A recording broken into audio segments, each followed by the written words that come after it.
Testing? Oh good, it's working. Let me just make sure that's on the right mic.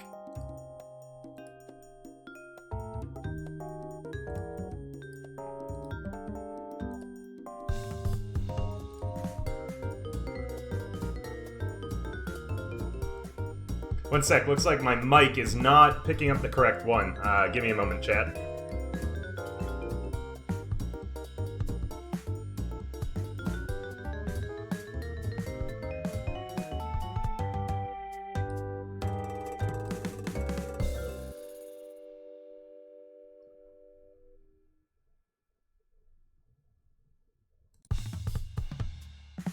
Testing.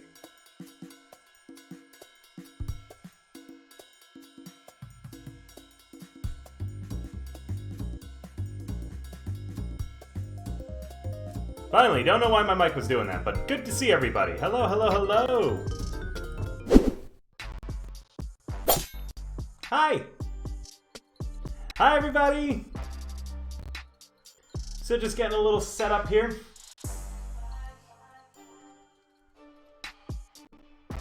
Bow, bow, bow, bow. I'm getting so used to the music in this game.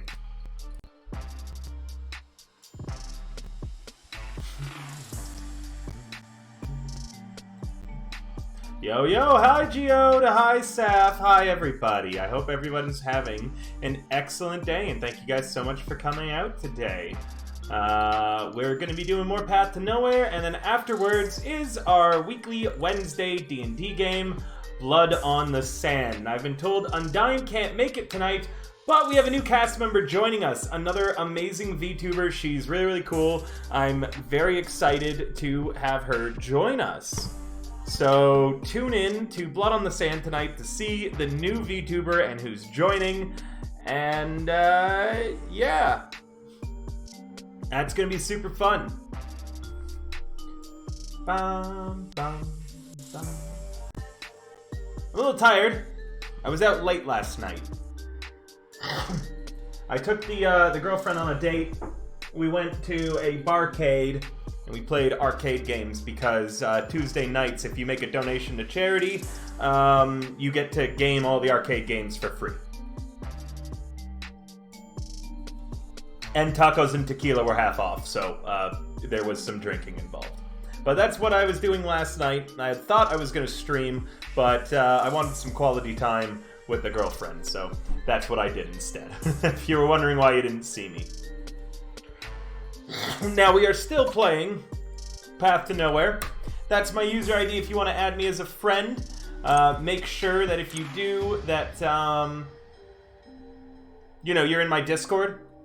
Because I prioritize people on my friends list since there's a limited number of people I can have as people in my community.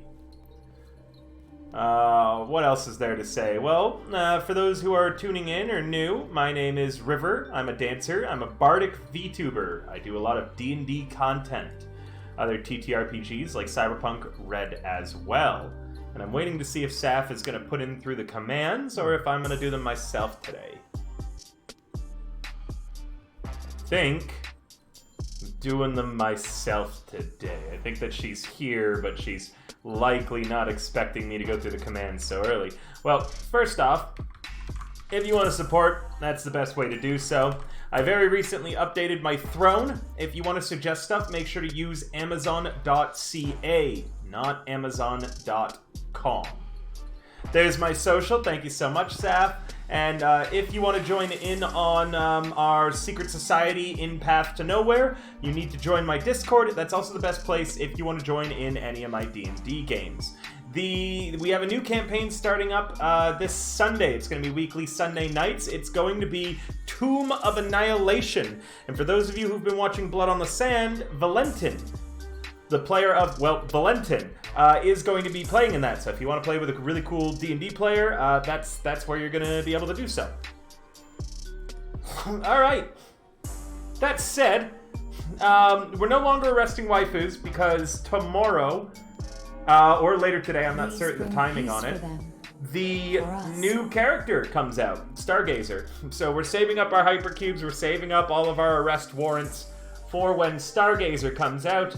and we are going to be doing our best to get her as fast as possible. So we actually aren't doing any more rolls today. And I progressed the story a little bit more past. Nice! Good job, Saf. We are gonna do Maze 08, and then I think we have Chapter 10 in... Mission 10 in Chapter 9, and once that's done, we will do a bunch of interrogations, or if... I think that this is the last... I think this is as far as the story goes until tomorrow. So, we'll see. We have to do a maze. Stay close to me.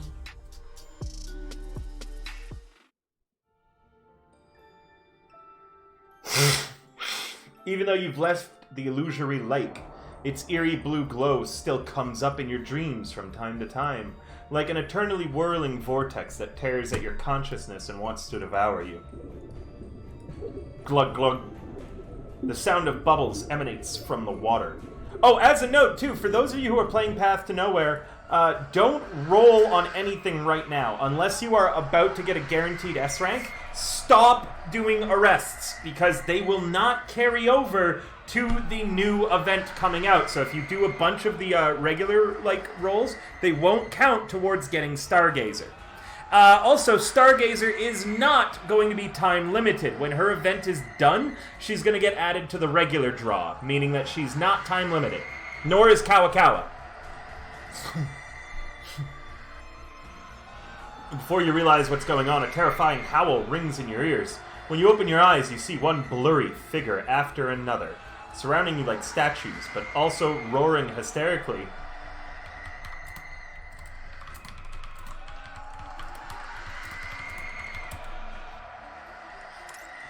Yuki just messaged me that she had a brilliant idea. I'm very excited to see what her idea is going to be. Destroy! Destroy! Get out of here! Out! The frenzied voices seem to come from nowhere, echoing shrilly in your ears.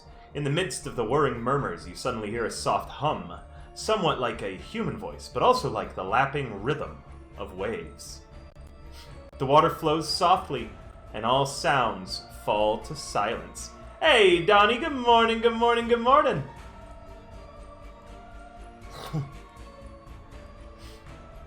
Okay, so these dudes say that they're going to wake up in 99 turns, which is, I think that's fake. They're going to wake up when I do something, and I have to get both those storybooks.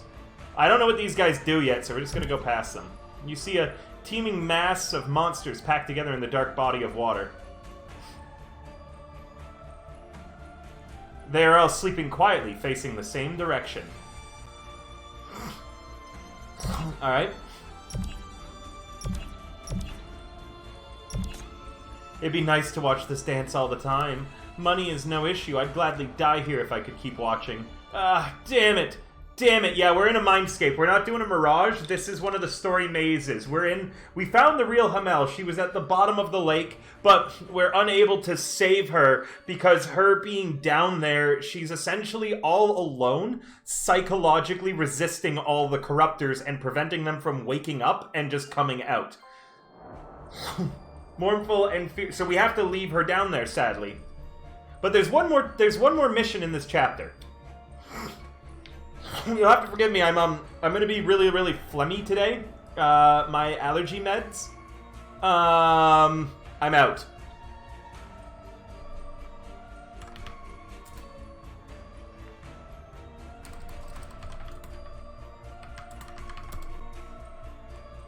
Yeah, she's really cool. There was a lot of really cool CGs. I highly recommend checking it out. We also discovered that she wasn't the one in control of the Black Ring. Yeah, it sucks. My allergy meds, I'm all out. I can't afford any more right now either. So I'm all phlegmy. Meaning that she's been down there keeping like 30,000 plus corruptors down there with her by keeping them entertained the whole time. And if we took her out, they'd all come surging up. So we promised her that one day we would come back for Hamel, and we basically left her down there with her being kind of happy about it, knowing that one day she might be able to break free.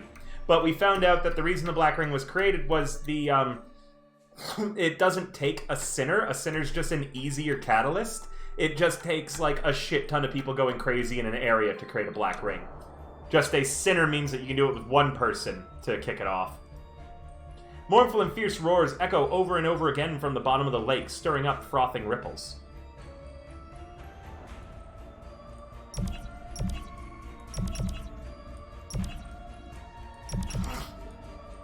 You see one bubble rising from the head of a slumbering monster. The dark shadow inside the bubble is chasing a ray of light.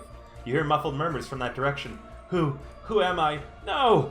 No! Let me get close to her! Yeah, the MC kind of sucks. We definitely suck. The shadow speeds ahead faster, then suddenly merges into the darkness. The bubble quietly pops underwater. There's gonna be a second phase. There's no way it's this easy, right? Hamel's bare feet patter across the black vortex. As she dances, the water surges and white light scatters in all directions. You reach out to touch her, but her figure dissolves like foam. The bubbles from this foam soar upwards, seeming to beckon you to leave.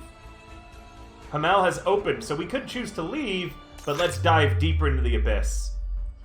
Traversing yet another layer of the lake, you plunge deeper underwater. Don't leave me! Don't go! Please don't go! Ah! You hear pleading and wailing, as well as inhuman shrieks and roars. This is a darker and deeper end of the lake, and one that is closer to Hamel. We have to get both of those and get out of here.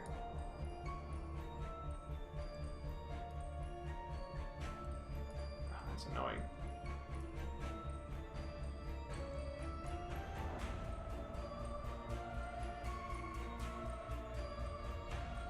Okay, this is going to be difficult to get both, but I think I see a path.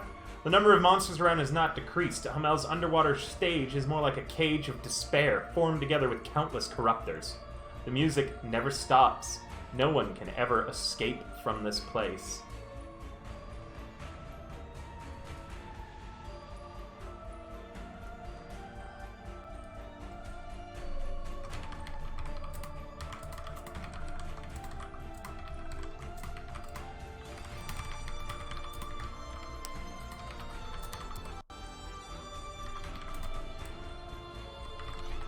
Sorry, responding to Yuki. I'm interested in what Yuki's telling me. Shit, I fucking missed that. No, I didn't. Though you may not have all the answers, you know must steer clear of those rage-filled monsters who are bound to awaken from their slumber. Wakey wakey, eggs and bakey. Actually, I think I see a better direction. No, that's really annoying.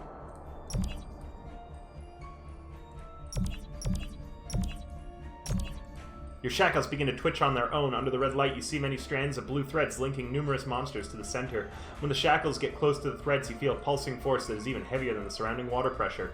The only audiences now are monsters who have nothing left but intense love and unrequited adulation for Hamel. You got one of them. So I think I see the way to do it. Go through this guy. The hideous monster doesn't respond as you approach it. It is deep asleep. Yeah, this was the right way to go. I figured it out. I'm so smart. By the power of the shackles, more truths are unveiled to you. The strands of threads linking the monsters to Hamel are not everlasting. They may snap and disappear. Whenever a monster awakens from its slumber, the old strand dissolves and a new one forms immediately. You caress a new link, trying to discern how it differs from its previous one. Mom, Mommy! You hear an incessant voice flowing across the threads, but it hardens into a fierce shriek the next instant. Get lost, outsider! It doesn't seem to be the original monster, but a new consciousness that has filled the old shell. A life as short and fleeting as that is a mayfly's. It was born when the song began and will die when the tune changes. Interesting. We gotta go deeper. The deeper end of the lake. There's darkness all around, but surprisingly no monster sounds here. Like a forgotten corner, only a faint glimmer of light shines ahead. You see Hamel again.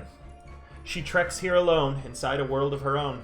Though devoid of any audience and applause, she still dances for herself from time to time.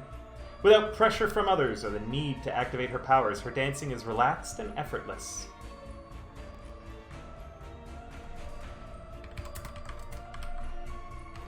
One moment, I've got to just take care of a thing real quick, chat. I got a phone call that I got to handle. One sec.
Hi, I'm back. Sorry about that. Swoosh. It's gonna be choppy for a second while I close down my browser because I had to open that up.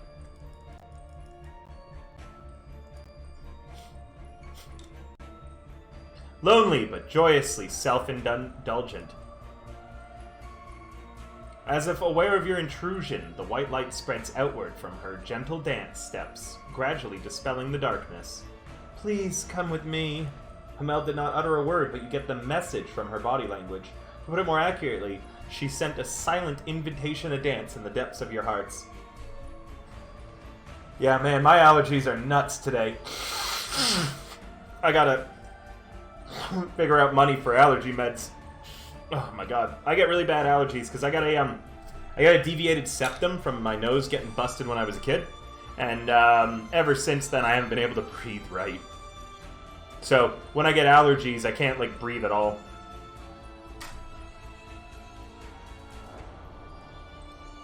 Got that post-nasal drip.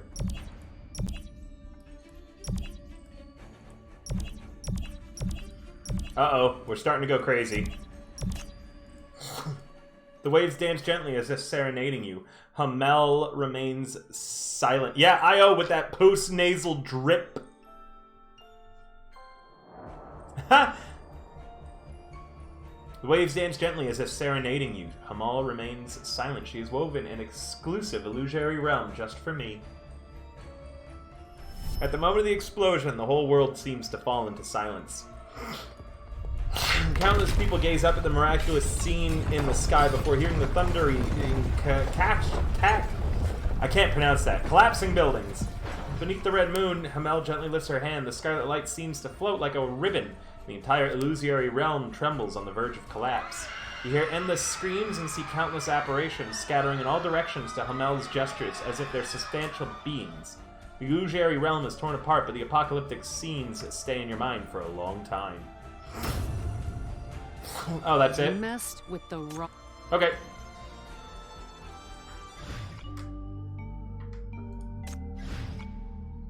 Alright. I think. Yeah, we're done.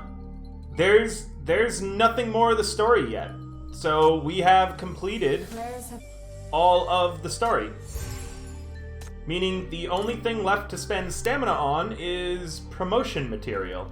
So we're currently got Irene ready to get promoted up. Yeah, I'm drinking vodka and ginger ale again. Sorry, you're gonna hear me doing that a lot. So we're gonna try to get as much of this as possible to get her to phase 3. Getting there, just need a few more. Not that one. We want to raid the higher one. But now we have officially beaten everything. We've beaten the story for this. We're caught up just in time for them to release more in the upcoming White Sands event.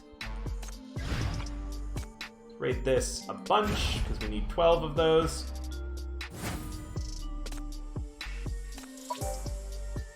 We are now out of stamina for the time being. See if we got anyone else that we can do stuff with.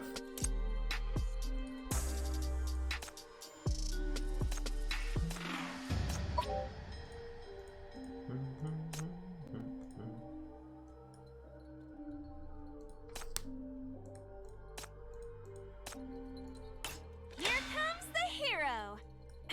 Get Summer leveled up just because we've got the mats for it. We may as well, right? Oh, I should check to see if we can, like, mix any of this stuff for Bai. Not just one. Ha! Irene is taking all of her requirements right now.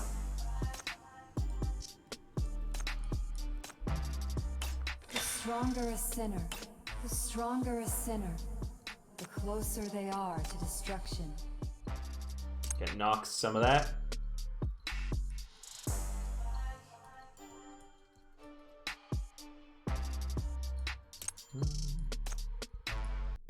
Oh, nice. No one can find me as long as I don't expose myself. Cool. So, I suppose what we'll do for now is we will go to, let's see, I did all of the Stormy Memories today. I'm not level 55, so I can't do that. I don't need any of this right now. Oh, but I do need stamina to do these, so I can get the rewards still. So we will do those soon. But for now, why don't we do our Oblivion Pit for the day, and then we will move to doing our Broken Frontline stuff.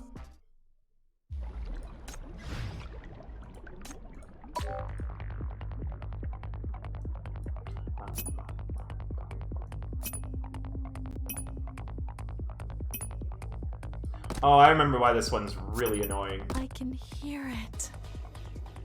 We're starting everybody super moved up, so this Oblivion Pit, anytime something dies... Oh, I put that in the wrong spot, whatever. Every time something dies, it spawns a little one of these, like, 2 of those guys. Which is just the most annoying fucking thing I've seen in this game. Like, it's an active one of those thanks I hated things. God, hold on. Oh, that's not who I wanted to move. Okay. We're gonna just restart that real quick. Oh, I hate this one!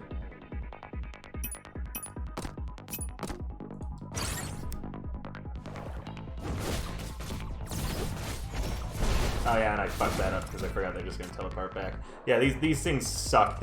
I hate the slime enemies to begin with, and these ones are somehow even more annoying. Especially since this one has like the starting 3 dudes that just teleport past.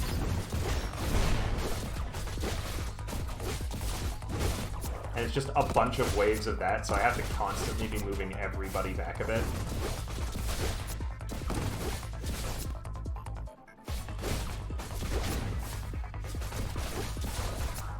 Oh my god, wrong person. Move the right people, please. Yeah.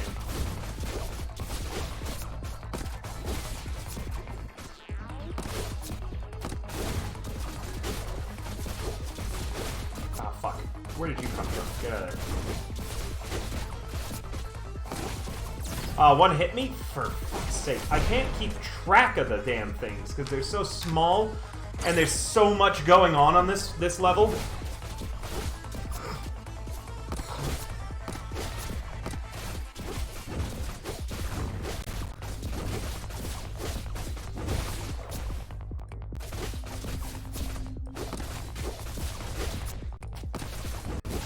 Fuck it, right now.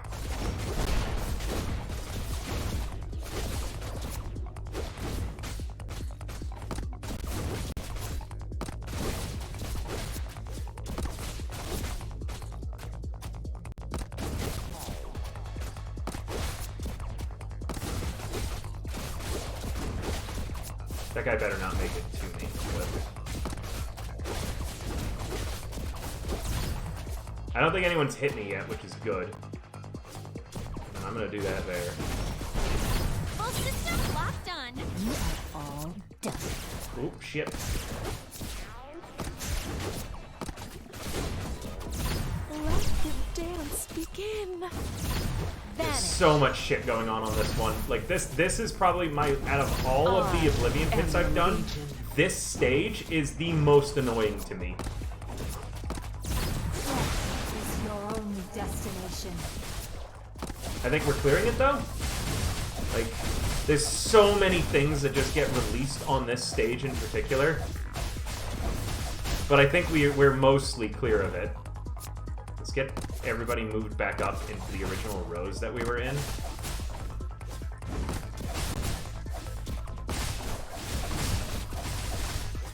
No, Nox is on the wrong side. That's annoying. You are all done.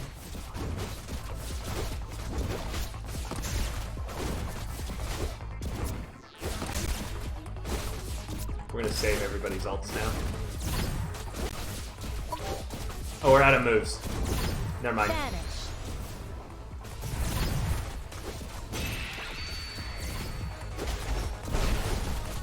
hate that I'm out of moves now. But we managed to clear it without taking any damage. You messed with the...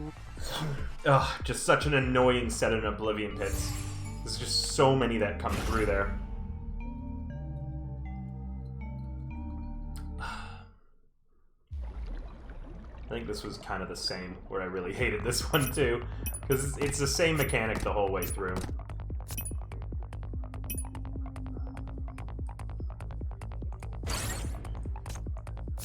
I can hear. Full system locked on. Clear area. I actually cleared this with only 5 people without Hamel. The first time I did all of these Oblivion Pits that we're doing right now, it was really difficult. Because we didn't have any healing, and you don't heal between fights in this one. You are all done for.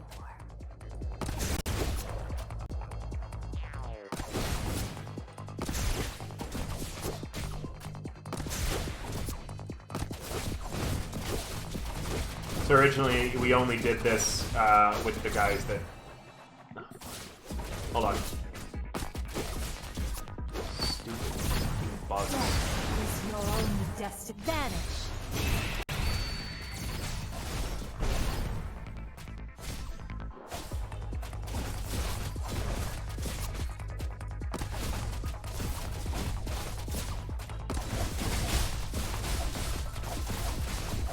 Ah, this is the worst! I hate this map so much!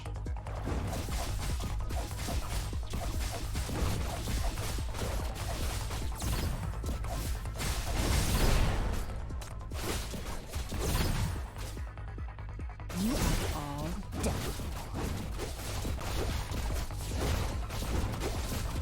I'm trying to save ults.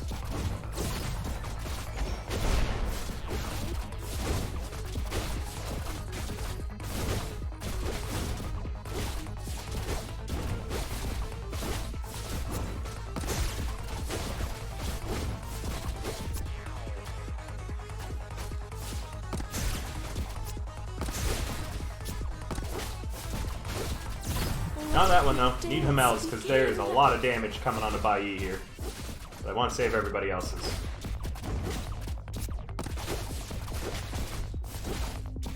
Cool, yeah. Oh, it's just awful. This map is so frustrating. We did this without I did this with 5 people the first time, so I'm very appreciative that I got Hamel up enough. You went shopping yesterday, you couldn't find a Twitch card at Walmart. You sell all the other cards, but not Twitch? Ha! You messed with the wrong... Yeah, apparently there are Twitch gift cards. I didn't know that, though. I only saw them when I was thinking about stuff to put on my throne.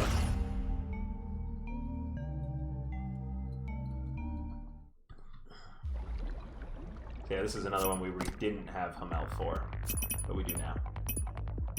I can hear it. You are all done for. Death is your own destination. I am the Legion.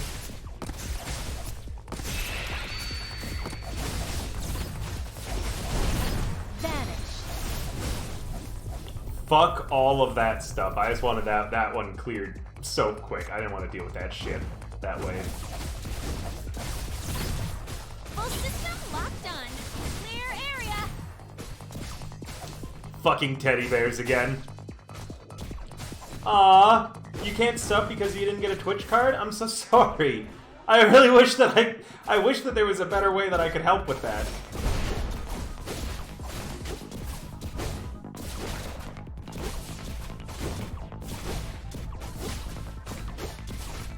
Yeah, fuck that guy up. I'm saving all the ults right now.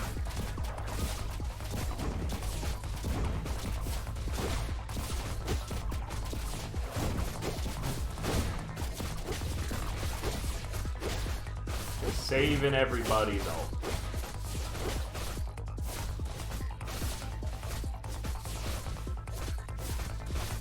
Hamel should out-heal that anyways.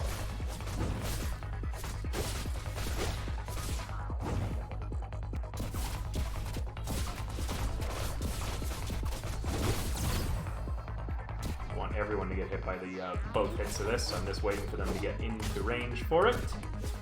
And yeah. We should be able to do this without using any more ults, I feel. Meaning that the next map, everyone will go in.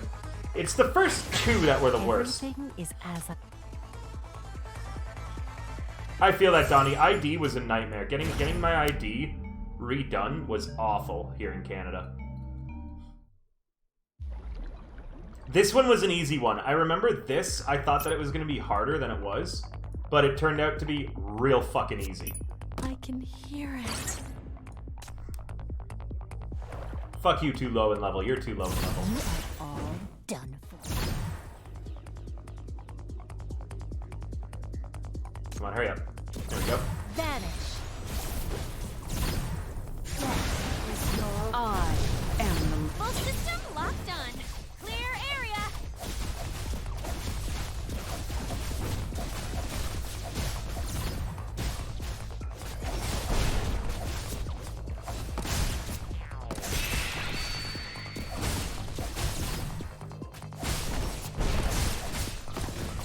You are all done. Like, we're gonna be clear this in a second, so I'm not using any more ults. But yeah, boom, through. The last one, I needed Hamel for, so this one I didn't actually clear. I tried, and then I just leveled Hamel up to 55, I got her, and then we were able to clear it. Path to Odyssey? What do you mean Path to Odyssey? Oh, Path to Nowhere, I get it. Yeah. So this was difficult. I remember this one being hard. We did it with only 5, and this one took me a bunch of tries. Vanish.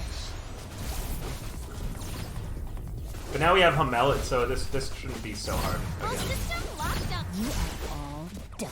We leveled up some skills too. Hi, Rhea. Mod, can we get a shout out for Rhea? It's her 2-year anniversary tomorrow, and I'm going to be there for it. When she's doing VR, I plan to be there and to give a big old river hello. I am the Legion. Death is your only destination. I like this dance. Begin. Vanish. Oh shit, hold on. He's doing this big move. You are all done for. Vanish.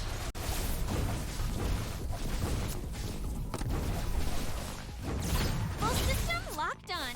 Clear area. Oh god. So many of these fucking things.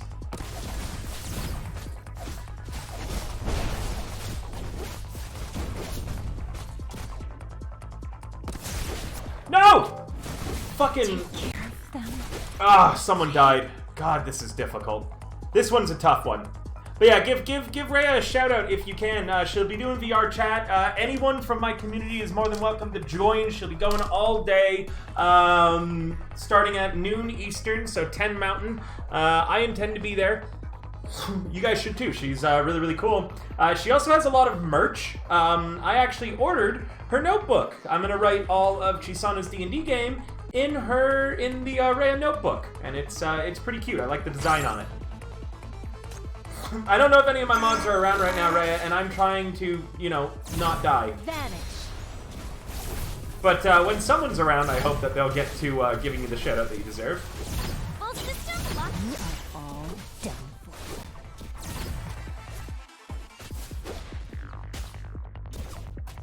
That'd be really cool. I hope that you get to be audible. I was waiting for that asshole. But I don't want to use my thing, actually. Just move Zoya here. Has to go here. I am the That. Legion. Death is your only destination. Let Deal. the dance begin. Vanish. Give me damage.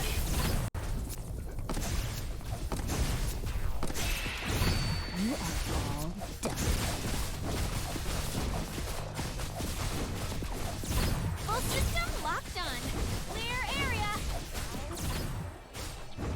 I need some of these stuns to go off at this point.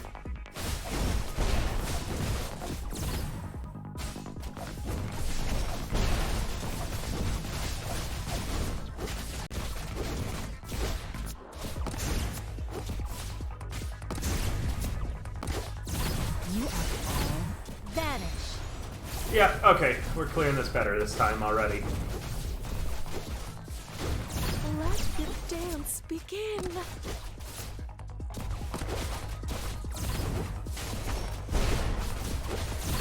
I am the legion. Okay, nothing more is getting summoned, so we've got this in the... Oh shit, he's doing a move. Oh shit. Yeah, fuck you. All system locked on. We should be clearing this now. Death is your only destination. Yours at 1? Okay. I haven't written mine yet, Rhea, because I'm waiting until the last moment. Like, I'm gonna wait until midnight tonight. I wanna write it on the exact moment that your day starts. This was the final boss of Chapter 8.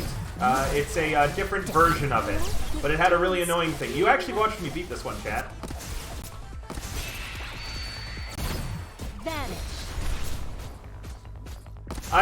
Yeah, I intend to make you cry. I want you to cry like a little bitch, Rhea. That's what I want. Done.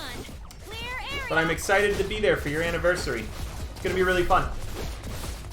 And again, I was talking about it in the Chisana chat, in the Chisana D&D chat. I was saying that I used to have a collection of notebooks, Rhea, but I lost them all with the landlord shit, right? So I'm very, very happy that my new collection of notebooks gets to start with a notebook of my bestie. I almost said best friend, and then I was like, oh wait, no, that's too embarrassing to tell Rhea she's my best friend. Also, it would go like way too much to her fucking head. So I said bestie instead. You're not best friend. Shut up. Get out of here. Go on, shoot. I can't wait to see your drawing, Johnny. But there we go. There's our Paradise Illusion. God, we are 20 points away from getting the a free shackle upgrade on someone. Or it takes 2, doesn't it? Let me double check. If I want to shackle Irene, I think I need... Yes, I need 2 of the random S marks. Meaning that right now... How close am I to getting...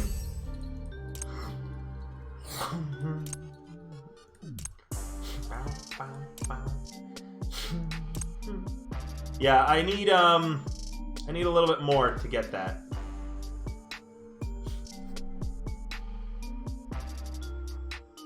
And then I need to double it, so it's gonna be a while before we manage to get another one of those. Either way, I can't believe that we finished the whole story of this game until the event comes out tomorrow. When River misses these D's nuts jokes, yeah, I ignored it on purpose. Gonna upgrade Irene, and less energy consumption, so her ult is basically always up. Dang, I cry. Fuck you, Rhea. Getting my hands dirty could be fun. I don't think you've ever felt bad about anything in your entire life, Rhea. Time for a little exercise. I'll relieve them of pain. Oh. Try to keep up with me, you guys. I'm ready anytime.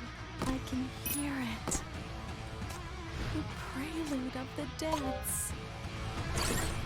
And Dragon Sad, Dragon Puddle.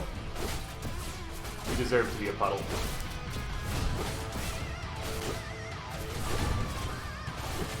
This is an annoying one just because of all the fucking creatures in the side lanes.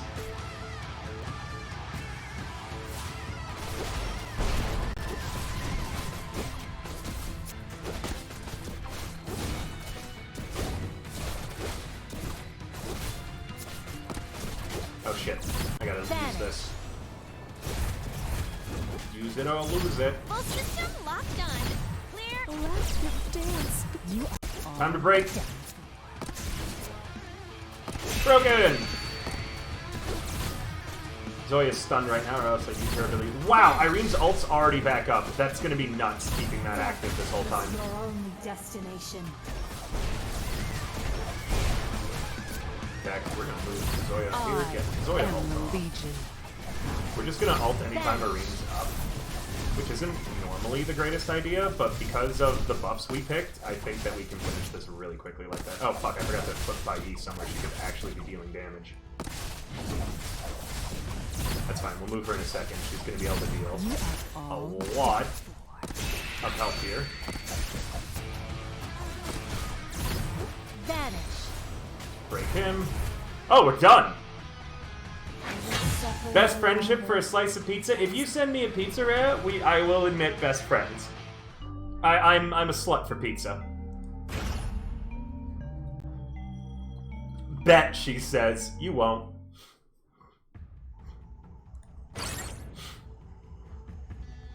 You're on the way? You better be. I want you and Mox to visit. I'd really like that if you guys came to visit.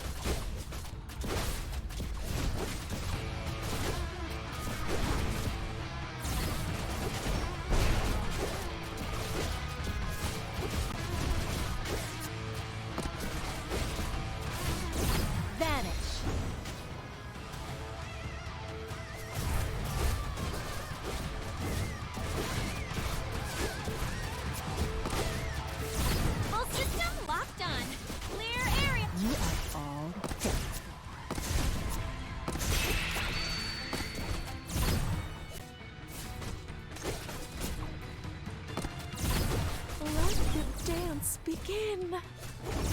Vanish. Sorry, just struggling here a little bit to get everything that I need done in quick order. Legion. It's your only destination. Come on, give me that. Vanish. Oh, it wasn't a breaker. Oh shit, that guy's gotta get stopped.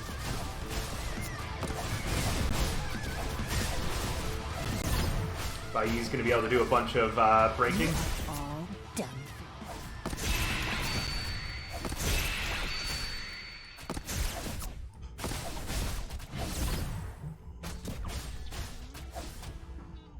No, I don't need to use that yet, but I do Vanish. need to use this. Cracked. Full system locked on. Clear area. If River wants to, you should be. You're going to be in Alberta for con, or do you mean East Coast, where Mox is at? If you're in Alberta for a convention in August, you can absolutely come visit. As long as I'm here, I actually might be visiting the States this summer. All right, let's see if we got any rewards from all this that we can spend right now to make the last one easier. We did actually. We got a lot of stuff. Sorry, still having trouble breathing, chat.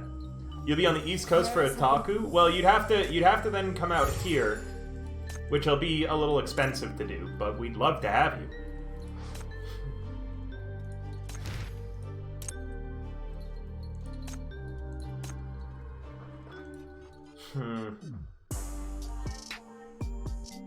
It's gonna be very fun when I'm in the States. I like going to the States. I've been a bunch. Where? Don't know yet. Well, I do know, but I don't want to. I'm not going to say it out loud. I'm visiting an American friend of mine. It's going to be southern United States, I think.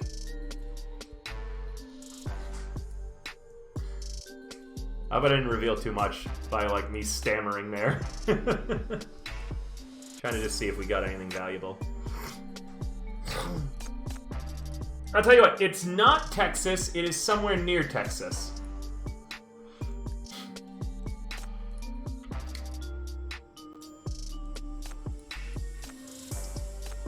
And don't have enough of this stuff to get anybody majorly leveled that would be helpful right now. Wow. I don't think we got enough mania crystals to, no, nearly, not quite though. Damn. I was hoping we could get like some sort of promotion. Let me check crime brands. Maybe I can level up people's crime brands. I can. We could get Summer's crime brands promoted up, I bet. A fair chunk. I wish I could just, like, cycle through these easier. I wish that instead of making me swipe, it would give me arrows that I could push to change where I was. Oh, good. She's good. What's this one? Movement +6. And more attack speed. That might be helpful for Bai Yi. I don't see anything really helpful for Summer in here, though. What's this one? Damage. Oh, that's good for, like, a blocker, but I don't really have a good blocker. Buried underground. This is Bai Yi. Let me see if I can't set Bai Yi up with something that's better. So this increases her attack. and it makes it movement +6, which is helpful for her. Skill damage is increased by 30. Okay. Crit damage. Crit damage is pretty good for Bai Yi too. Let's see. Do I have a full set of either of those right now? 1, 2. What's this one? Initial energy. Oh, I got that. Initial energy. So that means that someone starts with extra. Looks like I've got a full one of that crit damage set. So we're going to go the crit damage set.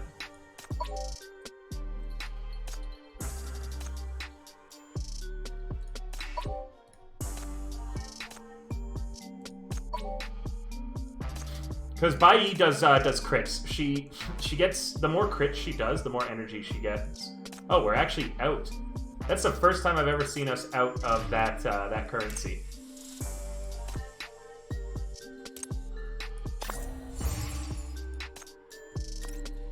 Either way, that's helpful. And then I think Nox has some crime brands I want to change what's on. Mel, do you have the full Carnival one? I get DJ controls tomorrow? Nice. But I'm gonna have to be really careful. I'll pull up a bunch of stuff then, Reyes, this way I don't do anything copyright, like, infringing. So that one means that we get more movement. That's not super important. Increased by 30. You guys want to see, do I have a level 10 one of those kicking around? Not really. Oh, wait, yeah, I do. Give her the bigger one. Increase her attack by a bunch. Yeah, I'll pull up some non-copyright music and you know, do my best for DJing. I won't be around for long though, Rhea, because I do, and I know Lulabelle, we were DMing about it. She wants to be there too. She might be there for a bit, but I have a D&D game that's a makeup game for missing it during my hotel stays. That is on. It's going to be on Thursday. So I don't know how long I'll be able to stay. Alright, let's do that again. But now on the max level. And then we're going to do interrogations. Because I'm stuck until I get more stamina at this point. Fuck him up!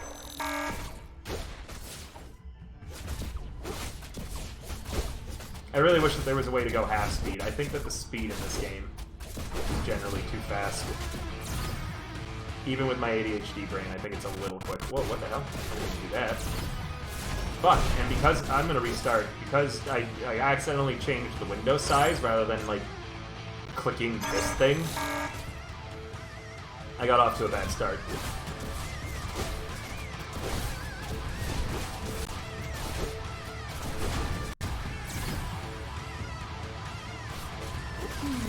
Bow!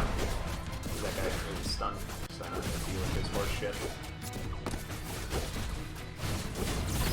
Vanish.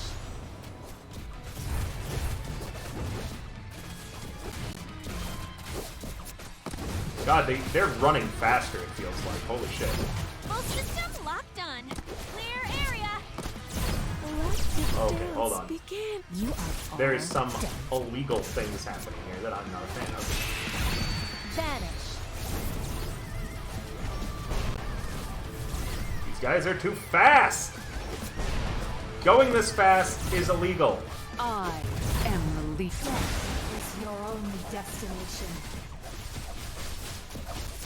Zoya, punch that guy. Vanish.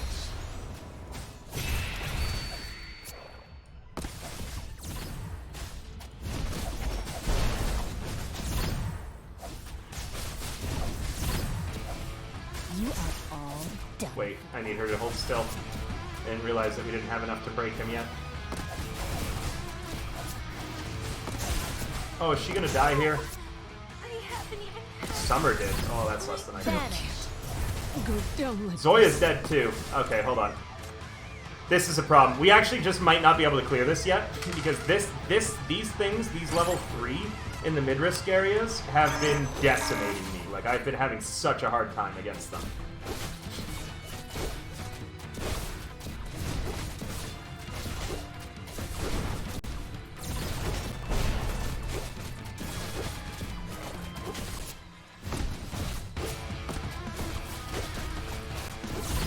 Vanish.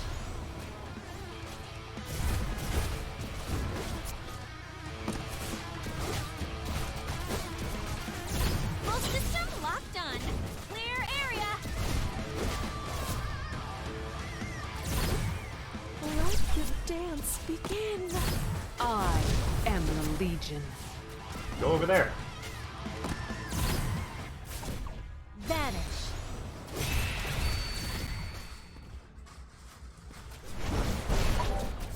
What? Ah, my god. You are all done.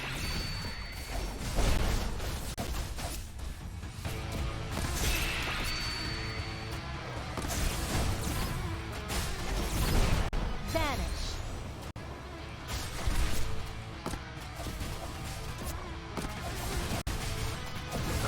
Stop spawning over here. You are all One made it through, but I don't care. If I can clear this, I'll be happy. All system locked on. Clear area. Vanish.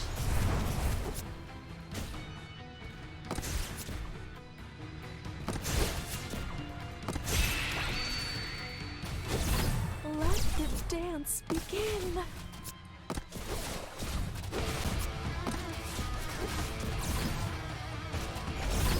Vanish. Jesus. you are all done.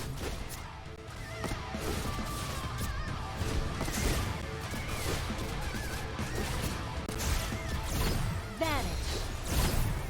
I am the Legion.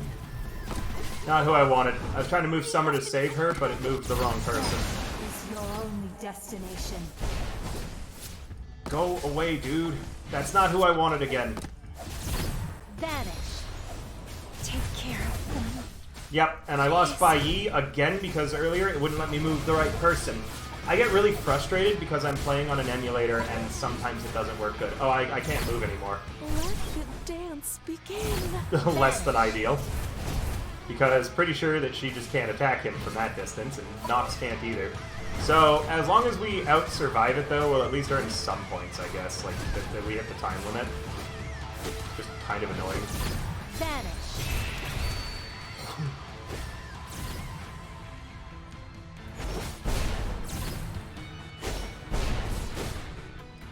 I am the Legion. Ugh.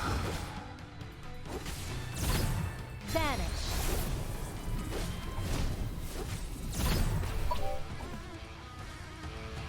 We almost killed him, though, so I think that once Irene, we were able to get her to phase 3, we shouldn't have this problem anymore.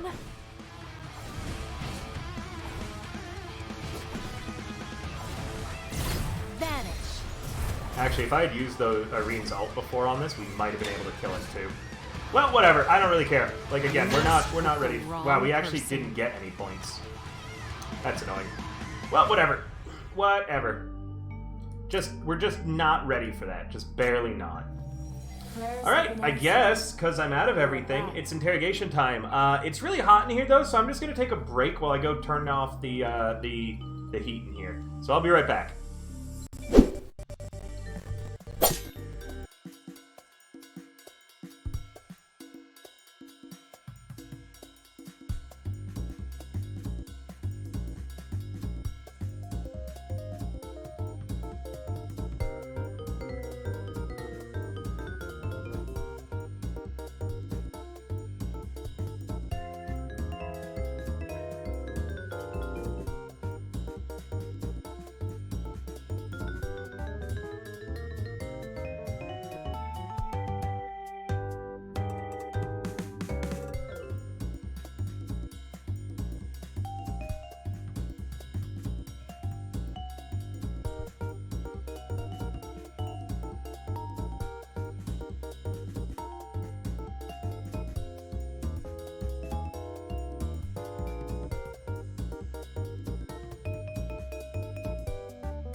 Really short break there, chat. But yeah, we're back. So we've completed the whole game at this point. So the only... Was it hot in there because I was in the room? No, my girlfriend came in, so the temperature racked up. Like, it just shot up.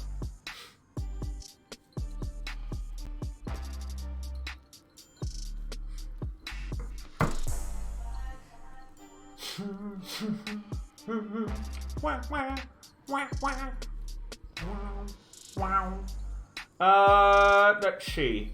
So yeah, interrogations, which we have so much to do. Last time we did all of Ariel's. We finished it entirely. Oh, what we forgot to do though was read her Sinner profile about it. Where are you, Ariel? There you are.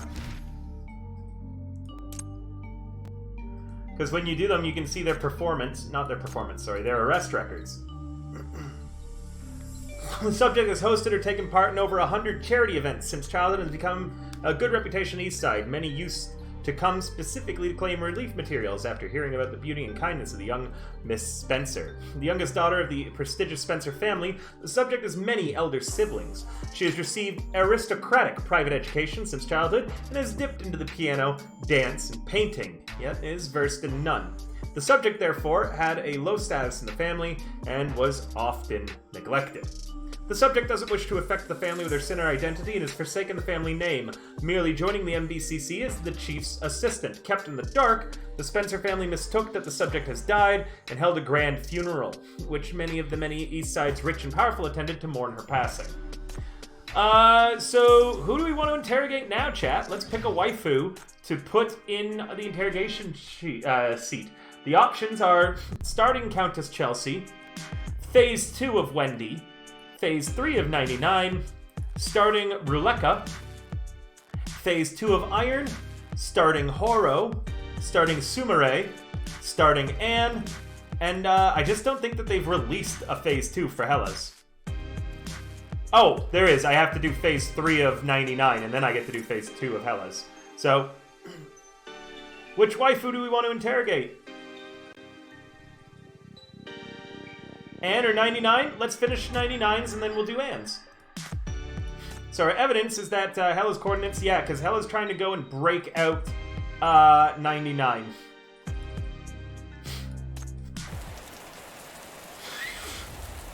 Dark clouds shrouded the entire city, and with a clap of thunder it began to pour. A meandering stream of water scoured the wreckage, mixing blood with the liquid crystals before flowing into the low-lying sewers. With the shackle's power, I pinpointed 99 and Hella's locations. When I arrived at the scene, I was horrified by what I saw.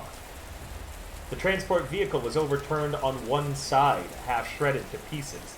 The fuel that leaked out exuded a pungent smell. Hella was sprawled amid the debris soaked in blood. Well, she's got Wolverine abilities. As you pulled a knife out of Hella's body, a pungent jet of warm blood spurted out, making you gag. This was just like the tragic scene at Parma many years ago. Use the shackles. No! Seeing that you were about to use your shackles, Nightingale immediately stopped you. It'll be suicide for your mind to use the shackles now. Can't you see? 99's mutation has crossed the critical threshold. She may become a corruptor at any time. So, you want me to give up on her? Don't come over here. I can... Hella forced herself to get up and stop 99. What the fuck does that mean? You can tell that Hella's regeneration rate has become dangerously slow. 99! Hella's here with you now! You cannot lose your mind! You shouted at 99, but it seems like she couldn't hear anything. She's basically a corruptor now. The translation in this section is really bad. Shoot! The FAC members who came with you raised their guns and aimed at 99. Gunshots rang out and the humid air is filled with the smell of gunpowder. Why do people keep doing this too? I have to point out a lot. I'm supposed to be the boss of these people. And I always get some fucking nobody who goes, oh shit! And then tells everybody else to shoot. And then everybody panics, starts shooting, and they make the situation worse. Like, where were these fucking people trained? It doesn't matter if some random in your unit, like some random private yells, suppressing fire, and then starts firing. You don't all start shooting until the boss says it. However, as you expected, mere bullets could not hurt the manacle 99. No, I must try. You pushed the crowd to face 99. Use the shackles. Wah! A state of psychological breakdown overwhelmed your mind through the shackles. Your brain felt as though it had been fried. Consequently, 99 also turned to target you. This is another fucking problem too with what we're doing for the main character, is that like 90% of the plot is don't use your shackles, and we're like, I'm gonna use them, and everyone's like, no, your brain is gonna get obliterated. You're like, I'm gonna use them, and then we use them and we get comified or dragged down by tentacles, or like worse, just constantly happening. We just go, I'm gonna use the shackles. It never turns out great, ever, never, ever, ever, ever. It's so fucking funny.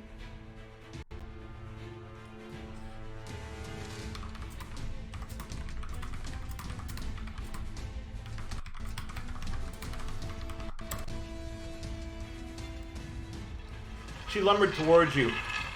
I thought 90% of it was getting kidnapped. Yeah, it's getting kidnapped and blowing up our mind. Like, when people tell us, don't use the shackles, and we go, I'm gonna use the shackles.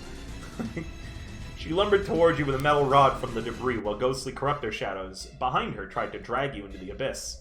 99, stop! 99! I won't let you go! I will save you again!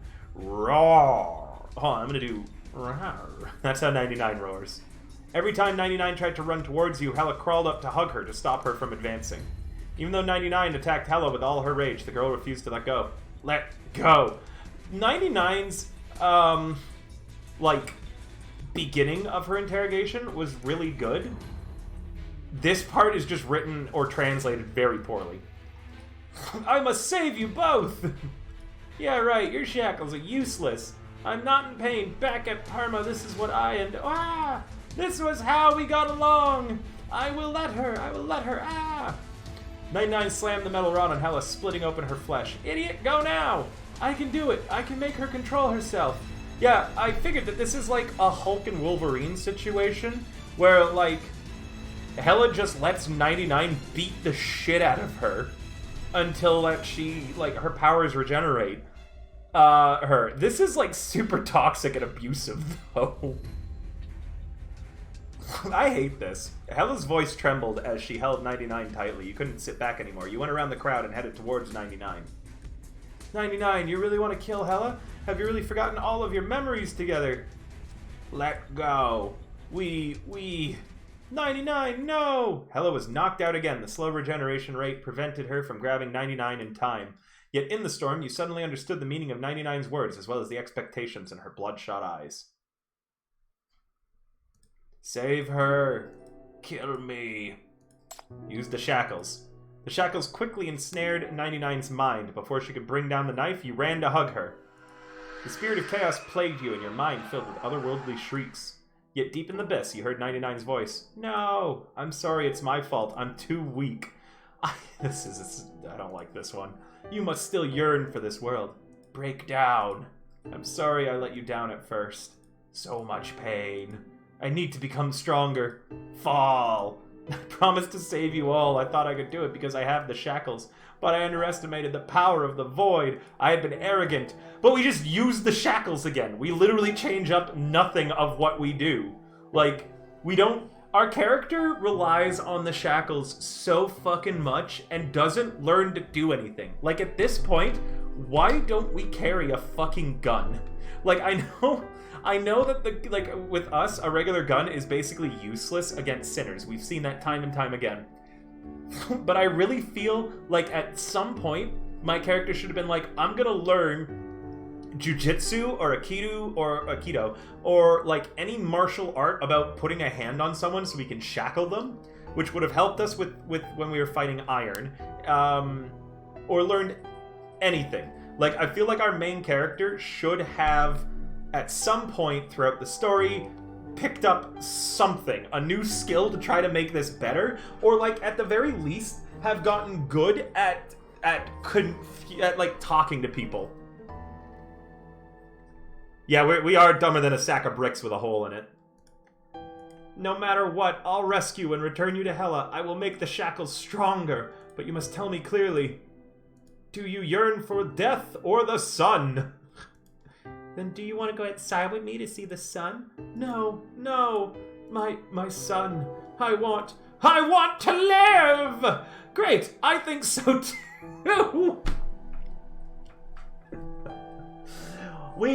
That dialogue should have just been deleted. We shouldn't have even responded with anything there. Instead of, great, I think so too. Like, good job, Sonny Jim, you want to live. Great, I think so too. Could you imagine that? You're consoling your friend who is... I want them to be competent, yeah.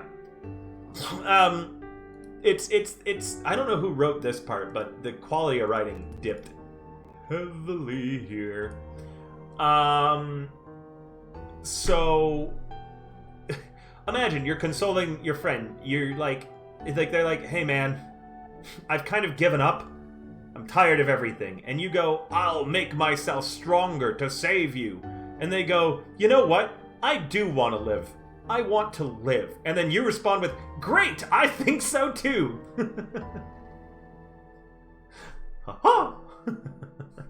But what should I do?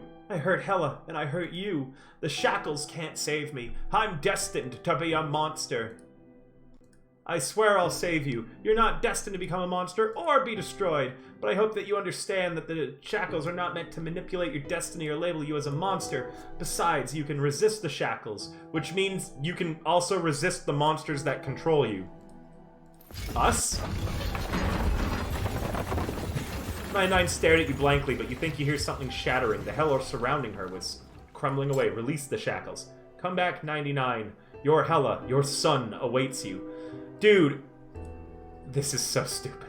So painful, so painful. 99 was still connected to your mind. In your mind's eye, you saw 99 struggling and rampaging. I like that they might be like implied lesbian. I dislike that this is a super toxic relationship, and this is what I see a lot in LGBTQ media focused on women dating or having relationships with women. It's always really, like, in media, there's generally... Yeah, the tinnitus ring. Is it done? Yeah, it's done. There is, like, tack-turn butch lesbian, and she's always the most toxic person, who's, like, harming and not responsible for their own actions, but they're portrayed as badass. There's some that are good. There are some good media relationships, but the toxic lesbian one is one of my least favorites. Same with Maniac Pixie Dream Girls, and guy looking for a woman to rescue him. I don't mean like physically rescue him. I more mean like depressed, sad boy looking for a girl who is gonna change his life as opposed to like fixing it himself. She refuses to go back to hell. Clank! The shackles snapped. Daylight poured in, piercing your eyes. The screams in your mind reached their peak, then drifted away. Your ears and nose was bleeding from the backlash of the snapped shackles. 99? Something heavy rested on your shoulder, making you tense. Before you could see what it was, you raised your hand to touch it lightly. You felt the special collar on her neck, which vibrated gently with the beat of her pulse. I like of how 99 and I are hugging it out, and Hela's like dead on the ground near us. Like it's not describing Hela in this crumpled, broken heap where she has like her Wolverine powers. She's been beaten so severely that they aren't working right anymore because they can't regenerate all the damage. And instead of describing Hela being on the ground or anything, yeah, shush, she's fine, we swear. Instead of describing what happened to Hela in this, we're like, oh, 99, you're sleepy. You let a sigh of relief. The trapped beast broke the cage, gave up resisting in your embrace, and is now leaned softly on your shoulder. Did the manic patient calm down? What the fuck is with Nightingale? What is that line? How was it possible? The rain has stopped, 99. Hela's just like out cold. When you wake up, we'll go see the sun together. Impossible! I witnessed Sinner 99 go manic with my own eyes. She attacked indiscriminately. But you also witnessed how my shackles brought her, and her syndrome mania under control. What? Why'd that line of dialogue exist? In the office. In the surveillance cam, 99 was still confined in her cell, but her hands, eyes, and feet were no longer bound like they were last time. It's been 10 days since the transport vehicle incident. Ever since 99 woke up, she hasn't shown any manic symptoms, and her infection levels have largely halted. Her stats, which include brain wave magnetic nuclear analysis and detailed reports of bodily fluid temperature, are recorded daily. All the reports and records are here for the FAC inspectors to use.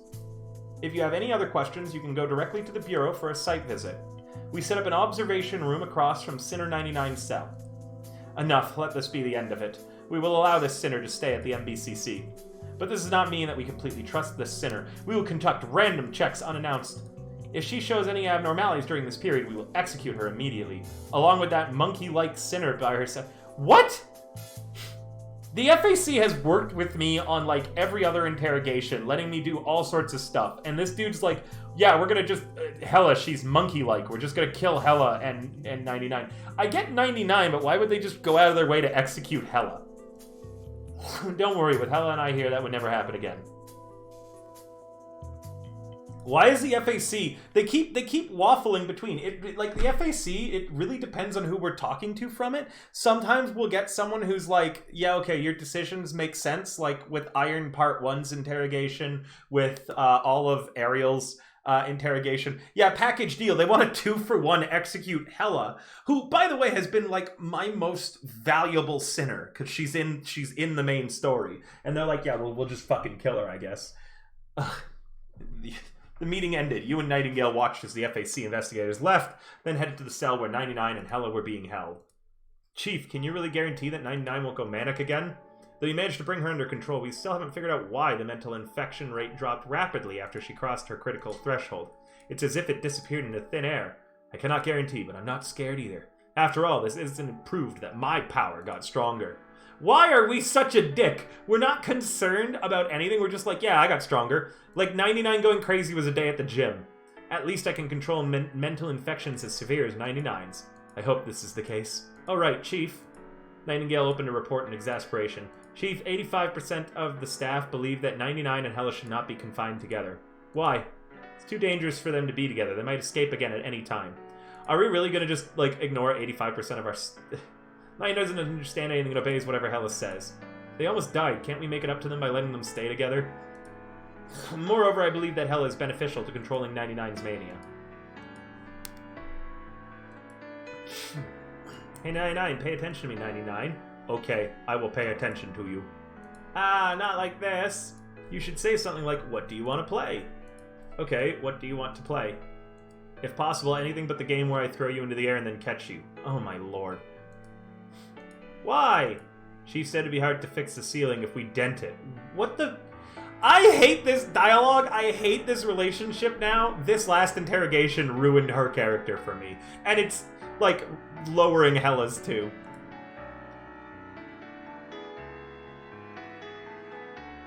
Thank you. I make these people tolerable. Thank you so much. My god, 99 rejected me because of the Chief. Anything wrong with that? Chief, why are you here? If I hadn't come, the ceiling would have suffered. Oh my lord. This is... There's a style of writing. I haven't complained about the writing too much throughout this story, I think. I think it's funny that the main character is so, like borderline evil. And it makes sense because, you know, he's a cop.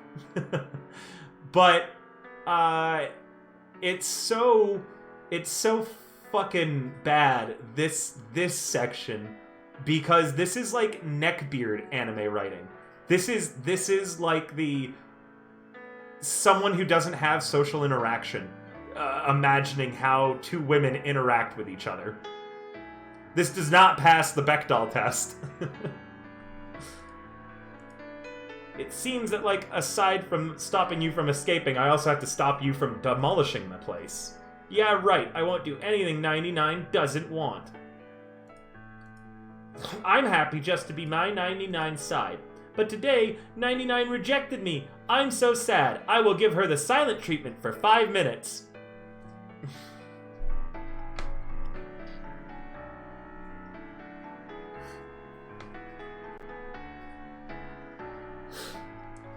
I don't know if this is just a translation issue. Or if it's like a writing issue. I don't know why this scene has been so much worse than anything else in the entire game. But this is pretty bad. Hella ran to a corner of the room and squatted down stubbornly, leaving her back to you in 99. Should I go and soften things up? No need, I think she did it so I can speak to you alone. Speak to me alone. Hella once told me that important things must be said face to face. River smacking against the wall and saying, why?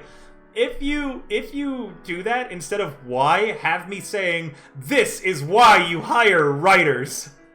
I need an emote where I'm holding up a little sign that says, this is why you hire a writer. After thinking about it, I have some very important things to tell you. A smile of relief shown on 99's face. She's so cute when she smiles, though. Hella escaped me from Parma, and you wrenched me back from the abyss. Thank you for controlling the beast inside of me. Now I can attain true freedom. Your shackles hold down 99. Her mind is a collapsing mess, which takes its toll on you and makes you extremely uncomfortable. But 99's will to survive and your determination to care for the sinners evolve the shackles ability and allow it to control 99's manic status. We got Hella's escape message. So apparently there's evidence that we've now got for Hella's part 2. Scribbled on the note are a few big crooked words. It's obviously Hella's handwriting, and there's a teasing smiley face drawn at the end of the sentence. Hee hee, there's no way you can keep me locked up. We get something from the violence tree from doing that.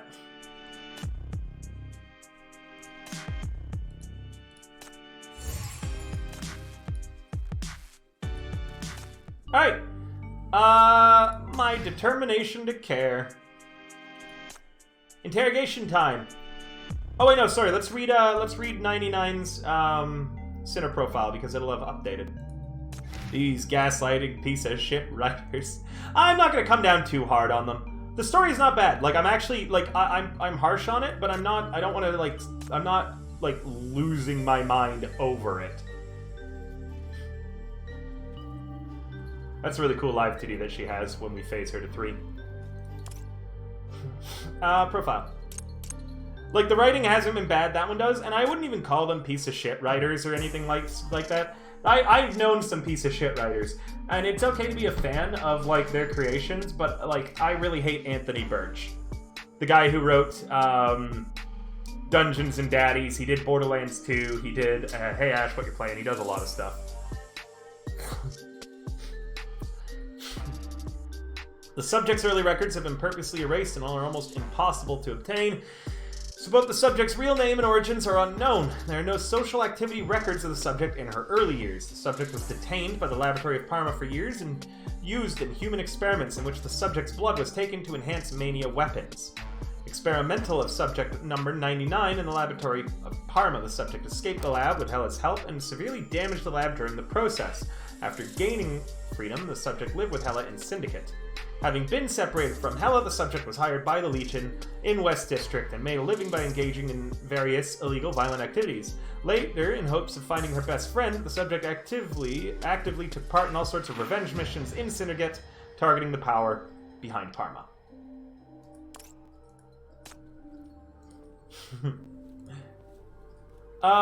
Let's do another interrogation. Who are we doing this time, chat? We've got Phase 2 of Hella. We can do Anne, Sumire, Horo, Phase 2 of Iron, Ruleka, Phase 2 of Wendy, or start Countess Chelsea's. I'll tell you their abilities, too, real quick. Anne is that, well, Hella, she's got Wolverine regeneration. Anne can change what is in, like, one type of liquid to another, and she uses it to, like, change things to sedatives and such. Sumire, I actually don't know her power. We'd have to look at her profile. Horo is Axe Mastery, and she uses a big axe and strength and shit. Iron can control the nerves in someone's body if she touches them. Ruleka's whole thing is manipulating luck. Wendy is using a chainsaw. I don't actually know what hers is, because it's not clear. And Countess Chelsea, she can create gemstones into creatures and other things. Let's do Phase 2 of Hella. Hella escaped prison, but she's the only one who got out. You follow the intel and headed for her hideout. The alarm sounds again. After around 3 seconds, you pick up the internal phone. Hella broke out again. Sigh, what's she doing? What about 99? 99 is still there, but she won't say anything. Okay, I'll head over. You get to the cells. Nightingale is already guarding the door. Support staff are buzzing around the cell door. The door of cell 177 has been pushed open from the inside, and the electronic components are still buzzing and sparking. It's clear at a glance that it was 99 who did this. But what's weird is that 99 is still sitting quietly in the corner, rubbing her eyes as if she's sleepy, even though every sign shows that she was the author of this breakout. Something isn't right. If Hella broke out, she wouldn't leave 99 here, unless they have another move planned. Nightingale, she didn't start any trouble. I swear to God, if it's gonna be like my birthday or something, or like they wanted to do a birthday party for me, I'm gonna be tilted. You turn around and ask Nightingale in a voice low enough that only the two of you can hear. The information team has already scanned security footage in the city. There hasn't been any trouble, and there's no trace of Hella after she escaped the bureau. You don't quite hear Nightingale's answer, because I see that 99 sitting in the corner has opened her eyes and is staring at you, then blinks twice. Hey, Undyne! How you doing, Undyne? Mommy? Yeah, this is, that's 99. So, Undyne, this is a gacha game called Path to Nowhere. We've actually now beaten all of the story up to this point. We have 39 out of the 45 total characters. We're only missing 2 of the S ranks. And I run a pretty high-level guild in the game now. I love gacha games, Undyne. I don't think you've tuned in when I've talked about it, but I used to be in, like, the top 1,000 players of Grand Blue Fantasy, the top 100 players of Cookie Run Kingdom, and I'm, like, generally high-ranked in a lot of gacha games. I don't spend any money on them generally. We've only spent $10 on this game so far. That's it, just to get the Battle Pass. The Siren is here, yeah. Undyne won't be able to make it to D&D tonight. She's still sick, by the way, but we will be having a new awesome VTuber joining us tonight. We'll be, it's gonna be fun and exciting.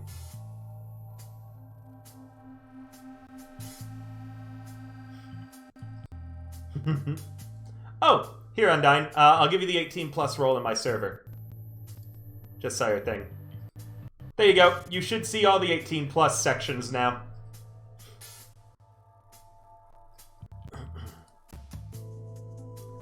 But yeah. So the story is continuing tomorrow. They're doing an update. 2 new characters are coming out. A character named there's an 18+ role in the Discord. I'll hand it to you too, Geode, if you wanted to see the that section. Let me just find you.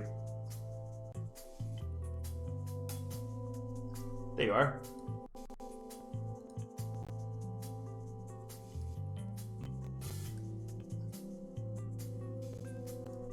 But yeah, we'll be doing Blood on the Sand. Undyne, is there anyone that you would like to control your character while you're gone? I have to have someone control. Yeah, I've got an 18+ section on the server, Donnie, and I accidentally trying to open Discord just opened my internet browser, meaning the stream is probably going to get all fucky-wucky while it tries to load 60+ tabs. Let me just close that down again real quick. There we go. Val has Clang Clang already, yeah. Yeah, I got laggy because I misclicked. Valentin? Alright, I'll have Valentin do it. As a note, he will do a dumb voice for your character, though. Anytime he has to play someone, he tries to mimic their voice, but because he's got his, like, thick British accent, it sounds really ridiculous and silly, just as a warning. There are no rules. No gore, scat, anything like that. But anything else in the 18+ sections are totally fine. You can post images of yourself. Yeah, just nothing offensive. My server's very kink-friendly and sex-positive in the adult section. There's a section where you can self-promo if you've got an OnlyFans or anything like that. You can post selfies of yourself if you want, things like that. I'm pretty sure that every now and then I post that image of the statue of my dick.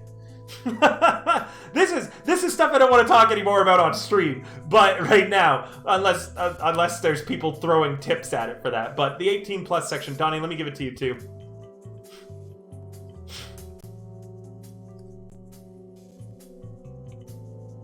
Yeah, if you, I'll post it in there again right now. Like, I don't hide the statue of my junk that got made. Like, there's a legit statue. You can go see it in the States. I'll post it. Just hold on. I gotta give Donnie the thing. It's the classy way of sending a dick pic. My dick is art. Jesus. I'm gonna stop talking about this. I'm flustered just talking of it. Donnie, I'm trying to find your goddamn username. There it is. Alright, Donnie, you've got it too.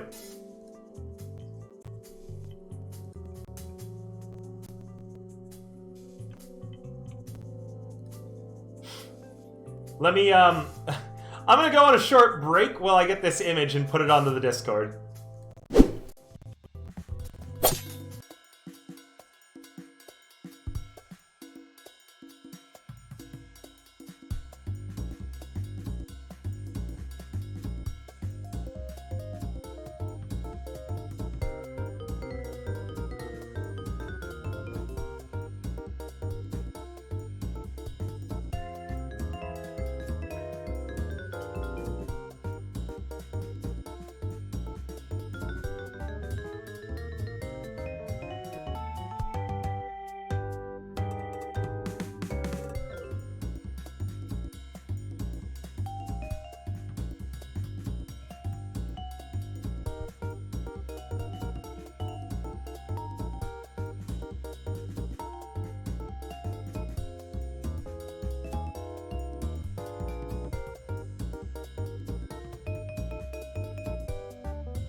I've been talking this whole time, and I just realized my mic was muted.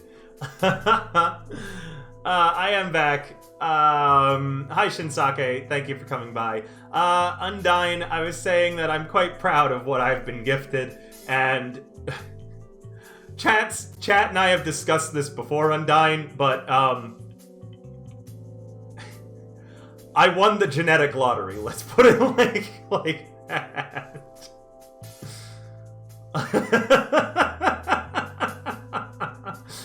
Well, remember from that one hotel stream where something was heard on stream which should never have been heard.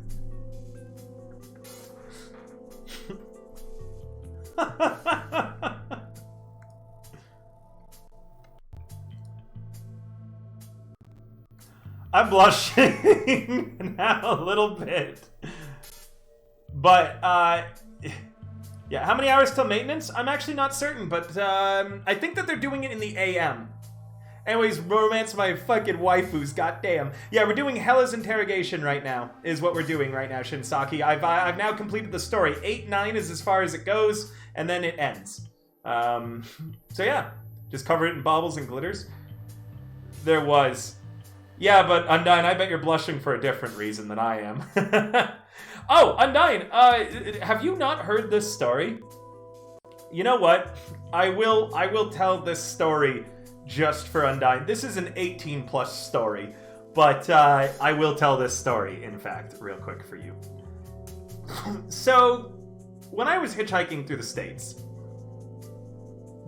I hitchhiked all the way from Toronto to Florida.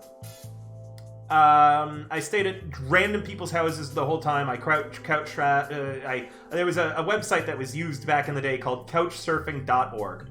And you could post, hey, I'm going to be in this city for this day, this long. And people would be like, hey, come stay at my house. I'll show you the city and stuff like that. It's how I saw basically everywhere. I'm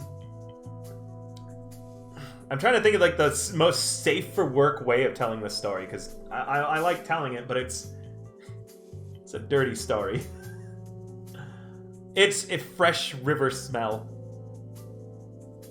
I mean, it looked sketchy as hell, but I used it, and I only stayed with one sketchy person.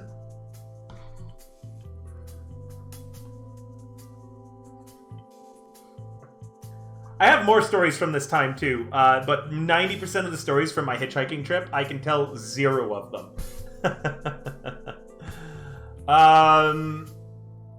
Let's see. So, I stayed in Richmond, Virginia, with a friend of mine who at the time was going to a college called VCU.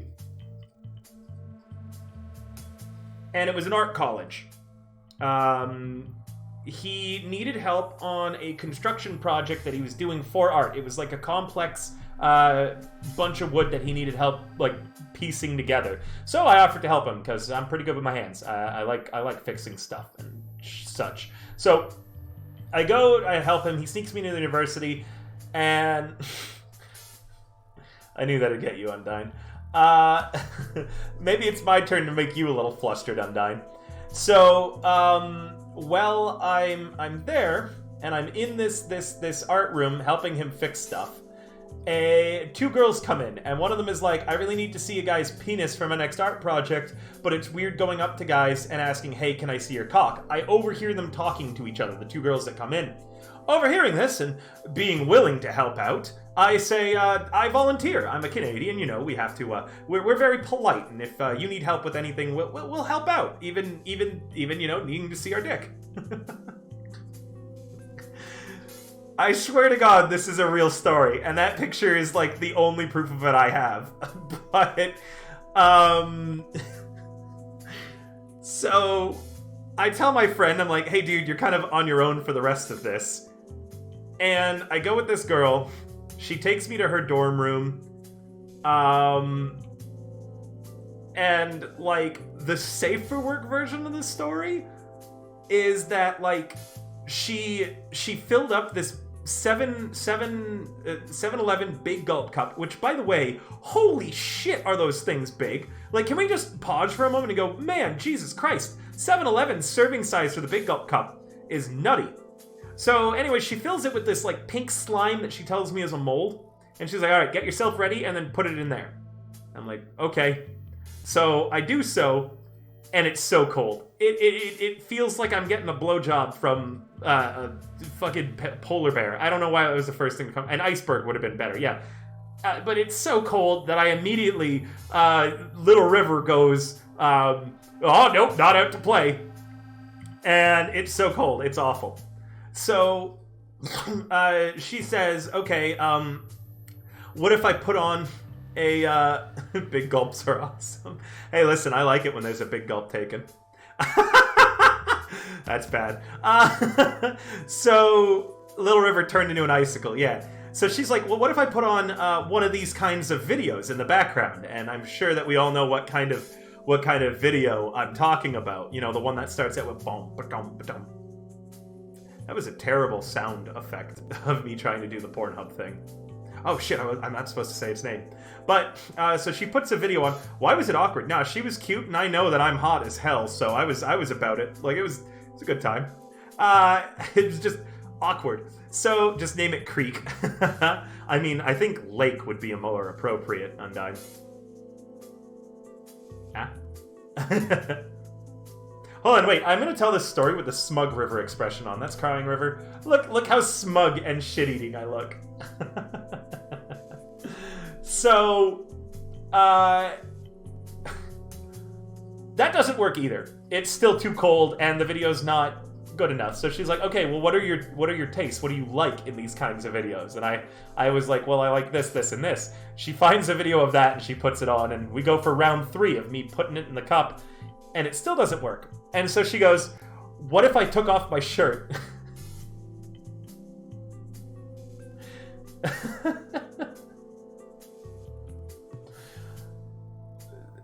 So she does, and it helps a little bit, but it doesn't work. So eventually I'm just like, look, lady, this isn't going to work. It's too cold. I cannot keep it at the aesthetic that you want in this freezing cold cup. Like, it's awful. And now that it's getting warm, I'm just like, it's getting more uncomfortable, it being like warmed by my body heat. Because those of you who can now see the 18+ section on my Discord, you see what it looks like, so you see how deep into the cup I had to go. It was cold. So she's like, well, what if I just used my hands? And I went, you know what? That could work. And after some trial and tribulations, we got it. We got it good enough that despite it being cold, hilariously uncomfortable, we got it in the shape that you are able to see in that image. She made not only that candle. Yeah, when I tell this story, you get a whole new viewpoint of me. I look, and I'm also like, I try to be like really, really. Never mind, I'm not going to talk about that. What was I saying? Right, so she made a bunch of different kinds, apart from just that one candle. She made some out of cement, some out of chocolate, some that were scented, one out of fool's gold, and it got an A+. And at this university, any art project that gets an A+, it gets put into a display case in the university. Meaning, out there somewhere is my junk. I bet you do. But I think you'd prefer the real thing.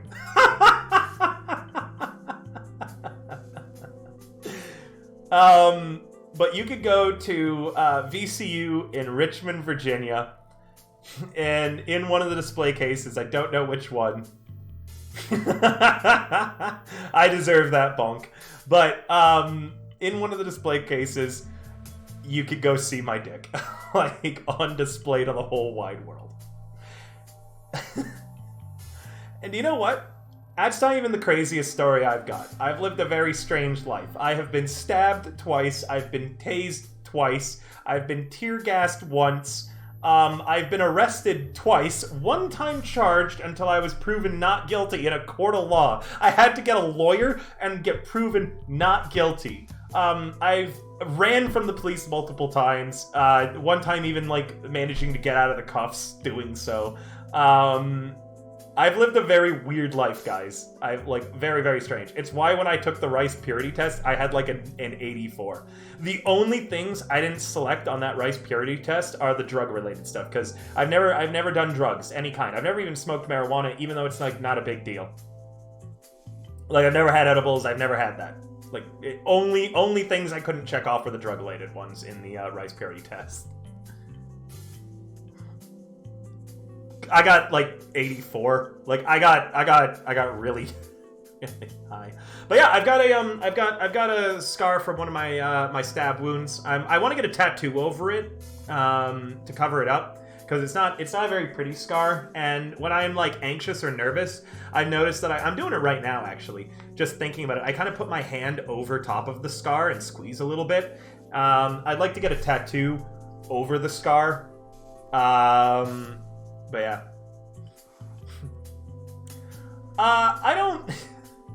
I've been in trouble with the law a bit. Although, to be fair, most of the times I've been in trouble with the law have been accidents. Like the time I got tear gassed by accident. And totally was not my fault. I didn't know it was a riot when I got there. I did not know it was a riot. I didn't actually do any rioting. I just was tear gassed in this riot. I wasn't even fucking, I didn't know what it was about or anything. I just got fucking tear gassed. Which, by the way, is the third most painful thing to happen to me, and it is worse. It is worse than getting stabbed.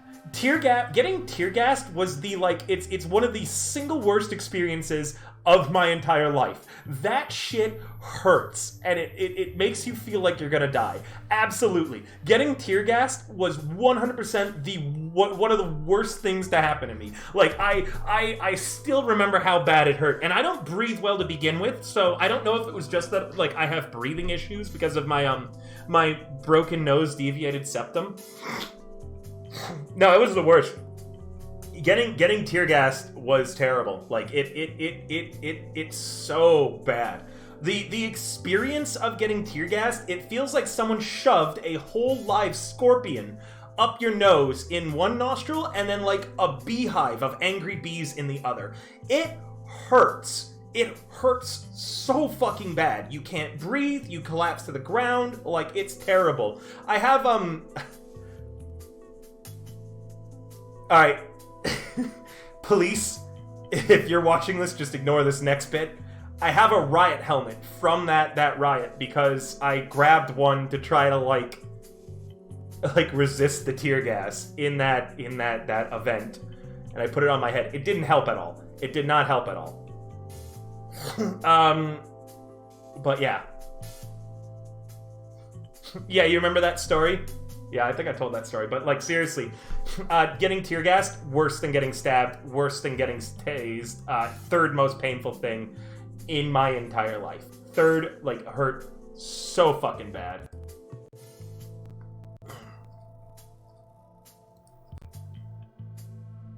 Yeah, I picked up loot from the ride.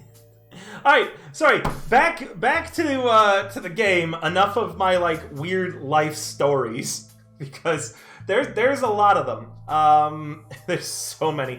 I started a bar fight once without being at the bar fight. And it was an accident. I swear to God. You don't quite hear Nightingale's answer because you see that 99, sitting in the corner, has opened her eyes and is staring at you, then blinks twice. You stare at each other for around 3 seconds before you realize all of a sudden that 99 is hinting that she wants to speak to you quietly. It was purple loot. That helmet sucked. Nightingale notices your change in expression and is about to turn her head when you pull her to the side and whisper a set of coordinates. Hella's coordinates?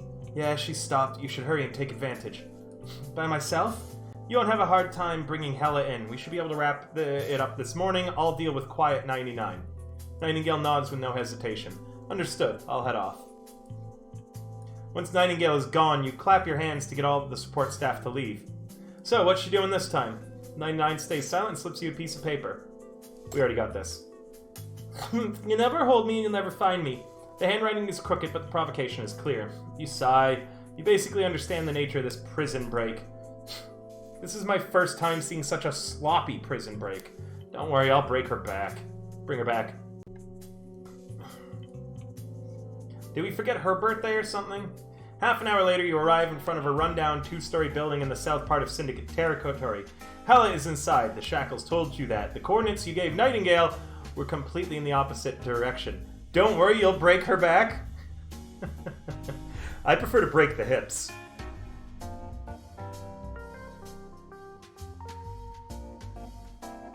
Oh, Oh, did I actually say, don't worry, I'll break her back? Did I say that? I didn't say that. There's no way I said that. Did I have a Freudian slip? Oh, shit. It's because of my allergies. I'm having difficulty speaking. My allergies. My allergies. I'm just not speaking right. No, get away. Clippers, get out. The coordinates you gave Nightingale were in the completely opposite direction. It's not a bad hideout. No worries, with a moment on the lips and a lifetime on the hips. Baby! But yeah, bad river. No, good river. Content is being made. Content! Anytime I do something funny, I should just shout content at the top of my lungs. Stop tagging my mod! She doesn't need to be a part of this. She doesn't need to be here.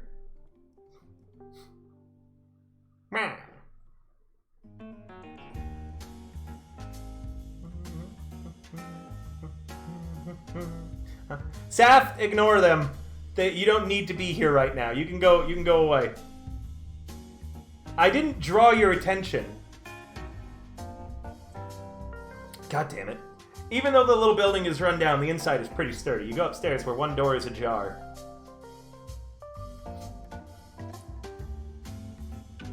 Help! As you're about to call out Hella's name, you hear a rummaging noise in the room. Really? How many cans did she collect? It's Hella's voice. Heart racing, you quietly approach, keeping as quiet as possible, and look through the door. The house is still surprisingly in good shape. The furniture and appliances are all arranged around the room. I have been a very good boy, Undyne, and I deserve rewards, not punishments. You even see a few notes on the refrigerator by the door. The crooked letters are all in Hella's handwriting, and they're all common sense tips for 99. Haha, the sound alerts, I still keep forgetting to fix them, meaning, haha, fuck you. I'm gonna play a trick on her. You find a training recording saved in your communicator and press play. Attention, this is an MBCC task force. You are surrounded. All sinners, place your hands on your head and exit the room. Do not resist. Fuck, how did they get here so fast? A clattering noise comes from the bedroom and you faintly hear Helen muttering.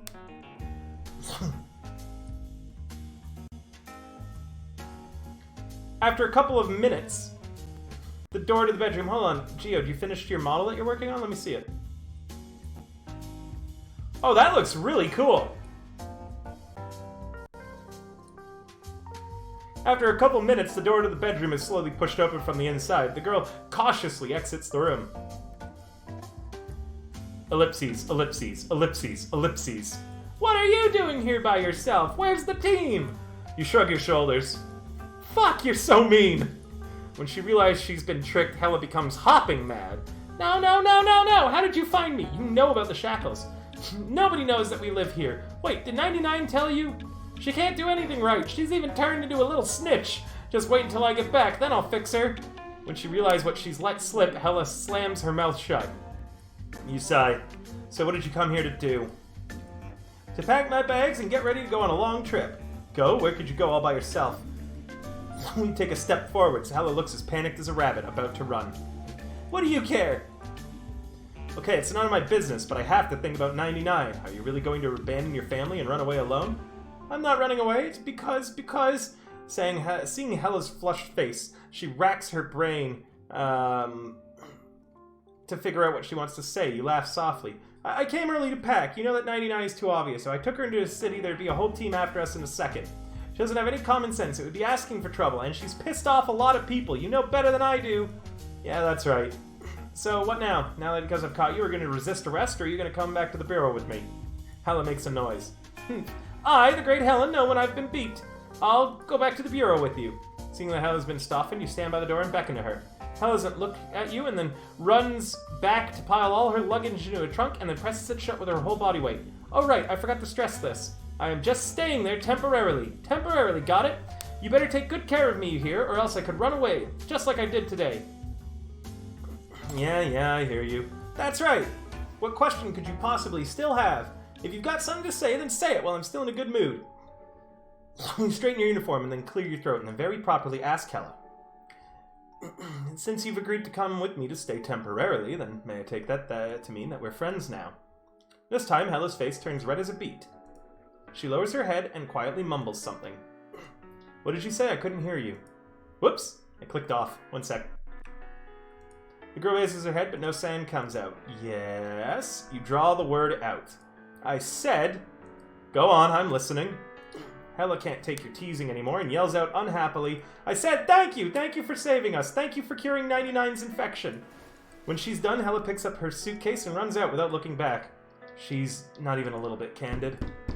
At that moment, you hear a knock on the door. You look back and you see Nightingale looking coolly at you with arms crossed.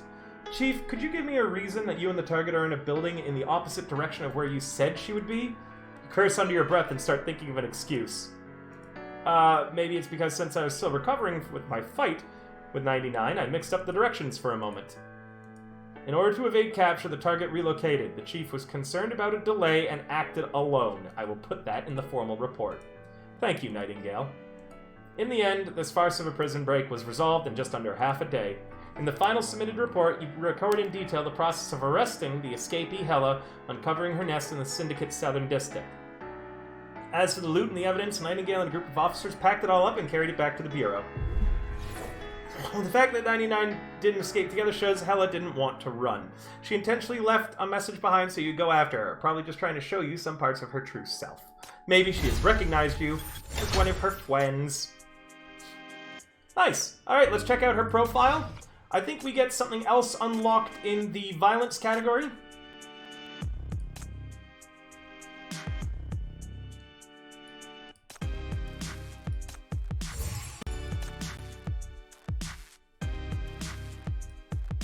And we'll check out her profile and then do another interrogation. So we get to pick the next waifu to interrogate.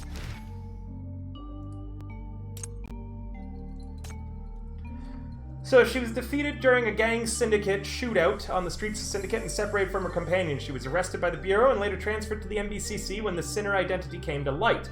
Investigation suggests that the parent subjects had records of illegal smuggling and were shot to death by an accomplice when she was 7 years old. It believes that this incident directly led to the subject's criminal tendency. And next, alright, we'll do Anne.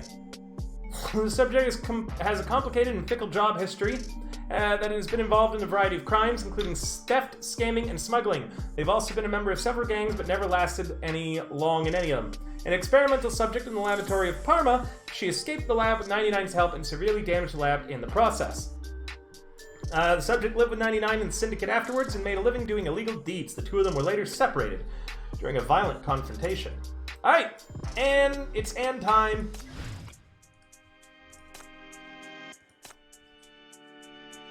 I didn't need to come in here for it. But, Undyne, if you're still here, I'll show you what all the wives and husbandos look like. So this is the sin of violence and all the characters within it. Dolly, Wendy, KK, Zoya, who's the S rank, Hella, Wolverine, and 99. The love sin is my personal sin, and that's the one that I've got my avatar as. We have Gekabaijin, I think that's how it's pronounced. We have Ariel, Sumire, Hamel, Anne, and Pakasi. Who's my favorite husbando? I like Wolverine, probably the best. Wolverine, Demon, and Mr. Fox are my favorite. I don't have Demon yet, though. In the Greed Tree, we have, I think that's Pepper, Mr. Fox, Countess Chelsea, Irene, Priscilla. I don't know who this character is, but I don't have her. And that one's Peggy. Yep, I'll show you Wolverine. Here, this is what he looks like. And he's got a badger friend. That's his, what his jail outfit looks like. Let's actually get a good look at Wolverine since people seem interested in him real quick. He is an A-rank sinner. This is what he looks like when he's not in jail. And I don't think he has a live 2D in his Phase 3, but if we were to Phase 3 him, this is the new outfit he gets.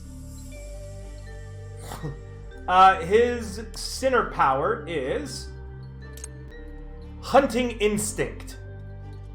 His alignment is Violence.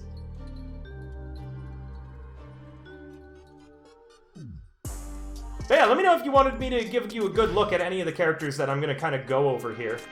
So yeah, that was the greed tree. That is this tree. I like Mr. Fox out of my husbandos. He's one of my favorites. He looks cool. A good look. Fight me. The treachery tree. We are missing 2 characters here. I think that's Kelvin, EMP, that's Bai Yi, and I forget, Florence, I think is her name. Flora, the firefighter. And then we do not have this character. These are the sinners alignments. So these are like what their sin is. We don't have this character. We don't have this character, and this is the other S rank in treachery named Langley. We do not have her. She's one of the 2 S ranks that we're missing. Yeah, all the art is really cool. Some people get a live 2D when you update them too. So let me know if there's anyone that you want to look at, Undyne. In the limbo. Goddamn, look at that Dumpy. Who's Dumpy? Bai Yi? You want to see an S rank Dumpy? This is Bai Yi's jail shot.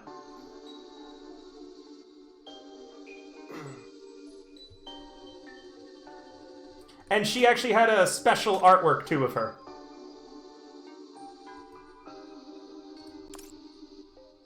The big lady? Langley? I don't have Langley, sadly, so I can't show you anything about her. She appears in the story, though. In the Limbo Tree, we have Luvia Ray, Victoria, Hakate, Che. I forget who this is. I don't know their name. Hold on, who is this? Demolia, that's who. Kraish, who's an S rank, and Nox, who's an S rank. Yep, I'm still missing 6. The new one comes out tomorrow, so we're not doing any arrests today. We're gonna wait until tomorrow when we have a chance at getting the new one. Demolia? Yeah. She's a B rank sinner. Her power is Uncanny Shattering, and hold on, I'll show you what her special art is.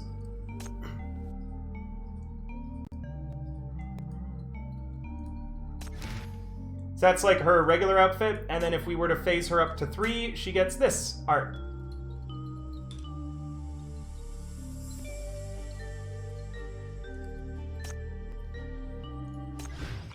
I think I'll show you someone that you will really like, though, Undyne, is Zoya. Her whole power is excessive violence. That is her power. It is just flat out damage. And we even have a special LTD skin for her. You get this one in the battle pass for clearing it. Hey, nice. So this is her special one. I bet you would gladly bottom. And this is her regular outfit when she's not in jail. This is if you phase her up to rank 3, she gets this one, and then this is her special skin. Wolves strike soon. Hold on, I'm gonna switch off of Nox's skin in our display area for Zoya's, because its lead-in to the skin also looks super cool. But let's just find, Good, I'm excited. Yeah, the new GPU's coming. So.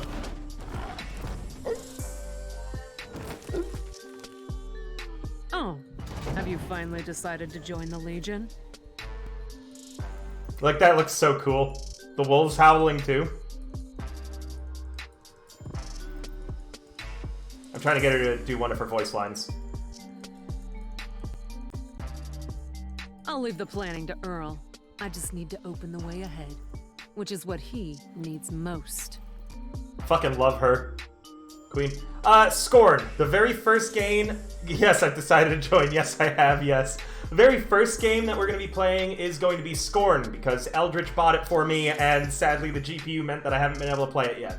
So Scorn's going to be the first one, and then I have a lot of other games that I'm going to be planning on playing for you all, so I'm very, very excited. Yeah, the Scorn stream... The Scorn is what melted the GPU, actually. Sorry, but there's one more tree that we haven't looked at yet. 2 more. So this is the Limbo tree. Then we have the Anger tree. Demon is the other S rank we don't have. He's this guy here. He uses a giant shield. This is Demon. We have Horo, Iron, Ruleka. This is Joan and Labyrinth. Want to see anyone in here? This is the Anger Sin. I find it interesting that Ruleka's in anger because her ability is like manipulating luck. And she seems like a very cheery person.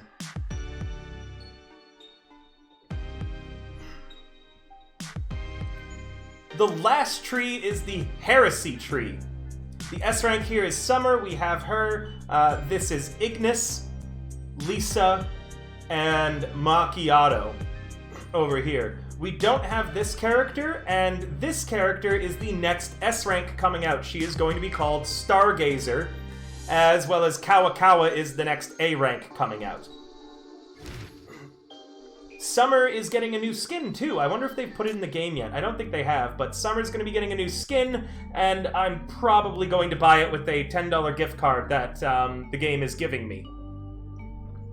Not because I've been streaming it because of good, like, I got lucky. Alright, let's do an interrogation. We're going to interrogate Anne.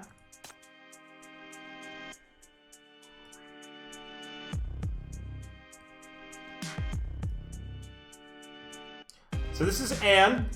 And for people who want to learn about her, we're very first going to go to her profile so we can chat about Anne. She is an A-rank sinner with the sin of love. Here she is. That is when she's not in her prison uniform. And her special outfit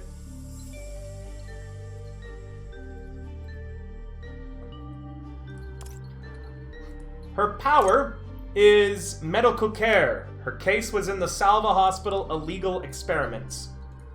Her criminal record: she carried out medical activities in a controversial organization, Salva, and hid the sinner identity for a long time. In the name of the clinic's head nurse, the subject collected and froze the remains of mania patients without the patient's permission. Associated with the incident the subject was involved in years ago, the alleged loss of a high-risk containment source at the Eastside Syndicate isolation site, the subject was judged to have a high mania transmission risk and needed to be in targeted control. She has the ability to change fluids' chemical properties and gives drugs and syringes better healing effects according to the patient's needs. She recently awakened. The subject claims to have been in a confined room with several infected patients for an extended period of time. Mutation was presumed to occur due to the overwhelming stress. Detailed background is to be investigated. Her corruption state: no visual mutation has been found. Her mental state was always normal, but with severe nightmares and failed psychological tests. The mental erosion systems may be suppressed through the subject's strong mental power. Her arrest record. There's an alarm going off. Due to the Salva Hospital force, Eastside failed to arrest the subject and handed the subject over to the MBCC for enforcement. The subject still defended Salva Hospital, but showed no resistance during her arrest. We don't have anything else unlocked on her yet, so let's do her interrogation. First off, though, one dispatch just got finished. So we're going to send people out now on this. This is one of the characters I don't have, meaning I can't do this dispatch unless someone on my friends list has her, and I don't think anyone's put her on their list. Let's see. I think her drop rate is broken. Does anyone have her? No one has that character, so we actually cannot do this dispatch. Tetra is that character's name. Has anyone leveled up Dolly? No? Okay, we'll send our Dolly on this.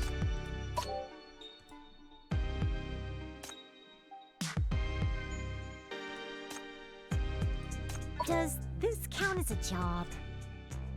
You know the drill. Gonna lurk for a bit? Thank you for coming by and enjoy your lurk. Alright, interrogation time. The evidence we have on her: Anne's medical notes. The notebook details the spread of mania in hundreds of patients as well as failed treatment results. Every recorded case ultimately ended in death, yet even when the patients had lost all vital signs, Anne did not stop recording. FAC order: Salva's underground containment containers were severely damaged in the battle at the hospital, so there is high risk of leakage and spread. Setting a day to remove all the underground corruptor remains is highly recommended. Interrogation. The door of the interrogation room slams shut loudly behind you, but the woman before you gazes at the ground with her head lowered and doesn't seem to notice.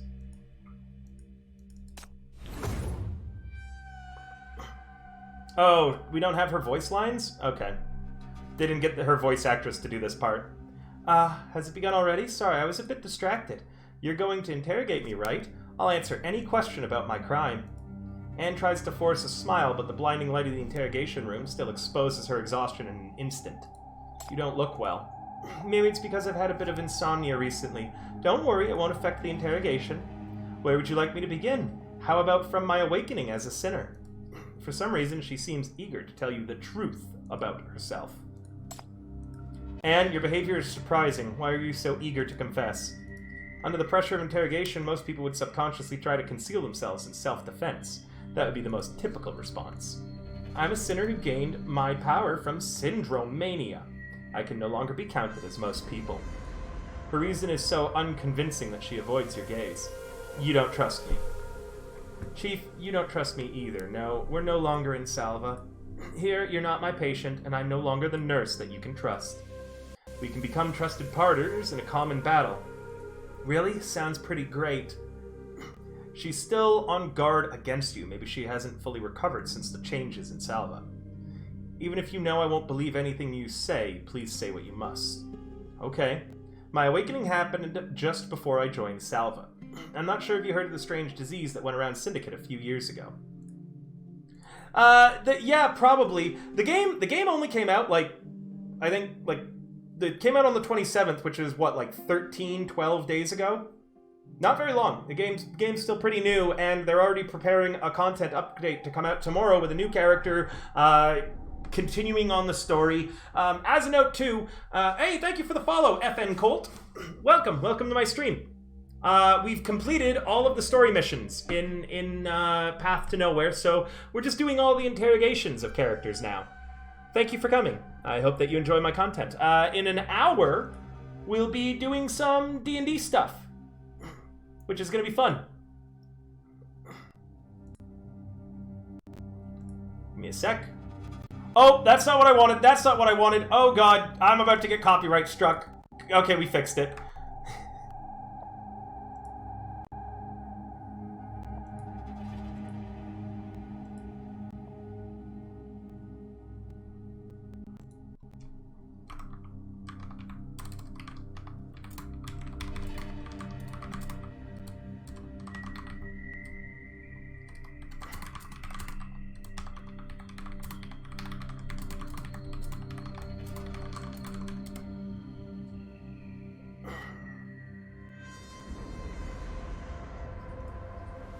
Yeah, thank you for the follow. Sorry, I was just trying to... Yeah, we're going to be doing some D&D stuff in an hour. Our new VTuber, we're going to be helping them make a character.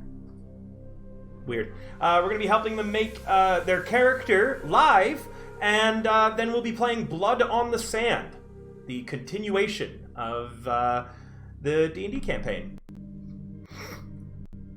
Undyne won't be able to make it tonight. She's still really, really sick. So, can I get a shout out for Undyne, please, in the chat, Saf, if you're still here? I don't know how to do the shout outs properly, but check her content out.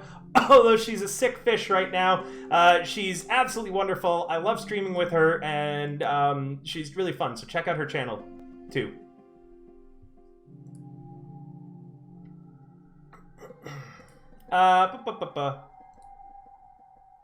You'd ink a copy of this pic and then color, but I don't know. Ah, I see. The cast command? Yeah, sure. Did you add the new VTuber to the list? On the command? You might want to, in the Blood on the Sands chat, you might want to get her. Oh yeah, no, she's there. Sarah. Ah, shit. Okay, yep. So Sarah is the new VTuber that I was gonna reveal who it was joining us tonight until we started, but it is Sarah, who is a fallen angel.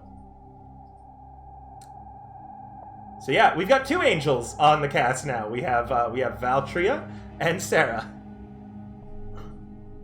Either way, no one knew the specific symptoms of the disease. But I heard that the FAC secretly established a closed prevention and control site with 100 staff. A team of volunteers from the Eastside Hospital also went to help with the technologically backward syndicate. But in the end, out of the 90 people at the prevention and control site, only one Eastside volunteer escaped. The rest all went missing. You're the one who escaped?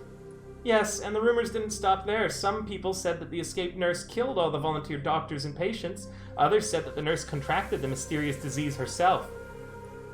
What do you think the truth is, Chief? The mysterious disease is actually mania syndrome. Yeah, it was a small outbreak of mania. I was the only one who got away because I was the sinner. As for the 89 others, one by one they became corruptors, killing each other in front of my very eyes. All I could do was ask Salva to accept them.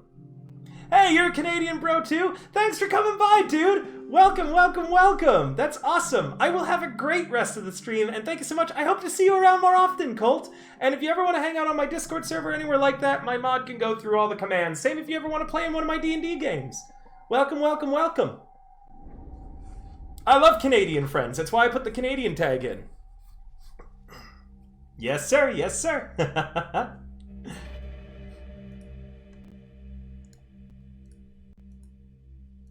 Are they the remains of the corruptors you secretly stored underground? Yeah, everything started because of me. I insisted on keeping the patients from the past. I caused the rumors about human experiments in Salva. I selfishly decided to take away the girl's body. These were all my decisions alone. It had nothing to do with Dr. Iron or anyone from Salva. Thank you. I'm so glad. Thank you for coming by. We had a Canadian talk last night in the Chisana Discord. My girlfriend committed an ultimate sin. I can't talk about it? You're shaking your head. Oh, she's saying I can talk about it. Good. She mixed poutine. Like, we got a big poutine from the bar we were at, and she went, the cheese and the gravy aren't going to get on everything, so I need to mix it. And then she tossed it like a salad. Like, she took my fork and her fork, and she tossed the poutine like it was a fucking salad to make sure that everything was mixed through it. And every Canadian I've now told this story to is like, what the fuck? She's American. She is an American, so she's not used to it. But every American that I've spoken to has been like, yeah, that makes sense logically. But I even asked the waitress, I was like, you ever seen anybody do this before? And the waitress was like, no. I'd never heard of anybody like looking at a poutine and going, this would be better if we mixed it. But it was fun. It was funny. She's really cute. The FAC can punish me however they want, but please spare Salva. With the Syndicate's current situation, it could not lose another neutral clinic. She looks at you earnestly. She mixed the poutine. She mixed it. She tossed it. So my goals in Path to Nowhere is, first off, I fully intend that when guild content comes out, when there starts being, I don't know if they're going to do straight PvP, Guild War stuff, or if they're going to do PvE, but I'm going to be leading my guild, my secret society, so if you want in on that, make sure to join the Discord, send me your user ID, so that's why I get you into the guild. But we are going to be try-harding PvP. I do want to max everybody, yes, that's another option. I also want to really do my best at Broken Frontline, and also there's going to be more chapters added tomorrow. I might, once I make more people and I test out some crime brand builds and things like that, I might start a tier list or something like that. This game's honestly, it's pretty damn good. I enjoy it a lot. I've cleared everything. We've got 39 out of the 45 characters. We're only missing 2 S ranks. Yeah, they're adding stuff tomorrow. There's a new character coming out, and it looks like Chapter 9 is going to be like the new content that they release. So, excited for that. It's going to be interesting. Yeah, I'm in mid-risk. I've been in mid-risk for a little bit. I'm having some difficulty on the 3rd tier of each boss fight in mid-risk right now, but I should clear that pretty shortly. It's just a matter of stamina right now to phase 3 some of my sinners. Irene's nearly done. I just need a few more mats for her, and then a shit ton of cash. Thankfully, my secret society is doing their best with, supporting each other. But yeah. I still live in Canada. My girlfriend is American. She's living with me right now. I don't want to dox my exact location, but I'm in Alberta right now. But I've lived all over Canada. I've lived in Quebec. I've lived in Ontario. I've been everywhere. Right now, I'm in Alberta. Yep. She looks at you earnestly and firmly without a word of denying responsibility. Is that what you were so anxious to tell me? You want to take all the blame yourself? I deserve to take the blame. When I kept those 89 people I knew. Why did you keep them? You knew that they were dead already. Because, like I said, I'm a sinner. Ordinary people's common sense doesn't apply to me. It shouldn't be a surprise that syndrome mania has turned me into a crazy nurse who hoarded remains. She looks away again. You're lying. Whether or not you are to blame for the series of crimes in Salva is still uncertain. But there must be more to why you kept all those corruptor remains, right? You have other concerns? Can you tell me? No, you won't believe it. You'll just think I'm babbling nonsense. I'm not gonna lie, this game, and I'm gonna out myself and a lot of other people, if you like the aesthetic of this game, you are closeted kinky. You might not realize it yet, but you were closeted potentially into some kinky stuff. You put your ID in the Path to Nowhere general chat. So on my Discord, you go to the roles channel, you select the roles you want, Path to Nowhere should be in there. Once you have the Path to Nowhere role, you'll be able to see into the channels. I don't let people without roles of certain games see into those games' channels, because if you don't like League of Legends, it's going to be really annoying to get pinged anytime someone pings the League of Legends role looking for players. Nice, Dottie. Das Long Braid. Yeah, that's Anne. How would you know if you don't tell me? We're currently interrogating her for her crimes. She's still reluctant to speak. It seems like Anne didn't realize you already held key information. Undyne, I've already said that I just said this in chat now, that if you like the aesthetics of this game in which you arrest the waifus and stuff, I stream every day. I'll be live tomorrow with more Path to Nowhere, followed by D&D, which is the usual right now. I just hope my allergies get a little better. But if you like the aesthetic of this game and you're enjoying the story in this game, you are closetedly kinky. You might not realize it yet.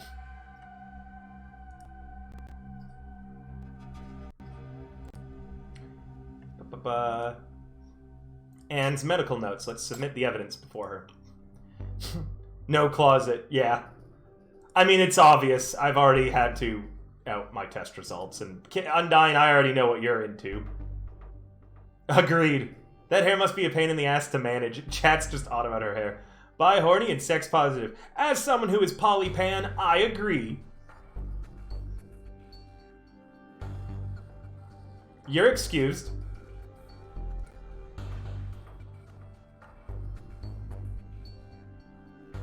Where did you find this? Underground in Salva, here in your office. She places her hand on the notebook with a nostalgic gaze. Can I be slanted straight? Sure, you can do whatever you want. I also, one of the main things about being sex positive and kink friendly is that I support people who, aren't ready for that kind of stuff, or who just like it normal, or who are straight and stuff like that. That's what it means. It's also friendly to people who don't have those things and, things like that. I mean, Undyne.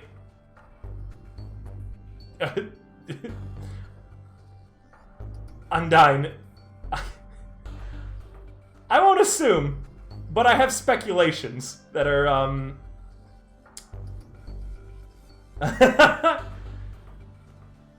Undyne, you're 100% brat at the very least. Like, absolutely.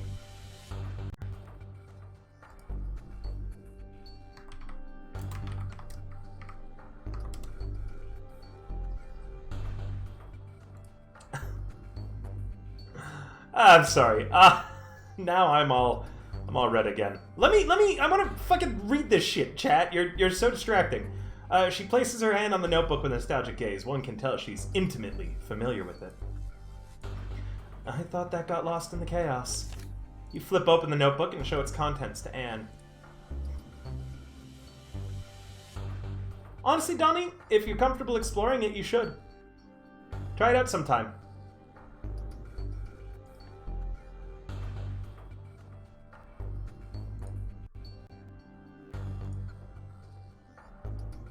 Since it's yours, you should know exactly what's written in it, right?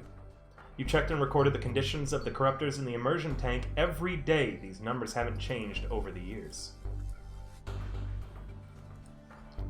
She looks away. She doesn't dare to read the contents in the notebook, nor respond to your questions. Immersion tank 001, patient, page, female, record 732, pulse 0, representation 0, blood pressure 0, M value. Stop reading. Record number 733, record 734. I know already, the results are all the same. Don't read anymore. 735, enough! She snatches the notebook and shuts it hastily. If I were to guess, you've been observing these remains because you think there's still a chance that they can be revived. Are you hoping that they come back from the dead? You seem to have struck a nerve. She looks back at you in a daze. Back from the dead. Very funny, isn't it? To hope for something so absurd. I know you won't understand. Does Iron know? As a professional physician, she must know very well what these numbers mean. She knew that these were just remains with no sign of life, but she can understand me because she has also heard those voices. What voices? Voices pleading for help.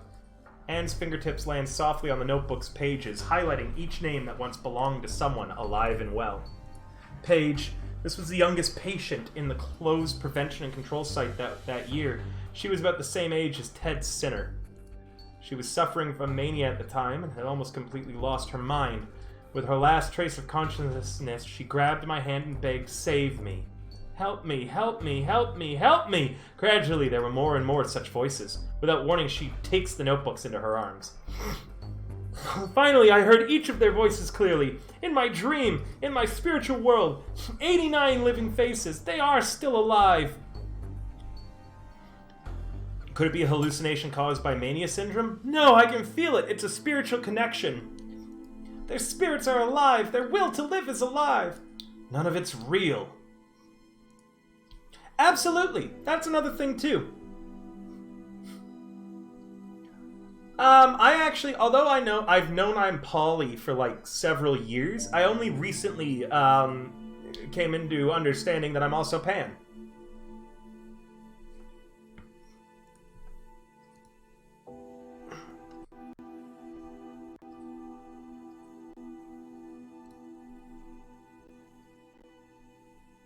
Beast, after we finish Anne's interrogation, if you're still here, we'll get you into the secret society. I knew it. You must think I'm crazy because you've never been surrounded by voices like that. Anne looks lovingly at the notebook in her arms, as if carefully swaddling a baby. Do you know what it's like for someone as dear as a family member to gradually lose their warmth in your arms? If you've experienced it even once, it wouldn't matter if the spiritual connection was true or not. To come back from the dead, that's our only hope. That's unrealistic. But modern medicine can't explain the symptoms, the existence of mania syndrome. How can you be sure there won't be unexplainable miracles? What if they can come back to life? Then they'll become monsters like corruptors. That's fine, at least they'll be alive. You witness Anne shed tears of despair. Sorry for all the weird sounds I'm making. Like I said, my allergies are really bad today.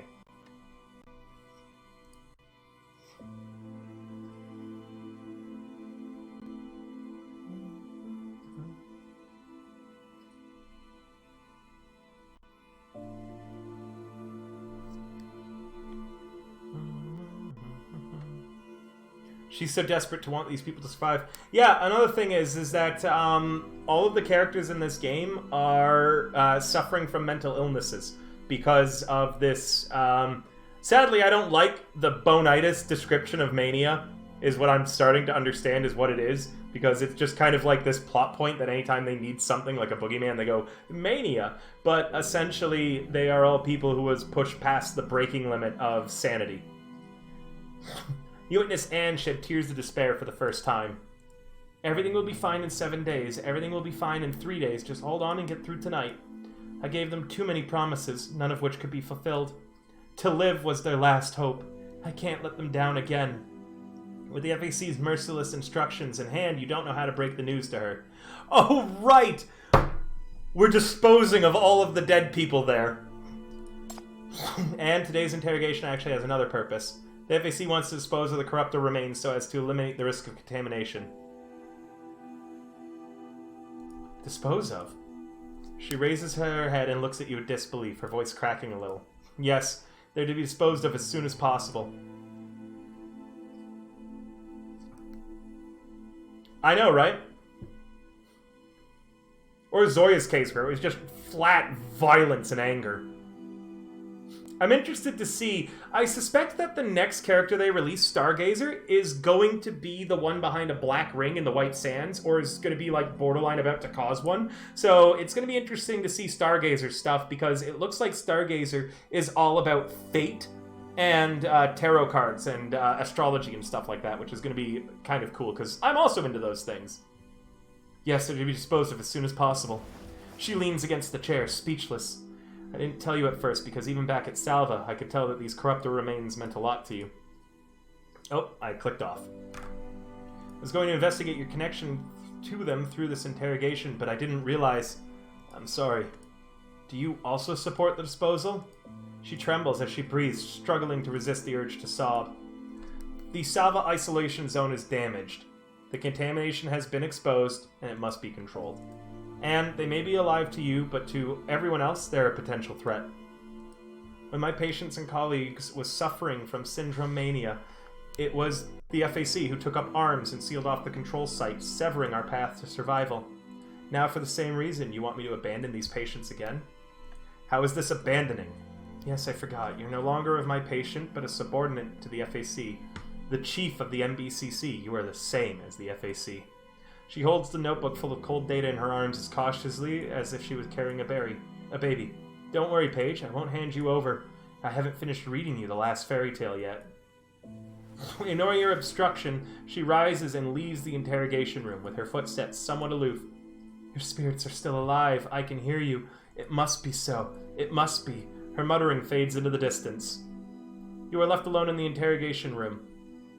Nightingale's voice cuts through the silence via the comm system. Chief, is it really okay like this? What kind of person do you think Anne is? According to the report from Salva and her operation, her behavior at the brew, she is a stable and reliable nurse. The medical staff here all depend heavily on her. Yes, Anne's professionalism shows that she is not an impulsive person. Hence, her seemingly child persistence might be actually the result of countless internal struggles. My persuasion alone is useless to stop her persistence. Think she can figure it out on her own, Chief? I don't want to force her. Anne won't even give up the life of a deceased patient. She won't allow the contamination to spread. For the time being, cordon off Salva's underground isolation zone. The public must be prohibited from the vicinity until Anne makes a decision. The FAC. I will communicate with my superiors and move forward with the cleanup as soon as possible. She is my sinner now. I will take responsibility for any problems. Anne must make a choice between keeping the corrupted remains of the 89 family-like people who call out for help every day in her dreams and eliminating the potential threat. This step will be meaningful only if she takes it herself. She just needs the right opportunity. What could be this critical opportunity? A name came out. Paige? You couldn't persuade Tan to open the immersion tank. The remains of corruptors stored beneath Salva are still a threat. Fortunately, this interrogation... Whoops, I accidentally clicked that. Fortunately, this interrogation wasn't a waste of time, because now you understand why Anne is being so stubborn and how she became a sinner. Having learned Anne's story, you decide to give her time to make up her mind, believing there will come a day when she opens up her heart to you. We got some quick stuff that we can collect. Because our next goal... Can this be upgraded again? It can. We're nearly done. Being able to upgrade it to level 11. Horo, found you and wanted to share some food with you. Horo was very generous and shared her milk with you, but it gave you diarrhea for the rest of the day. Ask for compensation. What kind of compensation do you ask for that? Hey, thanks for the milk, but I got the shits. You owe me one now. Horo sent you more of the milk in her storage. I don't think that's gonna help. Lol mood. Hi, Sarah! Hi, Sarah! Guys, Saf, can you do a shout-out, or the Blood on the Sands cast command again? Sarah is our new cast member, joining us tonight for Blood on the Sand. And in about 30 minutes' time, we are going to switch and start helping her make her character for tonight's game. So that's going to be streamed out live with her making her character. You're going to get to hear what she's doing, what she's up to. You're going to get to hear more about the world of Hasalia, the setting, as she asks questions, and we come up with a cool backstory for her. So it's going to be a good time tonight. I'm very excited for Sarah to be joining us. So yeah, definitely check her out, check her content out. Is Saf here to do the command, or am I going to do it? I'll just do it. That's all of the cast members. Mora is currently on a hiatus. Undyne cannot join tonight because she's very, very ill. And Sarah, highly recommend checking all of their Twitters out, even if you don't have Twitter, just so you can find the links to their Twitches. You can follow them there. They're all amazing content creators that I went through, looked at all their stuff, and thought that they would be a great fit for this D&D game. And holy shit, have they been blowing it out of the water. So Sarah's going to make an extremely fun addition, I can already know, and I'm excited to play D&D tonight with them. And now the color begins. Thank you so much for the artwork, by the way, Donnie. I appreciate it. I like it anytime someone draws me. Alright. Let's collect stuff from the love tree. Oop, that's Ariel. Oh, you're gonna make me very proud indeed. Don't worry. Sorry, I'm still having trouble breathing, so you're gonna hear me making weird sounds all day today as I struggle. My allergies are full swing. Rust, smoke, and endless violence. Syndicate never changes. I'm sick of it. Go. Destroy everything. It's time for a change. Hey, Geode, welcome back. So we're not doing any arrests right now. Oh, we've unlocked enough stuff to do a map. Why don't we do one last map for the day, where I have to get this skill upgrade material. Or no, it wasn't this one. What was it? I had to do this. Some character level up stuff so we can get these jewels, and then we are going to swap. Oh, you're drawing something for Lulu, Donnie, after you're finished? Oh, that's awesome. I'm glad that you're feeling so empowered, and I know that she'll appreciate it too. Oh, I think, I'm not certain, but you might want to let Lulu know that you're drawing her and let her know what it is first, because different Vtubers have different feelings on like getting artwork. I'm completely open. Draw whatever you want of me whenever. Even if it's weird River times Sonic. I'm gonna regret saying that because you will, like, someone will draw that just to upset me now. But even if it's weird stuff, like, kind of go nuts, I'll DM you if I have a problem with it. But generally, I will probably find it funny. So long as it's nothing that's, like, you know, actually would make me uncomfortable or stuff like that. River times Sonic? I mean, if chat, when we were doing the fundraiser, Sarah, if we made $1,074 for, the fundraiser for moving into the new place that I'm in now. If we had made 1,500 total, if chat had to hit that goal, we would have done a fanfic. Chat writes a fanfic, and chat could have, like, with my help, written a Sonic times River fanfic. Yep, definitely ask and check with Lulu first. Make sure she's cool with whatever's coming. But knowing her, she'll probably be okay with stuff. But don't count that. Like, don't count on that. That would have been great. Yeah, we did hit a lot of great rewards. I've got a face cam stream coming up, and I've said that if we hit 1,000 followers on Twitch and 1,500 on Twitter, which we're getting close to, I am going to... I'm already going to do a face cam stream, but I've got a pretty good picture of myself recently that I'll post up on my Twitter. Face reveal. IO, what you miss? Not much. So this is recommended level 60, but I think we can do it with these sinners here in this format.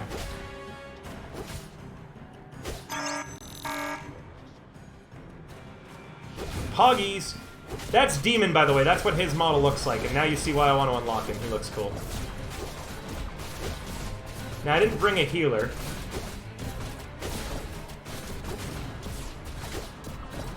But I don't think I'm going to need one, hopefully. We'll see if Zoya is a high enough level that she can tank it. Shadow follows. Oh, Demon, big slam. Full system locked on. Clear area. Right, in a moment, we're going to be able to break... Oh, shit. Bai Yi's getting her ass beat. I hope she doesn't die from being moved there. Oh, I forgot to hit her in the back. Broke him. Bai Yi might die, actually. I think I'm going to change her position. Damn, Zoya might die too. We might need to restart this with Hamel. destination. Zoid, you gonna be okay there? Holy shit. Holy shit. Bye.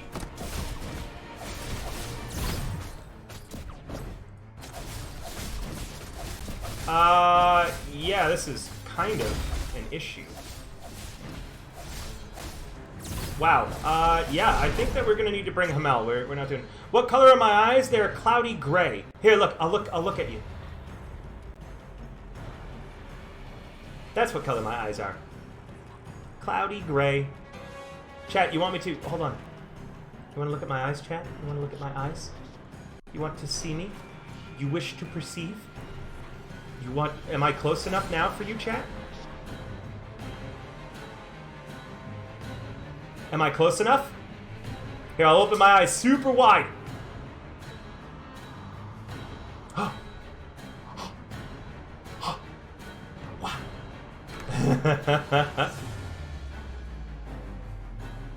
Can you see me now?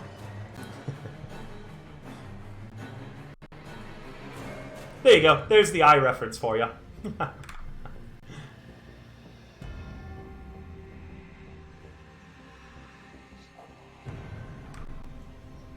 Yeah, Hamel actually helps. So Hamel helps with content that you're under-leveled.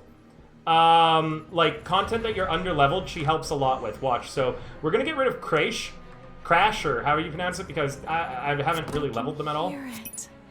We're going to put... The prelude of the dance. We're going to put Hamel there. And I think that should fix everything.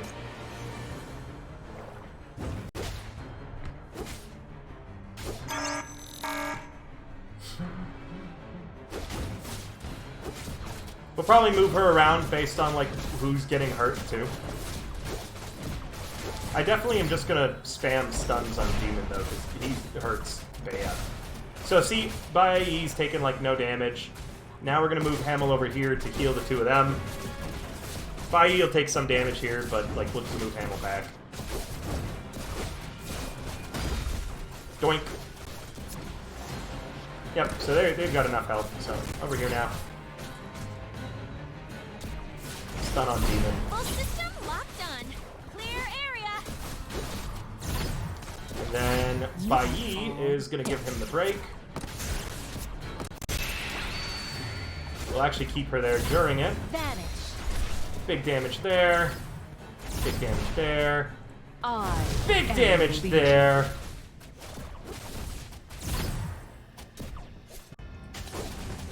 Gonna swap Nox and Bai, which she's got her ability ready. Destination. Hamel goes there, take heal, and Ireen's gonna go here just to deal with that guy.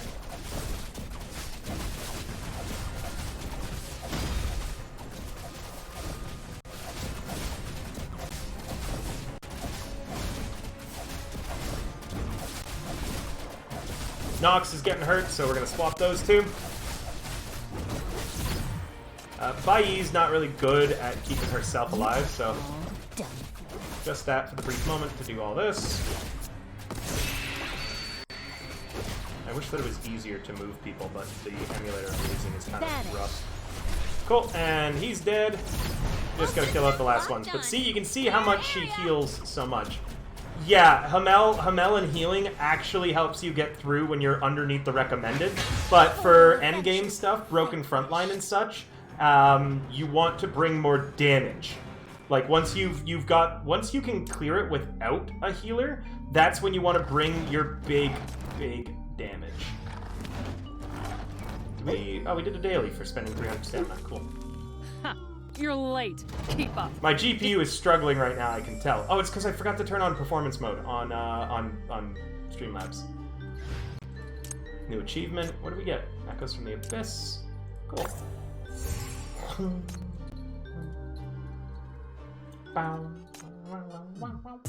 Wah, wah, wah. We've got enough to do a lot of pulls when Stargazer comes out, by the way. Very excited for Stargazer.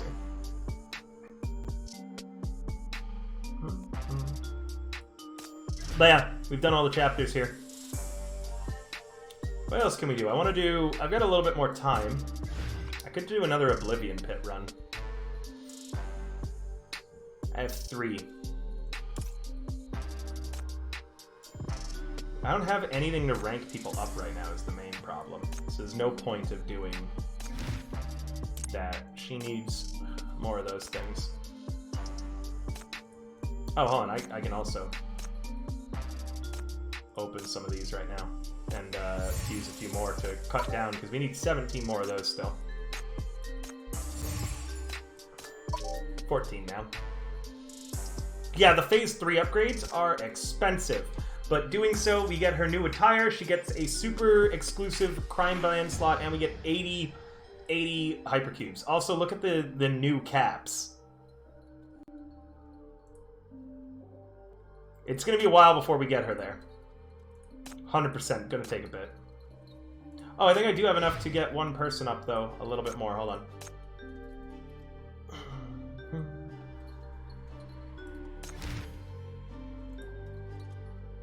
I know that you're an EMP simp. She's pretty cool though. I like EMP. I look forward to the battle. Boop, boop, boop, boop. Yeah, we'll do an Oblivion Pit like run. I've already done my daily one, but I'll spend one of the resources to do another.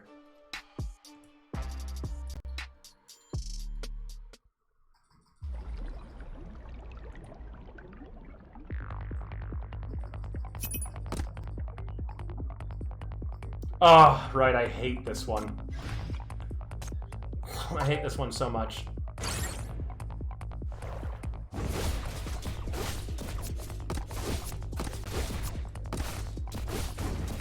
God damn it, it moved the wrong fucking person. So now she's out of that position that I wanted her in. I'm waiting, now.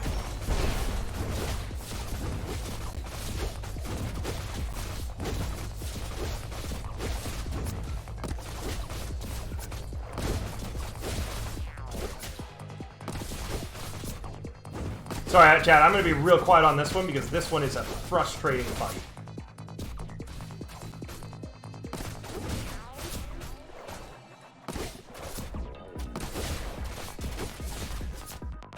Wrong person.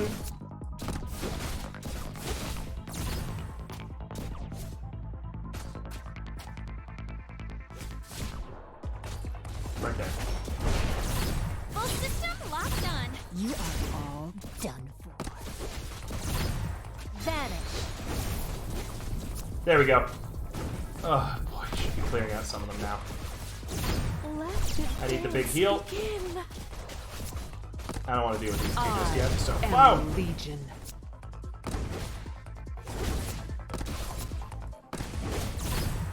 Death is your only destination.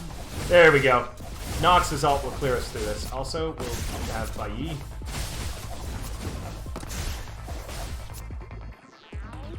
Okay, and then we just reset everybody back up here. Look how many movements we have to do, though. I hate this one. Oh no, Donnie got any windows? Yeah, it's a straight line. I hate this one. It's just so annoying. We're gonna save everybody's ults. We don't need them anymore. We should be able to kill the rest without a problem. We will use that if we see that come up, though. Oh, shit. I forgot that I need to heal the front line. That could have been bad. Heal them quicker? Or no? I'm gonna use... Okay, good. I hate... This one and the next one I really dislike, but then everyone after that's fine. I did this originally with only 5 people because Hamel wasn't a high enough level, and it was... I did it off stream, sadly, but it was quite the accomplishment. Yeah, I hate this one too. I remember really hating this one. It's not as bad now, though. Let the dance begin. You are all done for.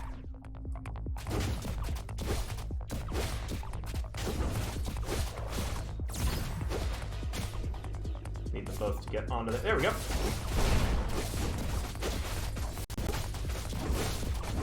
Full system locked on.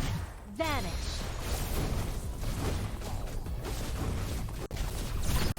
I am the Legion.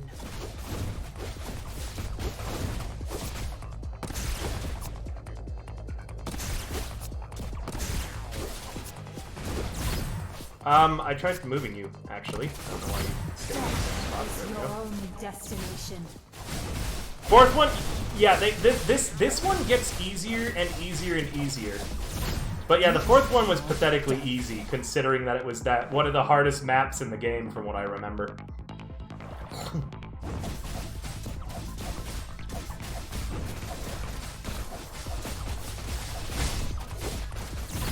Vanish.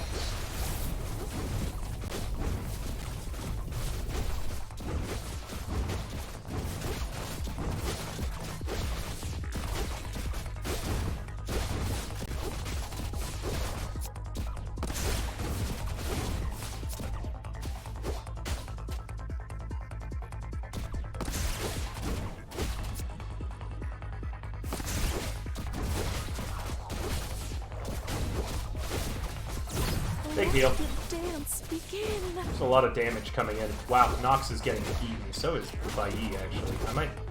Do I have to break them? I hope I don't have to spend an ult on this. No, I don't think I have to. Come forwards. Come closer. Come closer. Fine, Jesus.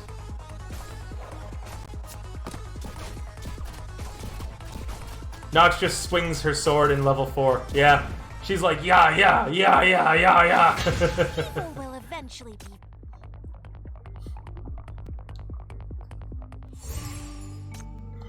Level 4 is the easiest. Level 3 isn't that bad either. Level 3 is not bad because that one's really generous for charging ult.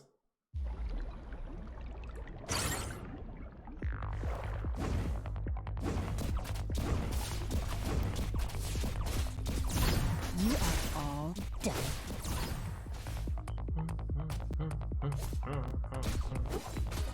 I'm about to turn on everybody's ults. I just want them getting a little closer. Yeah. I am Full system locked on. Clear. Vanish.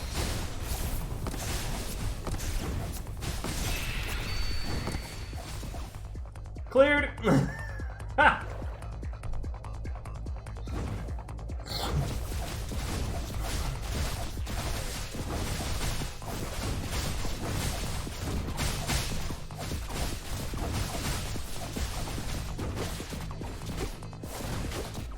Like this one is like a really simple one. I don't have any problems in it. We'll just charge up everybody's ult for level 4 too to do it even faster than we normally do.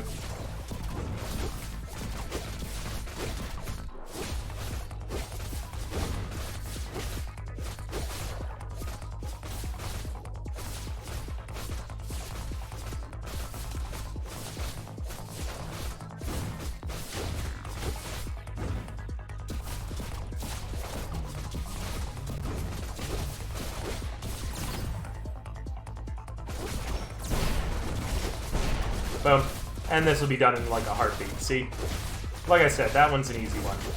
So once we're done this, and I think we've got two more levels of this Oblivion Pit, we are then going to grab a hold of Sarah. I'm going to take a very short, like maybe 5-10 minute break just as a note, Sarah, so you can as well get situated. Then we're going to go ahead, finish off making your character. We'll do that live in front of stream for everybody. And yeah, going to be a good time. You are all done for. Full system locked on. Clear area. Death is your only destination. Vanish. I am the Legion.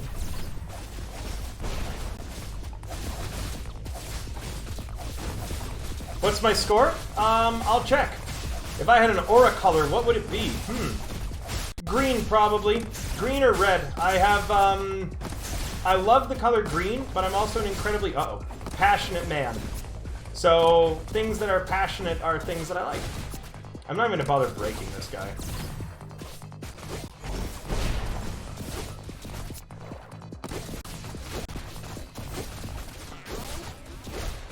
I don't know, chat. What kind of color would I have for an aura? What do you guys think? I think green or red works. Everything is Like if I have every test that I've done has been like a red or orange aura or like a firebender, things like that, because I'm hugely passionate. This one can be kind of tough, though. I remember this one being sometimes difficult. Vanish. You are all Full system locked. Let the dance begin. But it's just mostly annoying. I am the Legion.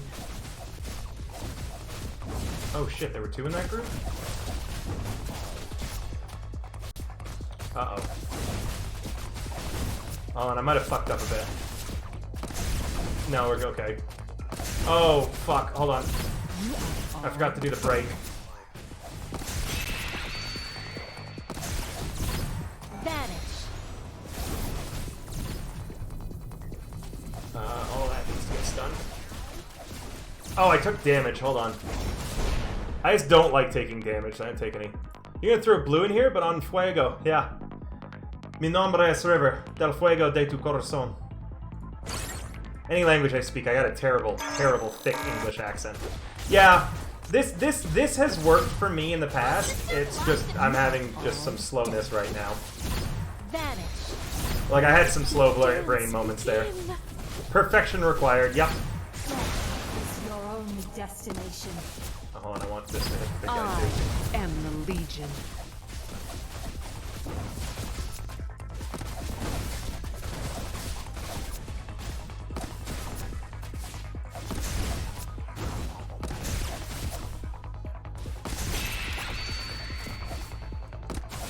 you are all done for.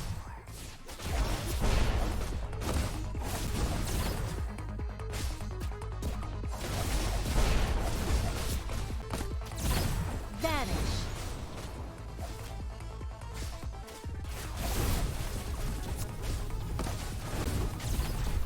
Ba ba ba.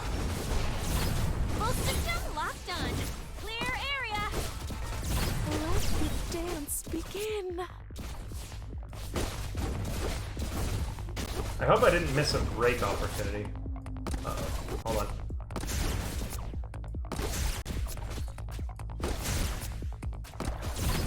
You are all done. Vanish.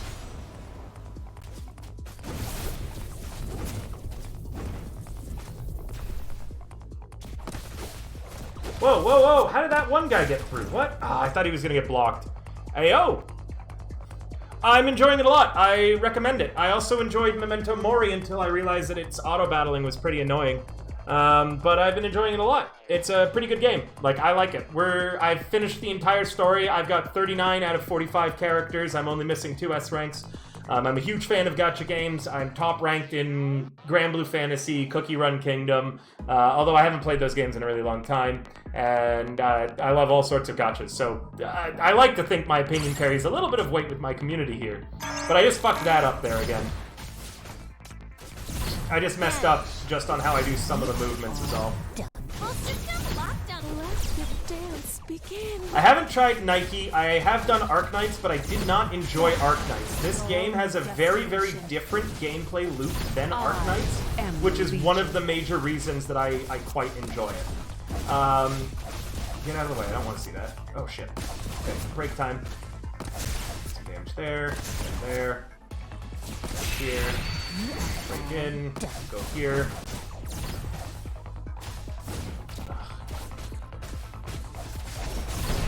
Vanish.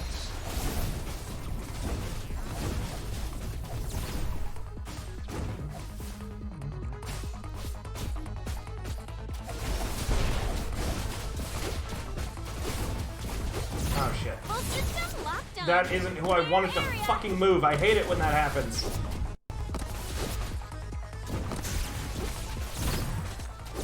Let the dance begin. You are all Vanish.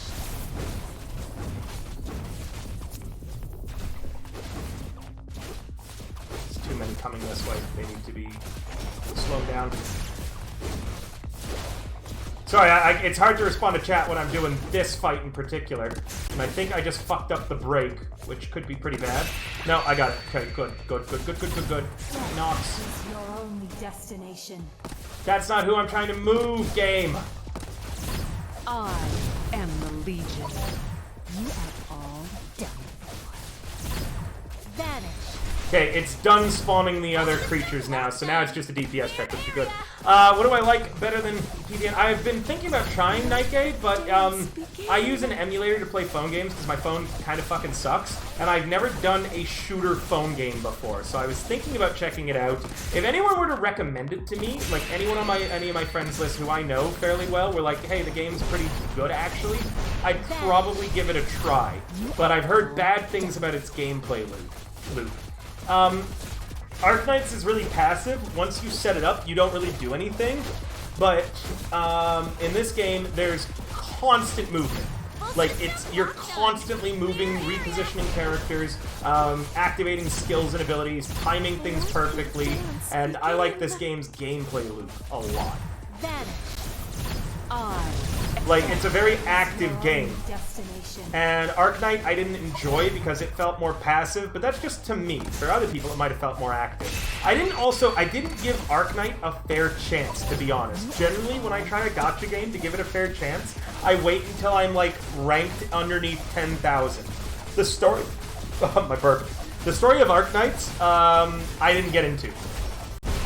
I didn't know about shit. Yeah, Path to Nowhere has a lot of good quality of life. The story of Path to Nowhere it's sometimes really, really good, and then sometimes they use the word glabella rather than the forehead to describe where something is happening. So, the writing goes from, oh, wow, I really like this, or, oh, I can kind of see where they ripped this off from an anime or other show or thing, to, oh, wow, it's really, really good in this case. Like... I feel like there were a lot of writers who worked on Path to Nowhere, and I can see, and translators too, and I can see spots where I'm like, well, this person did a really good job here, and then this person didn't do their job at all. The job is done. But yeah, we're going to be swapping to some D&D stuff now, so please stay tuned. We're going to make a new D&D character with the VTuber Sarah, who is joining our D&D campaign, Blood on the Sand, tonight.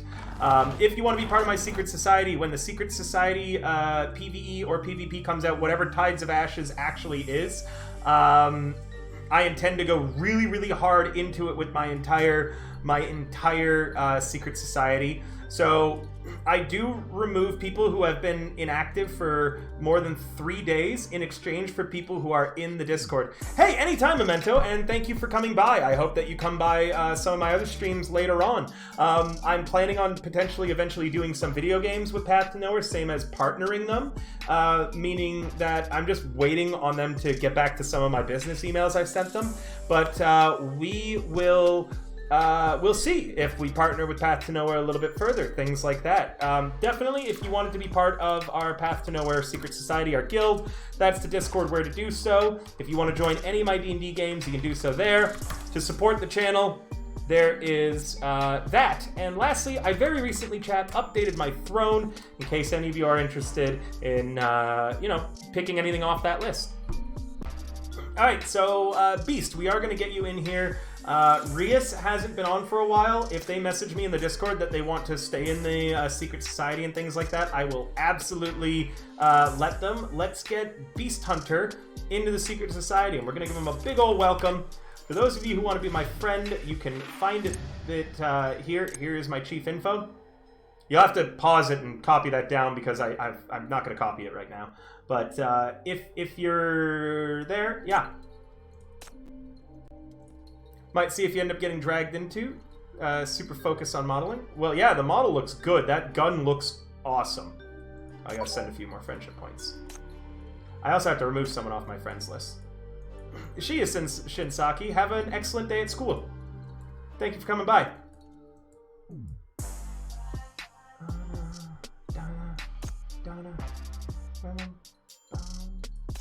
Again, I haven't seen Rias in a while, which is sad. I am going to unfriend them too. But if they come back and they want to message me on the Discord and are like, hey, why was I removed and stuff like that, they are absolutely welcome back. But I need space on my friends list for Beast, who is active and around. Let's search. Player not found. That's your user ID, you said, right?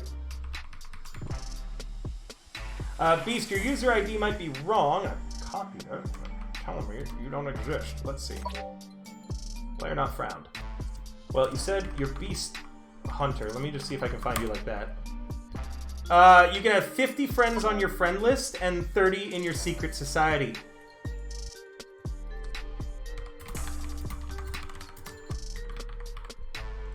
I'll have you add me, Beast, and I'll just post my user ID in there.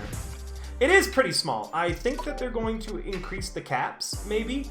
We'll see.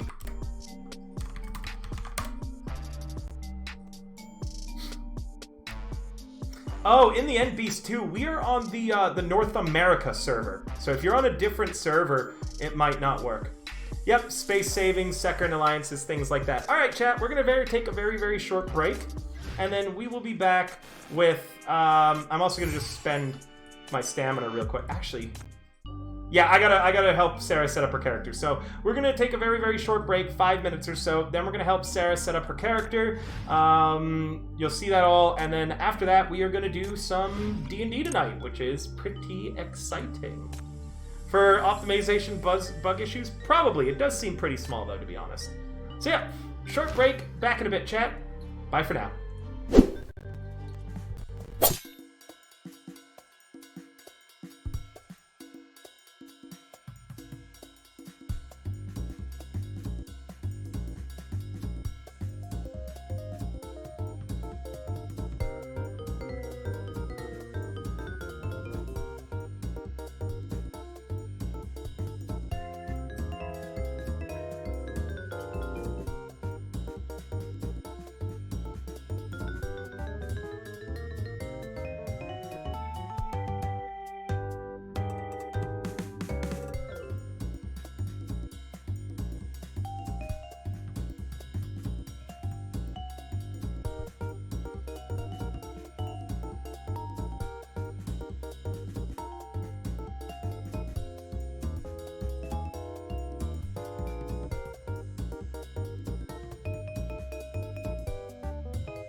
Hi, everybody. Insane.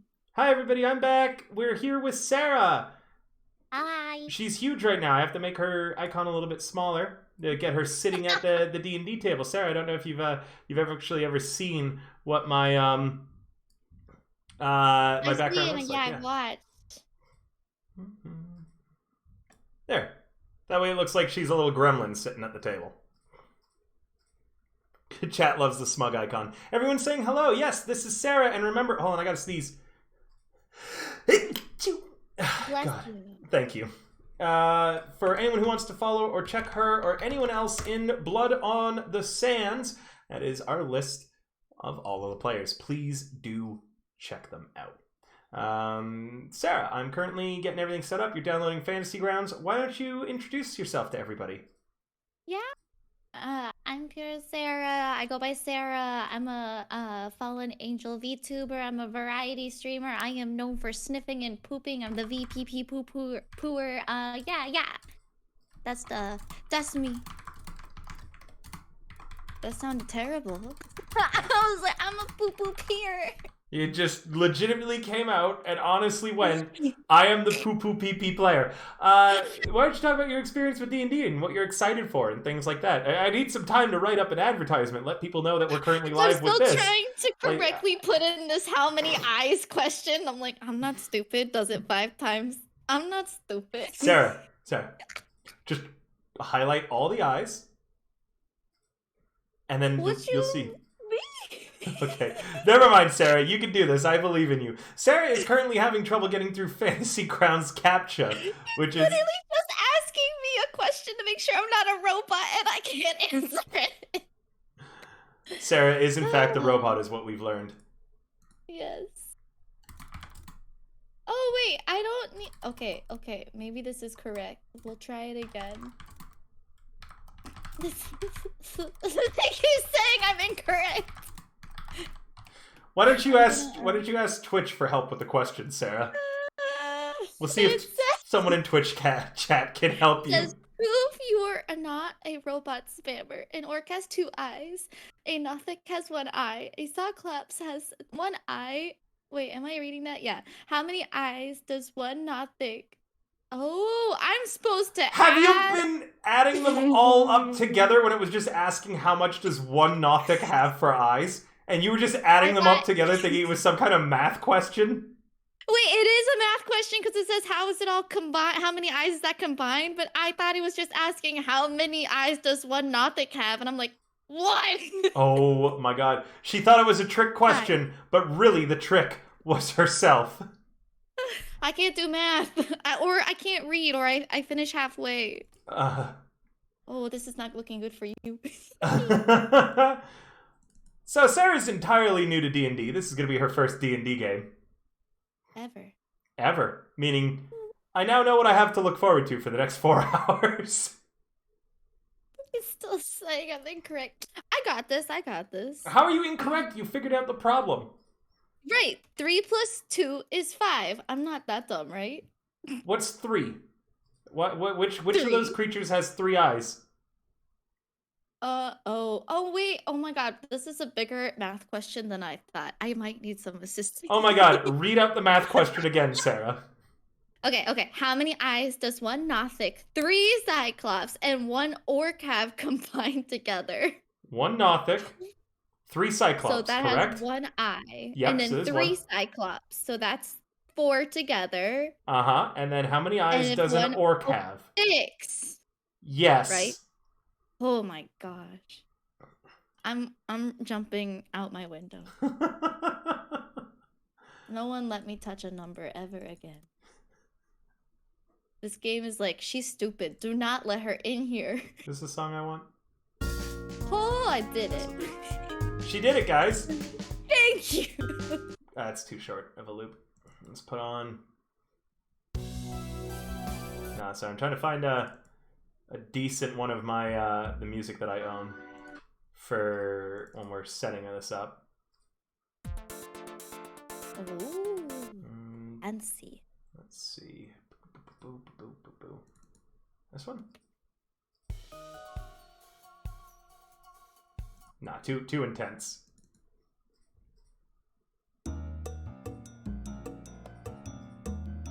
one's too short of a loop.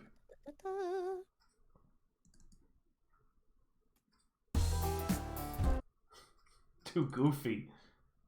Keep getting it downloaded, Sarah. Do your best. It's going. The computer's ready. It just wasn't ready for me. Oh my god.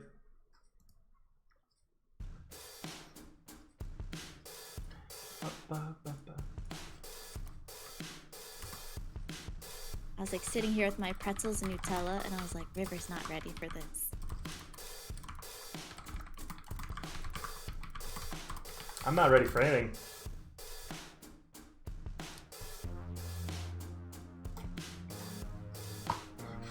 Doing a lot of downloading. Sorry, Chad, if I'm a little quiet. Like I said, I'm typing up this advertisement now that Sarah's managed to do basic math correctly. It wanted me to read the full question. Normally, to solve something or answer it, you do need to read the entire thing. I guess they do say that in school, that you're supposed to read the question entirely. I like to skim. I'm making it worse. Okay, it's downloaded.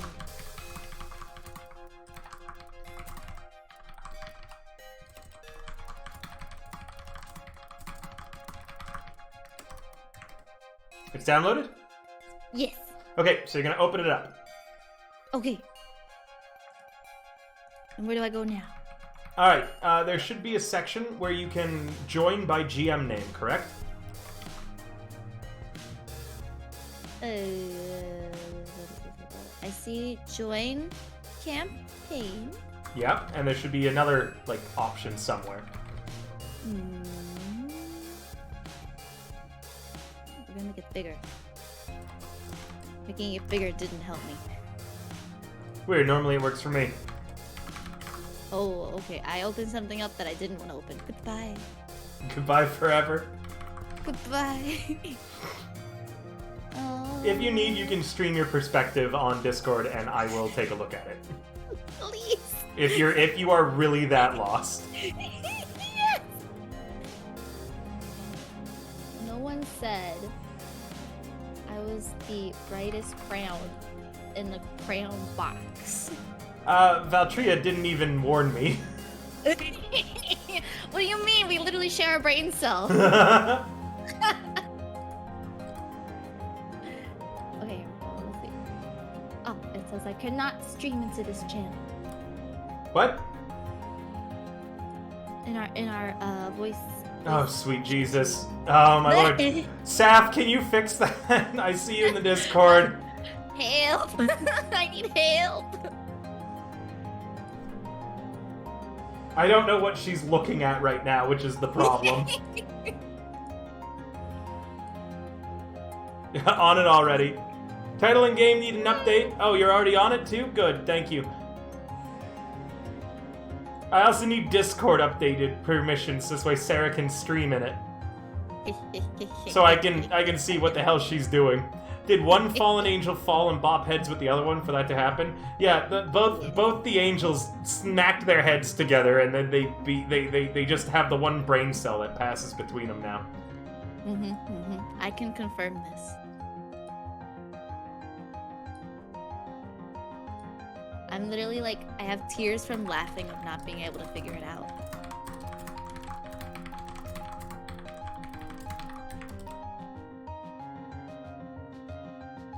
Well, don't cry.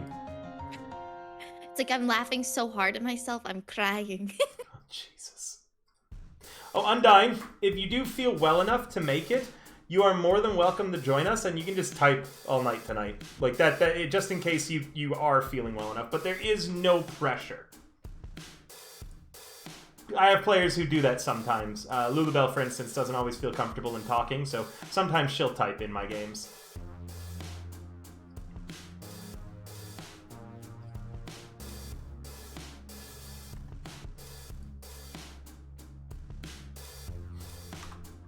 I pressed buttons and I should not have pressed buttons. There should be an option for you to say join. It says join by GM name. Does it not exist?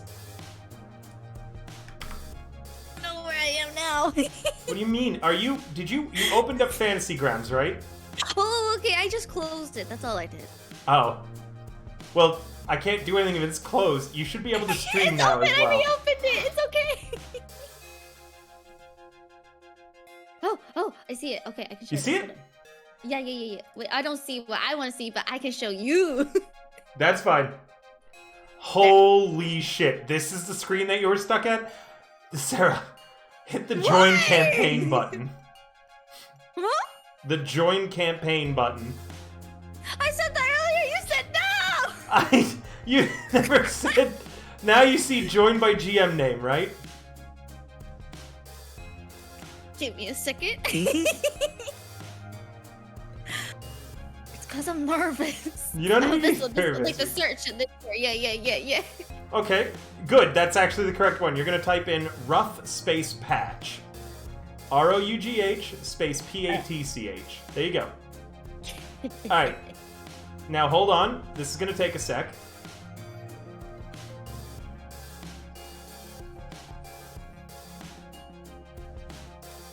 This reminds the chat so much of when you first learned to drive. I'm scared of what you were trying to drive then.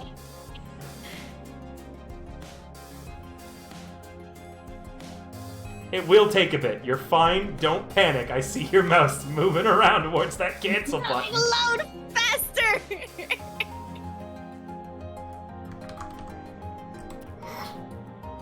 No, I feel that. I remember the first time I drove and I was like, what's the end?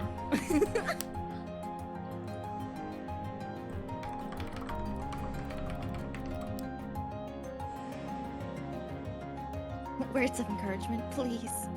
You're doing your best. It might not be much. It's not from your chat. Yeah, Saf, come on in and give her words of encouragement. I think she needs it. I swear I do adult things every day and I haven't died yet. Are you sure? I'm pretty sure. How are you? And don't forget to bully River every chance you get. Get out. I will try. Get out of here. Shoot. That was it. It was just to bully you.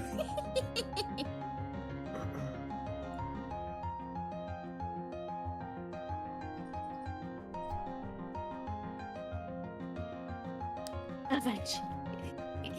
I'm reading your chat and I'm like, nah. Man, it is taking a while, huh? I have VPN on. Do you think that makes it worse? I don't know. I don't actually know much about technology. Ah, it says it failed. Nope, that's fine. It did not fail. It did not fail. Don't click anything. Click on the password section. I'm worried that you're going to click cancel. You're like, it failed. And then you're just going to make us start from the beginning. The password is roughworks, all one word, capital R, capital W. Nothing typed. Let me try this again. Okay. There you go. Good. Yes.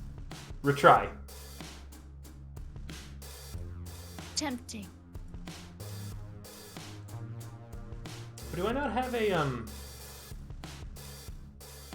don't have a thing selected for the, background of this. 1 second. Yay! You did it, Sarah! You connected!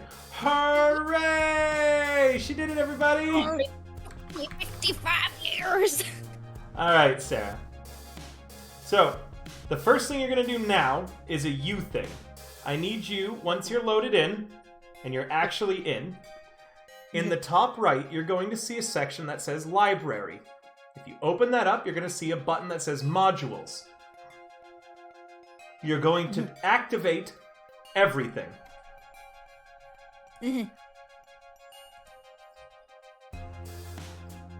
Okay? Understood. Good girl. There's a lot of words on the... You're just going to ignore it all. You just do what I told you. Oh, I see. Library. Library. There you go. Modules. Excellent. Now the button that says activation. And just load everything. Go through, individually click. There's more pages too. There's 4 total pages of stuff for you to load. Oh, Lord. Oh, Lord.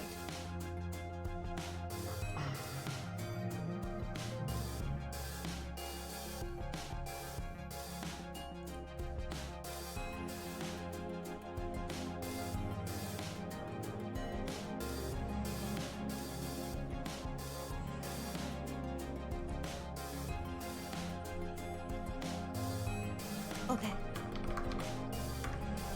Done. Excellent job. Good job. You loaded everything on all 4 pages? Yes. Okay. I swear to God, I hit load on that thing. It doesn't look like you did, Sarah. I see many things that still have the load button that must be pushed. So, you lied to me? No, the game lied to you. I don't blame the Hey, the look, I'm program. hitting load, and then it says unload, and then it stops. No, see? Go slower then.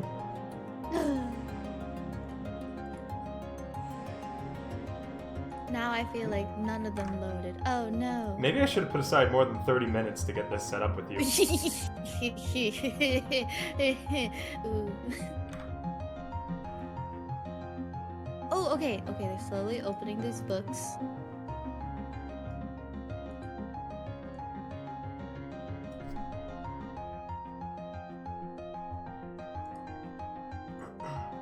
Maybe they're all just going very slow.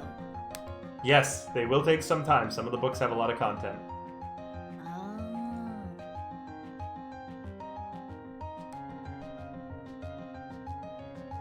Making sure the books are open. This one did not open.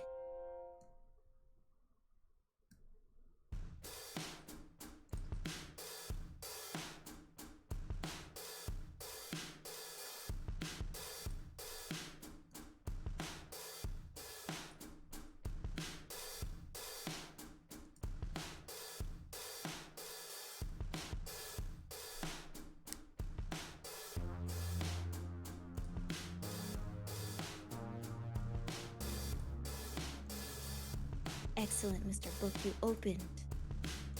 Okay, all the books are finally open. Are you sure? I'm looking like twice to be sure. Okay, they're open, All right, good job. Give me a quick second. I'm setting some up myself right now. That'll do. All right. You are going to go to now, underneath player, there should be a characters button. Like this one?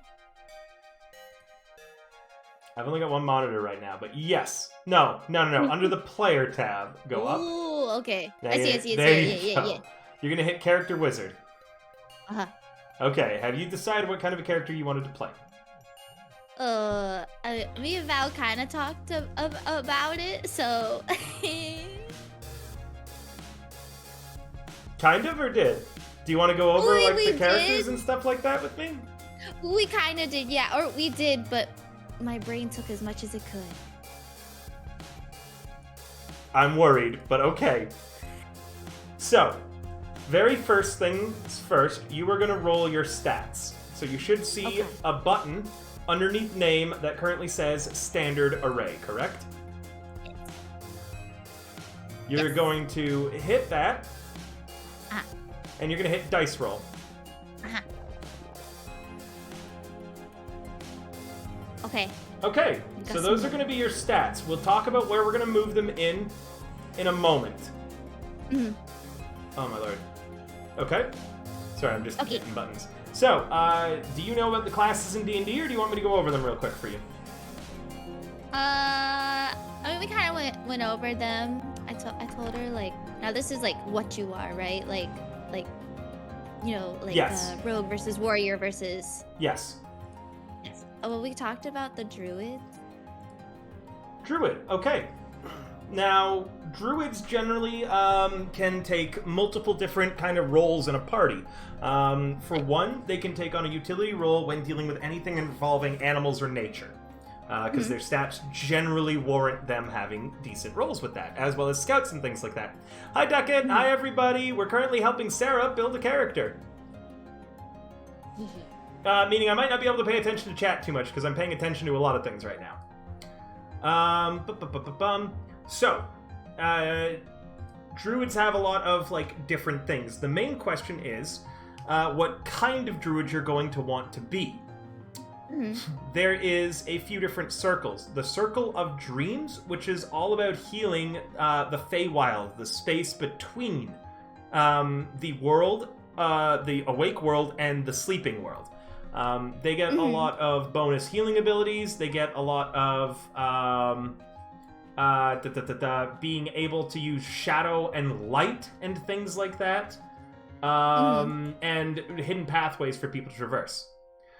Circle of the Land is a druid that lets you cast a lot of spells that change the land and things like that. Also, you get abilities that let you move around easier.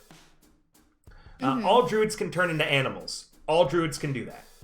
Circle of the Moon druid, however, lets you turn into stronger animals. So if you wanted to bring your whole character... Is she going to join the game too, Sarah? Yeah, she's joining us tonight. CC. CC. We're making her character for tonight. So Circle of the Moon lets you turn into bigger, stronger animals. Circle of the Shepherd, I believe, is about having an animal companion. This one I don't see very often. Yes, you also get to pick like a spirit that you summon up. It's about having animal companions, being able to talk to them and make friends with animals, things like that. It's essentially the summoner druid. You get to summon one of 3 spirits anytime that you wish to do so. Bear makes everybody tougher. Hawk makes everybody able to see better. And Unicorn helps with your healing. Okay. Circle of Spores. Have you ever played The Last of Us? Yes. You know the clickers? Yes. Circle of Spores lets you make people into that, and they listen to you. So, Circle of the Spores, you essentially have mushrooms and fungus that you put into dead bodies, and then the dead bodies get up and they do stuff for you. Nice. It's kind of a weird... I've never seen anyone play one. But, like, in concept, it's a very interesting ability. Also, you get an aura, and people who are, like, near you, you just damage from them being near you. Because you have a lot of, like, icky stuff around you, and they get sick from being near you. Sounds accurate. Circle of the Stars is if you like astrology and things like that, you, instead of turning into an animal, you consume the ability to do so to instead summon up starry patterns that go across your body like constellations in the sky, and they let you shoot lasers or heal people better. And then the last one is Circle of Wildfire, where you get a fire spirit that hangs out with you. You can summon them, and they burn shit to the ground, and they heal. So, those are the different kinds of druid, and that's the best thing to think about. Tell me a little bit about, like, the character you'd like to play. When I play, like, a lot of things like this, I'm always, like, even RPG, you know, I like to play support, heal, kind of be the support for the people I play with. So I know, like, healing's important to me. I know... Because me and Val went over a little bit about, and some of those classes we talked about, I was like, the stars one was the coolest one we talked about, because I was like, ooh, I love horoscopes and astrology, so... Everyone loves Circle of Stars. I've never heard anyone complain about it. Mechanically, it's very solid. The main thing, though, is that if part of the draw of Druid was turning into animals for you, is that to play the class, like, at its strongest, you don't really ever turn into an animal. Because it takes, the ability is called Wild Shape that lets you turn into creatures, and it uses the same resource that you need to summon your constellation. So you're going to spend very, very little time turning into animals apart from in very specific circumstances. So that's the main thing for Circle of the Stars. There's also, if you like astrology and horoscopes and tarot cards and things like that, there's a good spooky bard class that's all about tarot. There is also, for sorcerer, has the divine soul, where it kind of fits with your, also, if your VTuber persona is similar to the kind of character that you wanted to play, there is a sorcerer class for when you are born from, like, a divine celestial bloodline, and you could always play that you are, like, a fallen version of that. And it's very supportive, it's very buffy. It does a lot of the similar stuff that clerics do, but it has an advantage for enhancing those spells. It does less of them in order to do, like, I'm going to cast this spell that to heal people that generally I have to touch someone to do, but I'm going to do it from 30 feet away. It has, like, I'm going to heal these 2 people at the same time, or I'm going to then buff them so they move super fast. So, Druid, if you wanted to play a supportive class, is pretty good. Same with Circle of Stars. It's very damagey and also still supportive. Because you get access to a spell called Guiding Bolt, and you just get to, like, essentially do it for free as a bonus action every round as you just go pew. Yeah, Bard is my favorite class, but that's my personal thing. Wizard is also super supportive, but it's kind of complex, and you just get access to every kind of spell ever. Okay. Complex. No bueno. My small brain. Yep.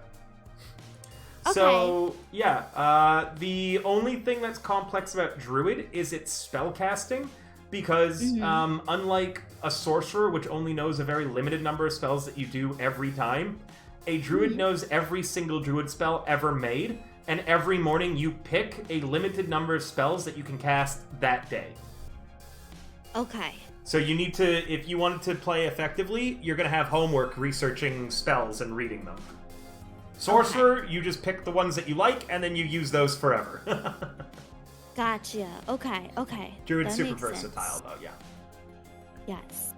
Okay. So- I kind of like the sorcerer one. I'm not good at homework. Yo. Hi. Yo. Hello. Hi. But yeah. You're live right now, right? Yes, we are currently live. Yo, what's up, stream? What's up, chat? Val's saying hi to everybody. Hi. I believe 2 of your regular viewers are in here. Apo and Duckett are in right now, Val. Hi, Apple and Ducky. Hi, guys. Hello. Love you. Mwah. So, hold on, Val. I gotta get your future tech in here because I have to update it at the beginning of every session. Ooh. I have too many people that I Hi, Sarah. do D&D with, so like if I just leave them all in, it gets way cluttered. And if future tech ever goes down, I'll have a stream and it'll be like a billion like not connecting things. Oh lord. Yeah, so it's easier for Sarah, just me your to little sort your little gremlin PFP is super cute. Like a Oh smug. my god, your current future tech, Val. Yeah, it's nice, isn't it? Big booba. Oh my god. This is going to look perfect at the table. Hold on, you know what I'm gonna do too? Can you hide half the wings? Like I'm gonna be able to hide it in the a booba second. Just Yeah, sit yeah, on yeah. the table. That's what I'm planning on setting up. Yeah, and hold on. I'm moving Sarah Hell over yeah. Get them titties resting on the table. here too. That's the Big plan. old bitties. Chat's like, holy crap. Oh my lord. Oh, good lord. I have to put you down further though because now you're clipping through my Oh yeah, put me down, daddy. I fucking will tonight. Listen. I am absolutely ready for your gratitude today, okay? And I will put you down and feel no fucking remorse for it. God damn. Oh no, yeah, don't feel bad for me. I won't because I know you're very into bad. it. Yeah. If good thing Undyne is missing this, she'd have a heart attack. She was in chat earlier, so she might be seeing it and being like she might have Sad just that she's just missing out. finally died here right now. It's starting already. Yeah, the chaos. But I'm ready for it. I came prepared today, I'm here, Val. of course it's starting. Your gratitude is I've never going to heard be called obliterated. gratitude, but I like it. Yeah, I know you do. I also enjoy gratitude. Are you fucking kidding me? I've added a third one of you? You have. Oh my god, a fourth one, including Mora. Look, I brought her in for a reason, okay? What, you thought I wouldn't invite someone with the same energy I bring? Good fucking god. I can't wait to see her and Mora interacting. Like, that's gonna be just a nightmare for me in general. Alright. Or a dream, depending on how you look at it.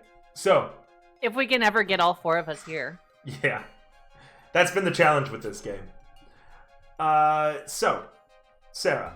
The main differences between Sorcerer and Druid is that, with Sorcerer, is that you get access to spells, and then you can spend points to mutate those spells based on what mutations that you pick that you want to be able to do. For instance, a spell that could normally only be cast on one person, let's say Haste, which lets them act like twice in a turn and gives them a lot of buffs. Normally, you can only cast it on a single person because it'd be broken otherwise. With Sorcerer, you mutate it to do it on 2 people, and suddenly your team is moving at the speed of light. Okay. There's other additions like that. So it's basically the difference between Sorcerer and Druid is that Druid is really, really versatile. So you can, every 8 hours, like pick different sets of spells. You can choose to go into Wild Shape or activate your constellations. Sorcerer, you kind of pick the things you like, and then you just do your one-trick horse like special combo every time that you do anything. It's also, if you wanted to be more charismatic as opposed to wise, you're able to like lie to people, convince, and be more a chaotic gremlin rather than wisdom. Also, as a note, what the party needs more than anything right now is someone with a high charisma. A bard, a warlock, a sorcerer, a paladin. Legit, everybody in this party, like, what's the highest charisma that anybody has? Let me look at this real quick. It's a +2, and it's shared by Lloyd, who is played by Rai, who is a taciturn character who never speaks, and Valentin, who speaks too fucking much. I say fuck that. Let us all just stumble through every interaction terribly. Meaning, Sarah, that if you do play a sorcerer, people are going to be looking at you to convince people of stuff and like be the face of the party, the one doing all of the social checks and talking. So that's a big responsibility. Generally, they'll tell you what to say and things like that. And I've seen people who are not good at talking at a character get really good at it through. We had a fighter one time who began being known as Commander Rinder and ended up becoming the leader of an entire like army because he was the best person for the job, despite like not being great at speeches at a character. He has put his heart into it, and it worked out really well for him. Okay. So don't feel too bad. So that's the main question. Also, as a note, you're a new player, meaning that within the first 5 games, if you're like, man, I really hate this class, we can swap to something else without like any penalty. Okay. What are you thinking then? Sorcerer, Druid? What's up? I think he's Sorcerer. Okay. So, with Sorcerer, we had talked about you doing the Divine Bloodline probably, which is one of the best buffy supportive ones. Just to let you know, there's one that does stuff with darkness and shadow, one that does stuff with weather, and one where anytime you cast a spell, you spin the wheel of random, and a random thing happens, which could be you turn into a potted plant for a little bit, or you literally just center an explosion on yourself. Or you also like increase your spell, thing like that. So it's like it's a random table of good and bad things that could happen. That's if you really want to embrace your chaos and just be like, I'd like just random shit to happen. I've had wild magic sorcerers sometimes save the party, and then one who caused a TPK when what they rolled is that 3 random people get struck by lightning within 30 feet of them, and the only people around was the party's fighter, the party's cleric, and then their monk, all of whom got hit by lightning and started dying, and then the villains were just like, oh, well that's helpful.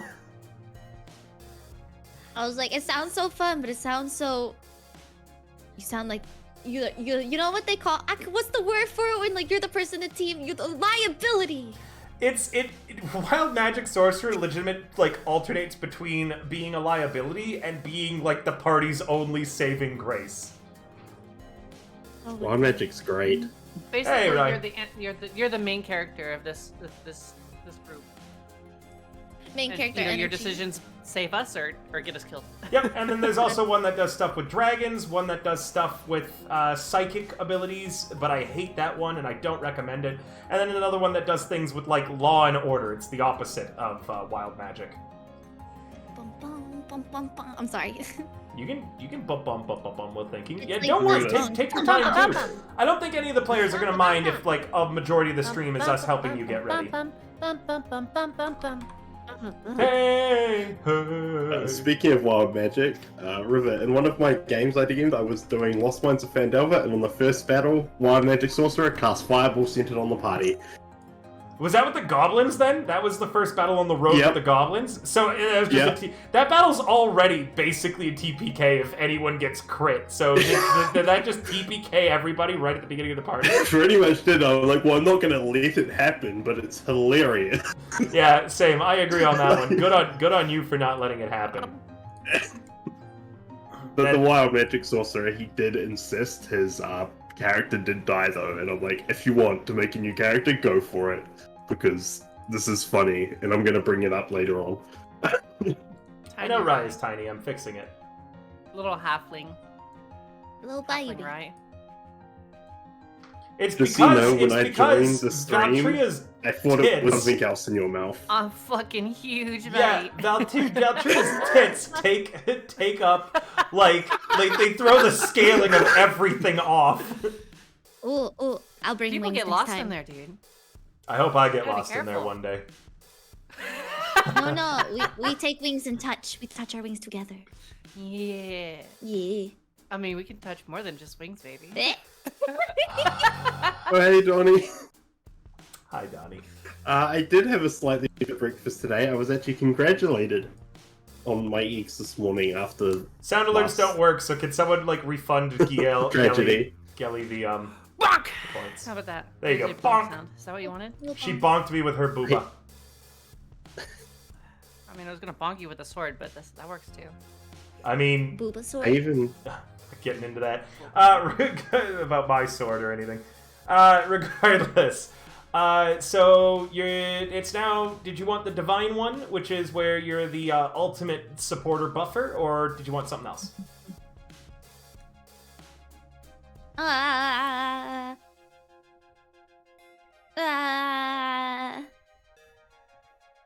Now I don't know. Follow Like, do your we want- heart. Do whatever you want. Follow your heart. If you really wanted and you're really confused about what to do and you don't know, and you want to entrust your life to the wheel of random, we can just roll dice to decide. Oh, that's too random. all the classes are pretty well balanced, and I will tell you if you're doing anything that I'm like, well, this one's actually kind of shitty or something. Okay. You know what? Let's do the crazy one. Why not?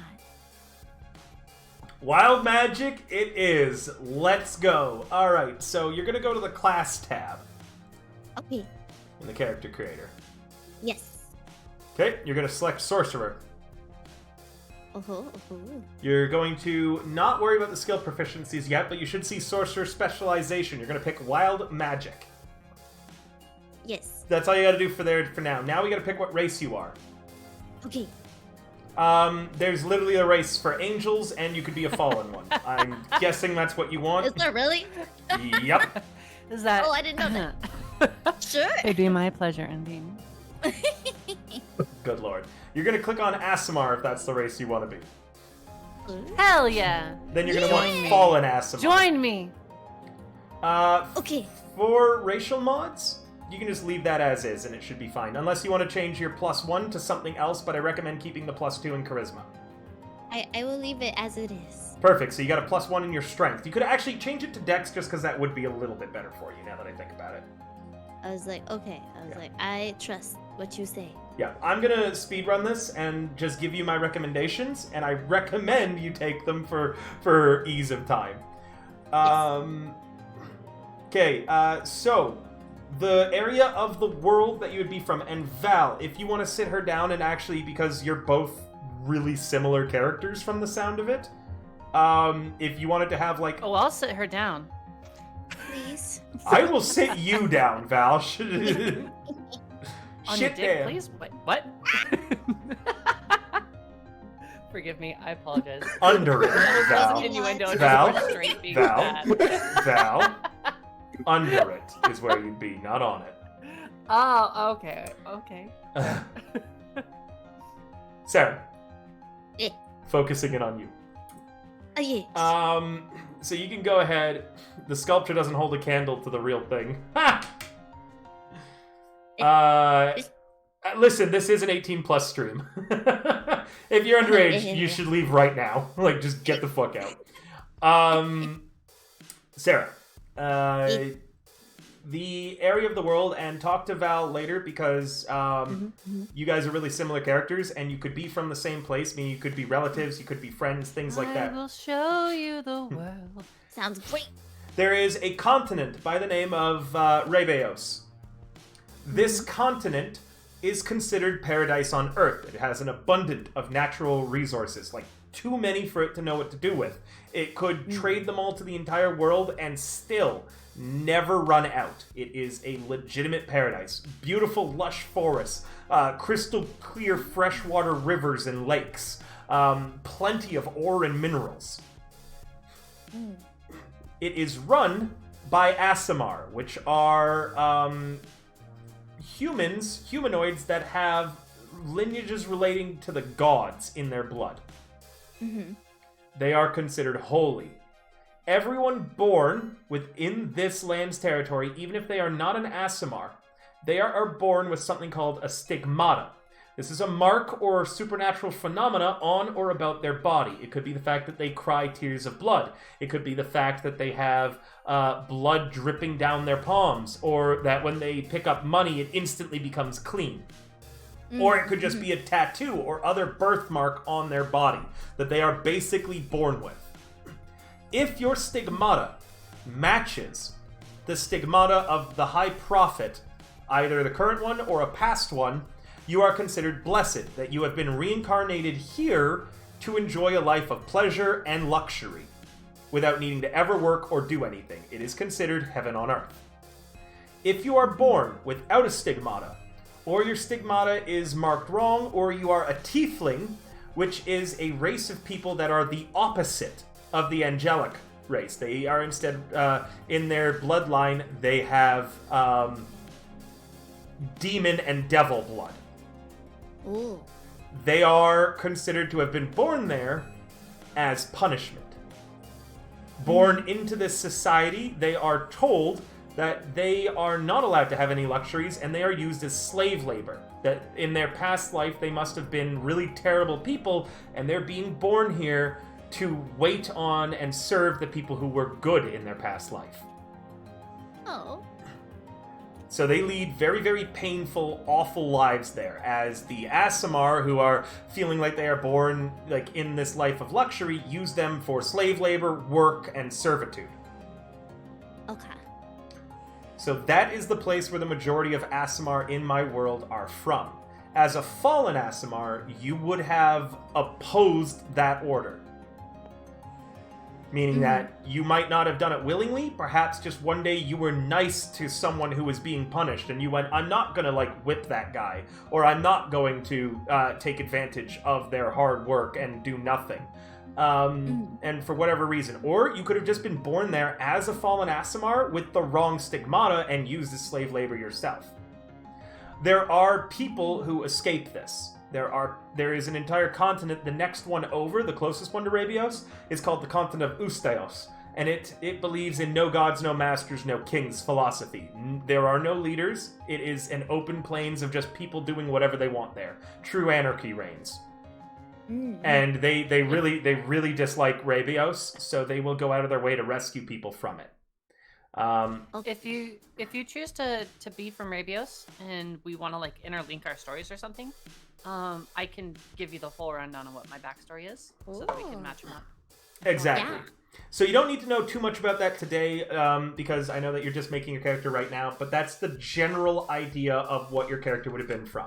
I have a lot of other places in the world if you wanted to hear about any of them, and pick a race that would be from that area of the world. But if you wanted to do an Aasimar angelic fallen angel and really delve into the concepts of morality, punishment, and reward, you're going to want to be an Aasimar in my setting. Gotcha. Okay. So, with your race selected, the next thing we select is your background. This is what you were doing before you escaped Rebeos, or before you just chose to leave it. It's essentially whatever job you had. Did you want to be with a stigmata that matched, or a stigmata that didn't? Matched? Okay. So what made you want to leave? That's if I like see the like I didn't want to whip someone, right? Yeah, it could have been something like that. It could have been all Yeah. sorts of stuff. Sometimes Aasimar legit fall because every Aasimar in their dreams, they actually see an angel or a god that tells them what they should be doing. And essentially is like holding them accountable. But because angels and gods don't have the understanding for what a mortal life is like, sometimes their demands can make no sense.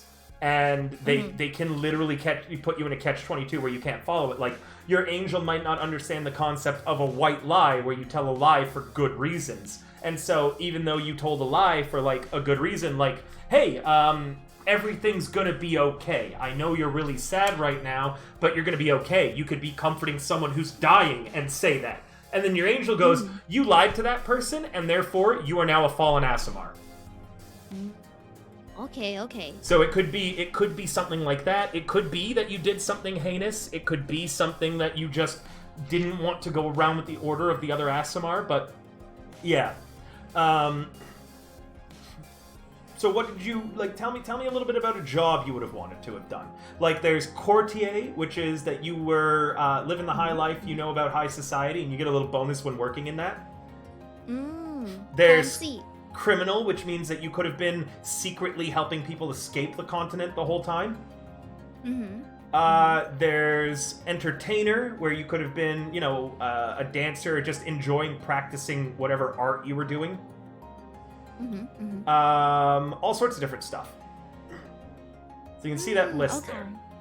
Yeah. If it makes it easier for you to decide in any way, I am also a fallen Aasimar. Oh my god, there's so much on this list. Yes. So go ahead and give me a general idea. When you pictured your character, what were they doing while living this life of luxury and seeing all of the essential classism going on before them? I like to think that I was someone who was born there, and you know, like at first, like, oh, this is just how it is living my life, and I really like art, so maybe I was like dancing, and then I see people who can't live their dreams, and that really upsets me, and I wouldn't want to be mean to them, and I'd want to help them, and of course that's wrong. Then I recommend the entertainer background, which is about singing or dancing. There is, if you wanted to do actual art and painting, I would recommend the clan crafter background. Okay. I like dancing. Entertainer it is. So you get a tool proficiency. This would have been whatever music that you used to play. So you can play the drum, the dulcimer, bagpipes, schwam, lyre, lute, flute, all sorts of stuff. I also, for this one, allow custom stuff. For instance, if you wanted your dance outfit to have bells on it, and that's the instrument that you're proficient in, then that. Ooh, are you a belly dancer? Oh, I wish. You know what? I belly dance just for you. Fuck yeah! Cool. In that case, for now, you're just going to pick anyone off that list. And then you can change it to have been bells or something in your actual sheet on your own time. Gotcha. Okay, go to your class now. Okay. Pick 2 skills that you want it to be good at. Arcana is knowing how magic works and things like that. You already have proficiency in acrobatics and performance from being an entertainer, by the way. Okay. Deception, the ability to lie. Insight, the ability to read people and tell if they're lying to you, as well as to kind of gain wisdom on the current situation. Intimidation, if you want to scare the shit out of people. Persuasion, to convince them of what you want. And lastly, religion, knowing about religious means and things like that. Think I'm gonna do insight and persuasion. Very good picks, especially since you're setting up to be the party face. Good Okay, choices. now you're going to go to inventory, INV. Okay. You can take a Dungeoneer or an Explorer's Pack. Either works out pretty good. At the very top. Any recommendations? Explorer, it depends on whether your character was exploring caves and dungeons more often, or traveling far and wide across the land. Oh, I see. If you pick the entertainer background, can't you also take the entertainer's pack? No, you only get that for being a bard. Sure. Damn bards are great. Explorers? Alright, for class choice, I recommend taking a dagger. I recommend taking a short bow, a scimitar, or spear. A sickle would work as well. This is essentially your starting weapon, but you being a sorcerer, this is like your emergency weapon. You shouldn't need... You aren't going to really want this. Yes, Valentin's here. Chat's so happy to see you here tonight, Val. I chose a dagger. Cool, you also get 2 additional daggers, so you're going to have a total of 3 of them. Oh, nice. So you get to now pick an arcane focus or a component pouch. Essentially, a component pouch has all of the general items you need to cast spells, or an arcane focus, instead of having those items, you channel it through an item. It could be a crystal, an orb, a rod, a staff, or a wand. Okay. So do you want a pouch of things like bat wings and stuff like that, or do you want an orb, crystal, staff, or wand? Val, you're going to like what Sarah picked, by the way. It's her very first time playing D&D. She's going wild magic sorcerer and is building to be the face of the party. Crystal. Sure, go crystal. It could be on a necklace around your neck or whatever you wanted. And then for your background choice, you're going to pick the exact same thing that you picked your proficiency in, so a flute in this case. Okay, now go to your stats. Okay. Oh, there we go. So, you should see the little arrows underneath the big numbers, right? Yes. You're going to put the 16, so you're going to click the arrow until you move that number all the way down to charisma, CHA. Oh, I see. Yeah, move that 16. Oh, I see it this way. Yep. Next up, you're going to want your 15. This is player choice in Constitution or in Dexterity. Constitution is how many hit points you have, your ability to resist poisons. Dexterity is your ability to dodge. Dodge. Okay. Okay. 14, put that in Constitution. 100%. You want hit points. You are also a weak little baby sorcerer, meaning that you're not going to get a lot. So now the 15 just moved to your strength, so move that. Now you have to pick something to be really bad at, because you have an 8. Do you want to be low intelligence, low wisdom, or low strength? I'll be a weak baby. Okay, put that in strength, and then it's up to your choice if you want to be slightly more intelligent or slightly more wise. I guess a little more... Wisdom also lets you see things. Like if someone's hiding around a corner or trying to stealth and sneak by, you can see it. Intelligence is only good for knowing about stuff. Wisdom has also more benefits for you, so I would recommend wisdom. Okay. I messed up my numbers around, didn't I? What did you just do? I moved one of the there you go. early, You're good. You're good. I got really worried you closed out of this. All right. You scared the shit out of me. Leave everything as is, and you're going to click on spell. Okay. So now you're going to pick your spells. Future stretching butterfly wing flapping probability welling X-mount. You should have seen what happened earlier. Getting her to pass the captcha. Glad you like it. Getting her to pass the captcha for this took a while. I couldn't figure out. I wasn't a computer. I don't know math.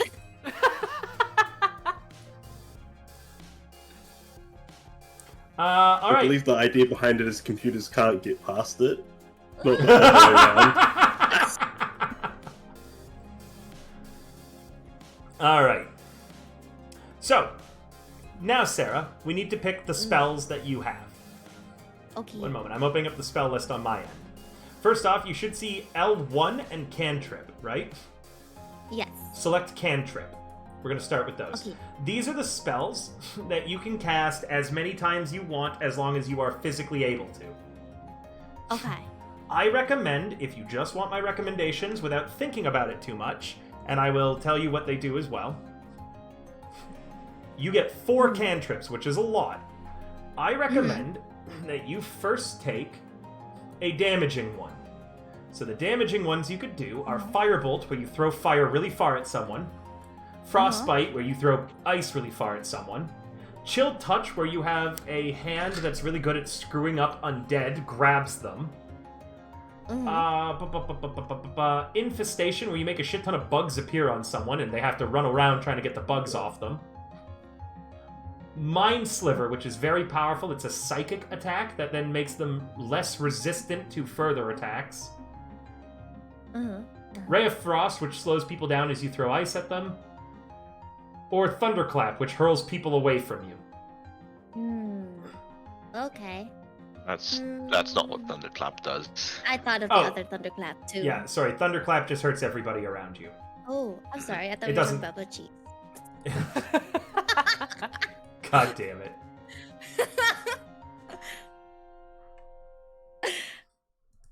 Oops.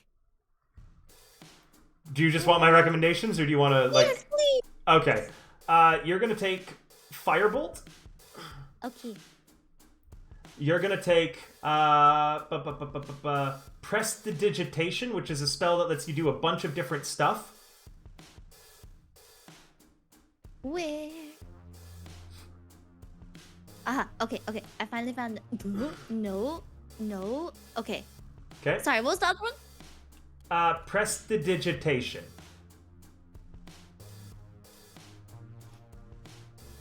Does it start with a P?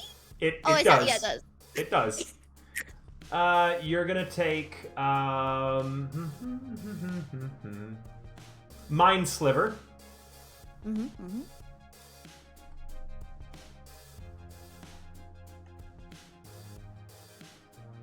And then you're gonna take Message. Okay. Message lets you talk to people without anybody hearing you from a distance, meaning as long as you know someone's within 120 feet of you, you can point at them, whisper into your hands, and then they hear it in their ear and can respond back. It's very good for party planning and trying to figure out what's happening. Okay. Alright, now for your level 1 spells. Do you again just want my recommendations? Yeah. Okay. Well, first off, there's going to be something we have to... Oh, wait, no, you're Wild Magic, right? You did Wild Magic. What else do you get that's extra in Wild Magic? Let me look at this real quick. You don't get any additional spells. That's okay, you don't need it. Chaos Bolt! Chaos Bolt's pretty damn good. You're going to take Chaos Bolt. How many spells do you have right now? I'm trying to just check that. You're going to get 2. Oh. So you get 2 level 1s. So you're going to take Chaos Bolt. And you're going to take Mage Armor. Right. Okay. She's No, going to take that would've Mage Armor. Seems like a bad spell. Who would No, use fuck it? you. Fuck you. Okay. And then you're going to hit Commit. You're done your character. Okay. Okay, congratulations, Sarah. You leveled up. On the page you're currently at, you're gonna see class and level Sorcerer 1, right? You're gonna hit the magnifying glass. I see it. There's a magnifying glass beside it to the right. You're gonna hit that. You're gonna hit level up button. As a note, players, I would greatly appreciate if one of the players here who is familiar with wild magic sorcerers would keep it open and help give her recommendations on what to do, like her abilities and such. I haven't had a chance to go over any of the abilities of wild magic apart from the Wheel of Random. So if a player can be like, hey, this is when you should use Tides of Chaos, that would be pretty helpful to help teachers. Same for her meta magic, okay? And whoever does will basically have an infinite source of inspiration. Alright, you should see the button that says increase level in the top left, Sarah. Yeah. You're gonna hit that button. Okay. Congratulations, you're level 2. Go to spell. Wow. Because at level 2, you get an additional level 1 spell. We took a utility, we took a defense, we took a attack, meaning let's give you a utility one now. You know what you're gonna love? Because I can already tell what kind of a player you want to be. Do you want to make everybody in an area fall asleep, or do you want to make the whole area covered in oil and slippery so they like slip and fall over? Oil. You're gonna take grease, Yes. so you can lube an area. Oh, my lube us up, favorite. baby. You do this to yourself, River. It's intentional. No, I'm ready for it today. I know what kind of campaign this is. Like with Stolen Valor, it just took me a little bit to realize that this is the horny campaign. And so everyone in it's going to be horny the whole time. And I just gotta get used to that at this point. The Stolen Valor game, I originally planned to be a daring story of thieves and stuff. It very quickly turned into my comedy campaign. Very quickly. We can still have epic moments and be horny. You can't. It's not. Oh yeah, absolutely. Don't worry. I've now just included more daddy bait and things like that. Oh yeah. Every NPC and monster in this game had its sexy factor turned up by about 5% at the bare minimum. Fuck yeah. Because I know it's 6.9%. We come across an illithid, and it just starts unraveling its chest. It's like, uh-oh. It's just its tentacles start the tentacles are a little bit longer and more.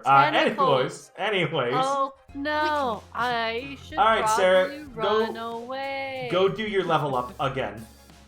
Okay, so I commit alone. So Okay. increase yourself to level 3 now. Backstory. Good. Okay. So now we have some new stuff. Okay? But for now, you're just getting a level 2 spells. Did you see L2? Yes. Yeah, click that. And we're going to pick, do you want a damaging, utility, or defensive spell? Defensive. Something defensive. Alright, what's a good level 2 defensive spell? Let me look at the list. Defensive. Oh, utility stuff at this point becomes things like reading people's minds, turning invisible, being able to disguise yourself as someone else.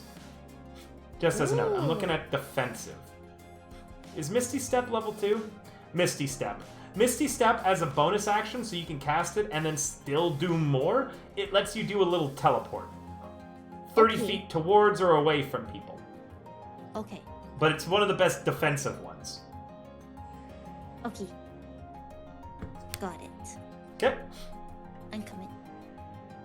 Cool. Okay. Now, the last thing that we need to pick is your meta magic. These are your nerd points. Remember when I said that you could mutate spells? Yes. You're going to go to on your character sheet on the right side. We're nearly done, by the way. This is the last thing we got to do, chat, and then we will get started with tonight's content. If you look on the far right of your tab, you should see a tab that says Notes. I see it. Perfect. In the very bottom, in the notes, you're going to write down the 2 of these that you pick, and these are how you can mutate your spells. Mm-hmm. Careful spell, meaning that if you did a big AoE like Fireball, and you're hitting an ally, you can reduce the damage that you're doing to that ally. Distance spell. You can double the range of your spells, or if you're casting something that you need to touch someone, you can instead make it up to 30 feet away from you. Mm-hmm. Empowered spell. When you roll damage for a spell, you can re-roll the dice if you rolled low. Mm-hmm. Extended spell. When you cast a spell that lasts a minute or longer, you can spend a sorcery point to double its duration. Okay. Heightened spell. When you cast a spell that forces a creature to try to resist it, you can give them disadvantage. Don't take that one. It's not worth it, and you took Mind Sliver, which means with a little bit of setup, you're more likely to succeed through Mind Sliver than it is Heightened spell. It takes a lot of points to be able to do it. Quicken spell. So when you cast a spell that would normally take your whole turn, you instead can do it with like half your turn. Mm-hmm. Very helpful. Okay. Seeking spell. If you make an attack roll for a spell and you miss it, you can spend points to re-roll it and use the new roll. Okay. Subtle spell. Generally, when you cast a spell in D&D, it is noticeable. You are waving your arms around wildly if it's semantic, you are yelling it or speaking it loudly if it's verbal, and if it's got components, you have to, like, actually utilize them. With subtle spell, you can do it with just going with your mind. You don't actually need to do anything to cast it, it just happens. Meaning you can cast things sneakily. Okay. Transmuted spell. This one, if you're throwing a fireball, you can instead make it deal cold damage instead of fire damage. And lastly, twin spell. When you cast a spell that normally only targets one person, you can then instead target 2. Mm-hmm. So that's the big buff one. When I'm saying that you could, like, cast haste on someone, you can instead do it on 2 people with twin spell. So let's say that it's attack roll though, spell attack roll. No. Twin spell is when you target, if it only targets one creature and doesn't have a range of self. Oh yeah, that's what it is. Yeah. So it doesn't need to be an attack one. You can do it on buffs. Okay. Now, I will say, because Chaos Bolt is a spell that potentially, it's not that big of a chance, but it can bounce between the targets if they're close enough. And with Twin Spell, you can do that twice, so you have the potential to get infinite amounts of damage. Potentially, it means that you need to roll like The odds of several infinite times damage are incredibly low. But yes, but with it- Twin but Spell it's possible, and Chaos and the Bolt, most chaos. yeah, with Twin Spell and Chaos Bolt, you can essentially keep bouncing the spell around a whole group of people. Meaning that you'd be the ultimate, everybody is getting damaged now. Mm-hmm. Okay. Gotcha. Okay, so you're going to write down the two that you liked the sound of. Okay. Also, for players who are vibing, install and set up Sirenscape. I've paid Oh, for you it. Install it? yeah. I've paid for it again, yes. If you haven't installed Sirenscape, please do so. Sarah, focus on picking your meta magic, and then you can install Sirenscape.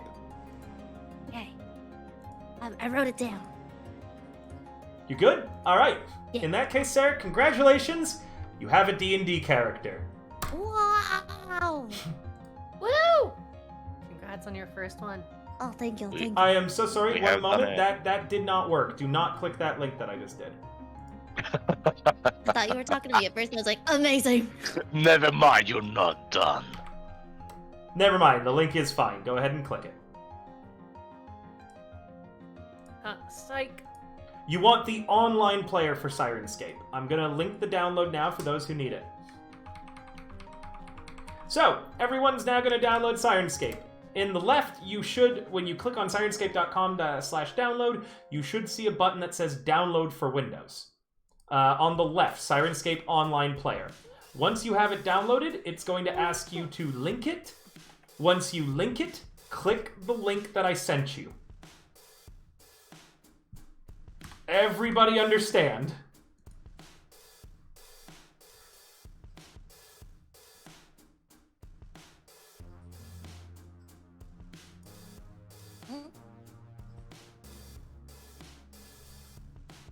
Okay, well, I'm guessing by no one saying anything, everybody gets it. I mean, mine's all good to go. Yours is all good to go? Go ahead and open it then, and in a very brief moment, you are going to start hearing some music and sounds coming through. Okay. Once I know that everyone's got the Sirenscape set up and ready to go, we will begin chat. Dog ear toggle. Thank you so much. I'm going to be a doggy boy now. Dog ear toggle. And a 1-1 too? Alright, chat. 1-1. 1-1. I thought we put that on a fucking timer, Saf! 1-1. 1-1. Not again! 1-1. Give me your 1-1s! Give me your 1-1s! God damn you all. 1-1's Yeah! More like 1-1. More like 2-2s, 3-3s, 1-1. 4-4s, 5-5. I'm trying to set up the music. I'm stopping barking. Bark, bark, bark, bark, bark, bark, bark. Woof, woof, woof, woof, woof, woof. Yeah, Bark, good bark, bark, boy. bark, bark, Good bark, boy. If I'm a good boy, I better be He's getting head pats. I'll give you head pats. You better. Both kinds. My bite is much worse than my bark, Val. Ooh, exciting. Wait, are you saying that to me? Oh my god, no, not to you. I don't know how I got roped into this. Oh my lord. Let me guess. You have to make an account for the siren? Yes, you do have to make an account for Sirenscape. But you can make the free ones. You guys don't need to pay for it. More barking? Ugh, 1-1. 1-1. Now I have to do the sing thing. Alright, I'm singing now, which means all my barks are going to be singing style for the next little bit while I'm trying to set this up.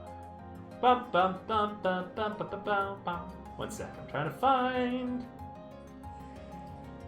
Hey, River. Hi, I'm River. Oh, wait, I need to. 1-1-1-1 and a hydrate. We're drinking vodka and ginger ale tonight. Are we really? Well, I am. Oh, I just have kombucha. I didn't know. You can drink whatever you want. Aw.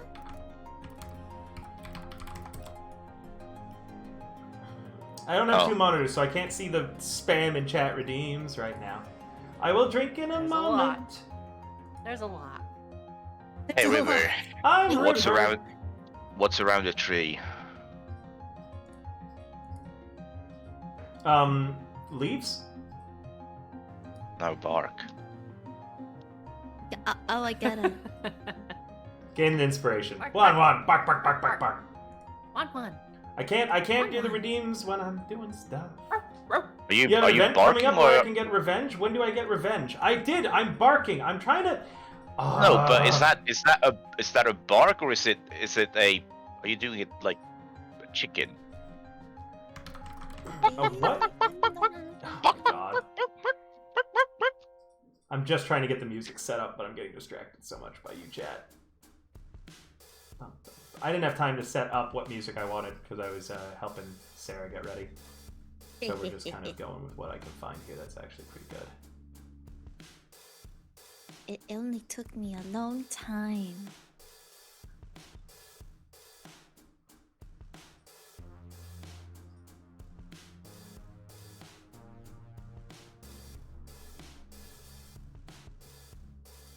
Just picking.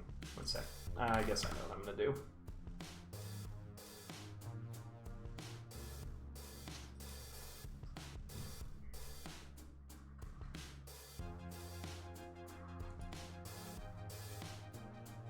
Alright, some music should be playing in a moment. It's playing.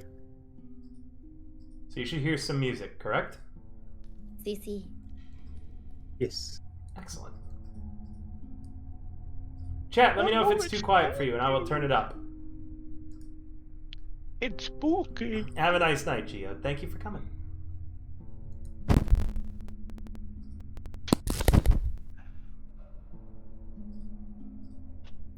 That is not what I wanted to be showing. Me. I'm just more confused as to why Game it's Master. capturing the Sirenscape. Perfect. Amazing. I'm the only one at this table. Dead. I'm alone. I have to get them in here, yeah. I was helping Sarah, so my normal setup didn't get to happen. So one sec, they'll be all there in a moment. With Valtria and her massive fucking honkers today. Massive fucking titties. But it's her birthday. Oh yeah, shit! Right, by the way, Saf, can we get a command for the cast again? And also, it is Val's birthday today, Valtria's. So definitely, like, check her out, wish her a big happy birthday, and, you know, give her all of your love today. Because she can take it all. I was gonna say, where are my spankies? Wait a minute. Oh my god, there's so many hunkas. Thank you, Andine.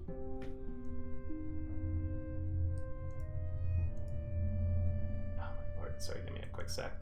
I have to delete some other future text because I can't select Thank your you guys. for the birthday wishes. Thank you. Too many Fujis. Happy birth. Happy birth. Happy birth. Happy board. Happy birthday. You know what? That's what we'll do while we're waiting. Everybody sing happy birthday to Val. While I'm setting this up. No, not Discord happy birthdays. Oh no. Give her a Discord happy birthday, everybody. On a 1 and a 2 and a 1, 2. 3. Happy birthday. Oh, well, okay, that didn't go in all as planned. Don't stop, No, that's Val. exactly how well I expected it to go. How dare you Beautiful. stop a happy birthday. Happy birth. Barf, barf, barf. Oh. Woof. Alright, wow, God, the what's GPU happening? cannot even handle this anymore. Ah, boy, my GPU is dying. Please help me. Well, the new one's Please. coming, actually. It's on its way. Should arrive next week. Yeah, Geode, thank you again for the gift. Super stoked. Sarah, I did forget one final thing with your character. And it's something that I thought was so obvious that I was like, Sarah should know. Is it a name? It's not only a name, it's also the portrait. So what do you want your character's name to be? I don't know. Well, that's a very interesting name. Sure, I don't know. Ionis. Ionis? Ionos. Yeah, I own us. Yeah, that's right. I own us. That's right. It could just be Sarah. It could literally just be Sarah. Valentin is also devoid of imagination and named himself Valentin. You told me to play this character. What is wrong with you? I don't think there's a record of that, actually. Wanna bet? Yes.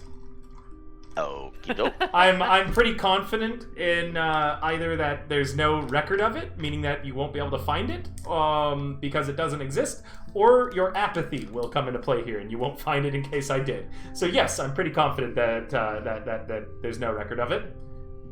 Sarah, so you could just name yourself Sarah or whatever you want, really. Or you could do Yeah, like you can always galaxy decide on the brain name shit later. and name yourself River, and then really mess with everybody's heads. They'd be like, excuse, I'd Or mess you with could my name own yourself head. Val, Val- and then we'd have 3 different vowels. We'd in the have group. 3 different vowels. You could name yourself Valentria. I made myself Serario. Nice, okay. Type it out for your name in like on the main page of your character sheet.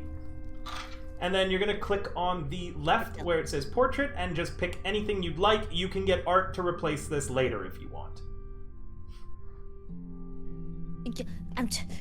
Give me 1 second. We're trying to find the sheet. Where'd it go? It's under Where'd it go? player characters. Oh, it's so Should good I to have come Sirenscape back. Now I can curate playlists for us all again. Does it?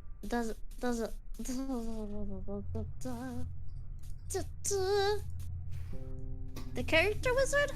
No. You should see a blank thing that says name. I don't see anything. Alright, screen share?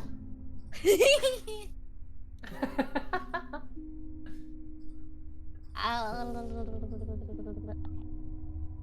like the long thing open too. I promise, I'm not 100% stupid. You're not stupid. You're not stupid. I would never call you that. Wow, it really isn't there. Okay, go in the top left and you see above the chat bar where it has Yeah. unnamed. Yeah, click that. On the picture, like the blank. There you go. Okay. There's your sheet again. So go to main. Oh, okay. Main, go to main. Okay. Go to main. On the right. Main. On the right, there's a bunch of tabs. Oh, I see it. Yep. And Yeah. now you're going to type in name there. And then the Oh, left okay. side, you're going to click on the empty box and you're going to give yourself a portrait. Oh, okay. Oh, money. No, it's just a bag. There's no money in them. Yes, it's money. Money? Can I have some It's money? obviously money.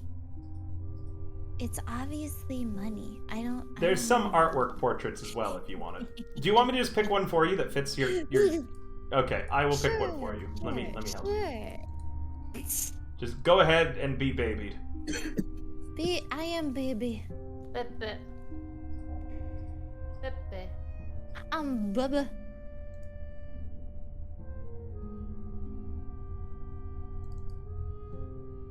Takes a sec to load. Why don't the party members actually no, hold on a moment. I want to make sure to give her like her character description and stuff like that. Let's go over my normal promos real quick. First off, I'm an affiliate with that is not the one I wanted to pick, game. I'm an affiliate with Fantasy Grounds, the VTT of choice that I use. I like it a lot. My mod should be putting the link up for that. Anything you buy there in this, if it's a dice set, a book, a subscription, anything like that, I earn a small commission of. I highly recommend this this VTT over things like Roll20 because I have such a hatred of Roll20. So much hatred and other things like that. Here, you know what? There, that's what you're gonna look like for now. Got that green hair and green lipstick and thing going on. When you get actual art for yourself, you can change that. Yep, there's my throne. I've updated it recently. You can go ahead and suggest me gifts. I accept all sorts of gift suggestions, even if it's weird. The only requirement is if you're going to suggest, it has to be from Amazon.ca. If it comes from Amazon.com, you can't get it for me. So if you want to suggest weird stuff, you got to find it on .ca. Yeah, Roll20 is just always frustrating. I wanted to like it too. I used it when it first came out, and I kept going through it. All right. I know how I'm going to have you appear, Sarah, because you're a wild magic sorcerer, so I can do what I want. I recommend everybody get into the campaign. Get into the what? Get into the fantasy grounds if you're not in it yet. Ah, yes. Man, wild magic sorcerer just conveniently giving you that answer there. Yeah, you could guess what I'm going to do, can't you, right? Oh, I 100% know what you're going to do. So, last time on Blood on the Sands, the party carried on forward into the very strange dungeon that they've been going through, still more confused and concerned as to why undead both seem to be venerated and hated in this dungeon. Why they had found bodies with Svelic runic markings in the punishment section, as well as powerful undead warriors that were clearly not Svelish in nature. Heading into the room with all of the hands in the iconography of the walls and on the vases, all of them facing down, the party were aware and ready for an ambush that came in the form of hands which choked and grasped at them, bursting out of the pots. Shades in guise of themselves, or in Lloyd's case, his deceased daughter from the past. And a flying blade and a flying wand, both of which, sorry, not the wand was broken, but I believe the sword was claimed by a party member, correct? The sword, I picked it up, You can feel magic coursing through it, but you don't know what it does yet. I'm not gonna lie, I don't remember if I took the sword. I know that somebody picked it up. I'm 80% certain it was you who took the sword. Yeah, I don't think we talked about it. I think I picked it up and then we kind of ended session. We didn't talk about much after that. Okay. Valentin had his strength drained quite heavily by the shadows and currently has a 9 strength score. Instead of his normal 11. Val, by the way. Which Val? You. You. Valentin. So the sword you said has magic coursing through it. Do I, You could attune to it over the duration of a short or a long rest, and then you would find out what it does. I don't use swords, though, so I don't see any point in... What sort of sword is it? Appears to be a short sword. Because monks are proficient with short swords. Yeah, but why would I use a short sword when I have my quarterstaff? And my fists of fucking fury. Have another damage again, type? Yeah, if it's enchanted and it's got something on it that it could be used I can use the short sword too, but it's I don't want to say, hey, give it to me. To carry on before we get to the roleplay of what to do with that sword and such like that, to carry on, the party managed to defeat the combatants, leaving Lloyd in a very withered mental state, and Valentin in a withered physical state. The doorway to the next chamber, however, appears to not open.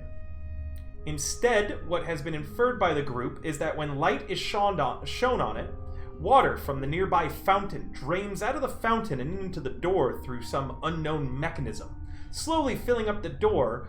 Once it's full, the party have deduced that it will open.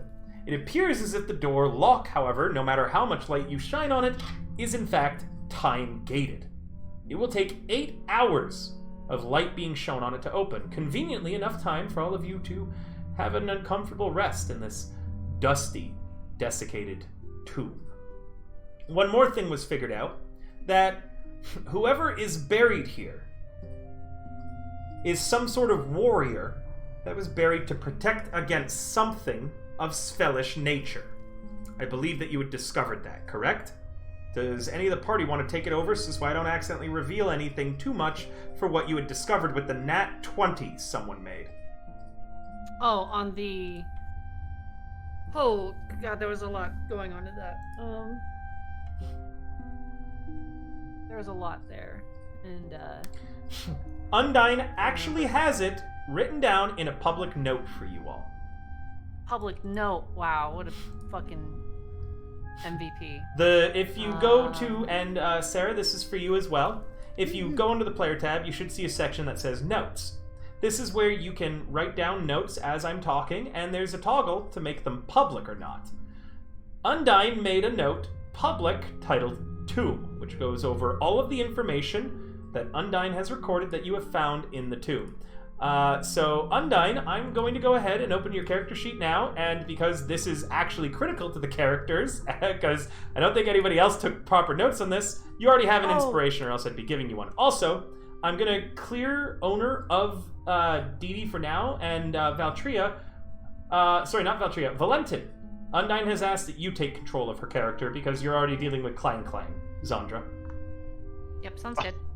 Oh, you were gonna tell me that I was already dealing with Clang Clang too, so you might as well have another. I was like, oh shit, where did this happen? Okay, will do. So go ahead and get yourself familiar with that, and then in a moment, I'm going to let you guys get to the role play. And Sarah, I'll let you know when you're going to enter the scene. So don't worry, I haven't forgotten about you. Mm-hmm. Did you want me to go over the notes now? Yeah, go ahead. Talk about what you've learned out of character, and then we'll go to in character. So we learned that this tomb or dungeon was designed to keep out the Svelin, which are known to be a very barbaric, unintelligent group of people. I will clarify. Majority. I never claimed them to be unintelligent. I claimed that they were just barbaric. That they were berserkers in combat, meaning that they abandoned higher functions in order to rage more effectively. But I do want to just note, I haven't called the Svelish They're people... not inherently dumb. They're just when they berserk, they're kind of like they pass up intelligence. Very similarly to how a barbarian works, one might say. Quite literally, yes. I did say that the fighting styles of barbarians was originally invented by the Svelish people.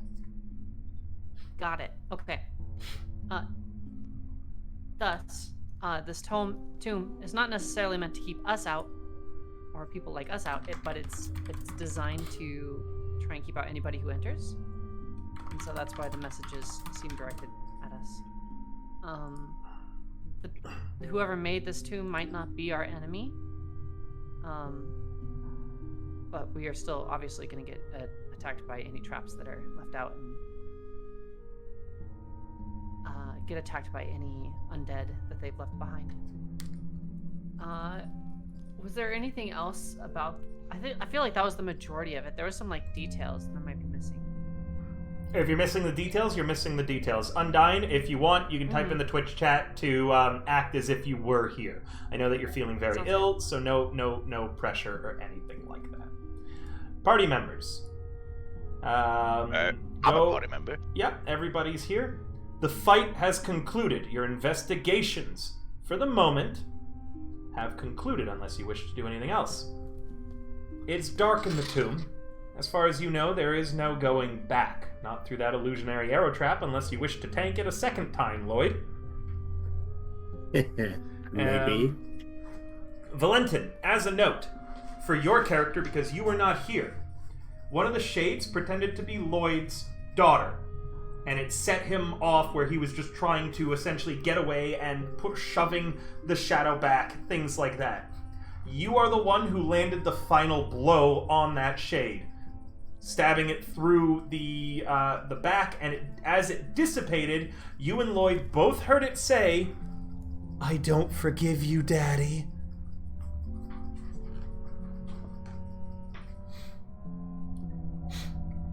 What are you all doing? First of all, I'm just gonna shake my head because there was apparently a lot of things that happened last time I wasn't here. I kind of snap back into it, and I look over at Lloyd to gauge what his expression is. So at the moment, Lloyd is sort of just sitting on the ground. He looks quite unwell and quite shaken up. London takes out his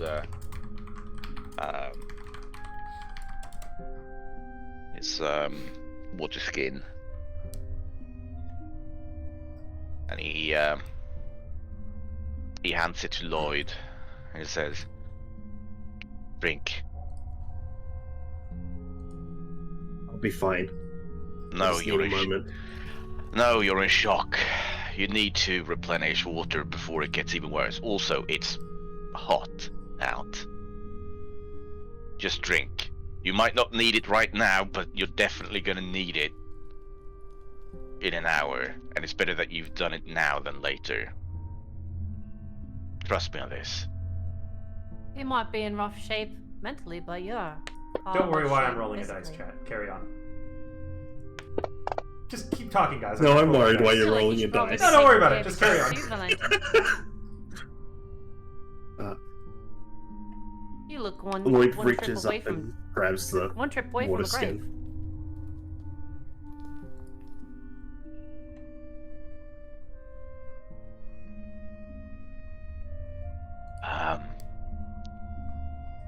This might be really difficult for you to answer, and you don't need to answer, but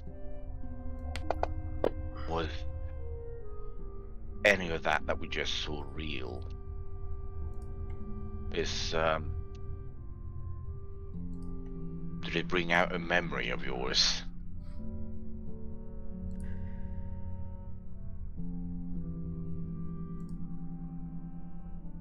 If you don't have to answer, Lloyd just shakes his head.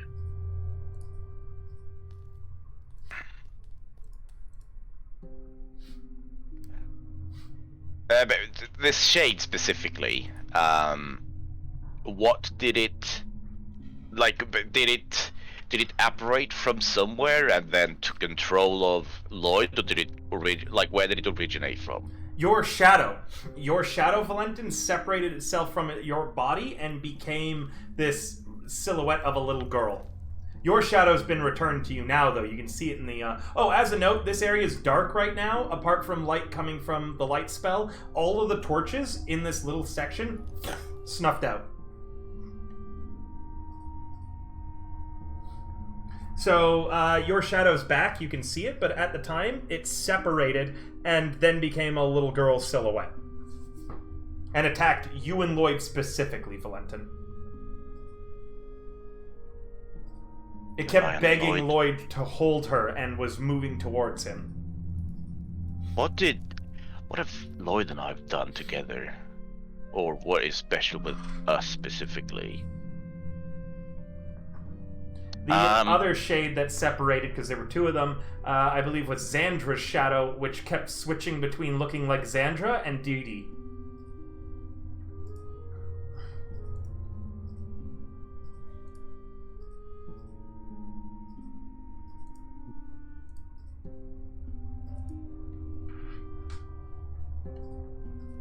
That's where I was thinking it. Perhaps it merely...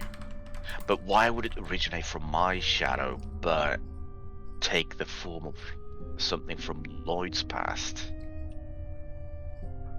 You could roll something if you wanted to investigate.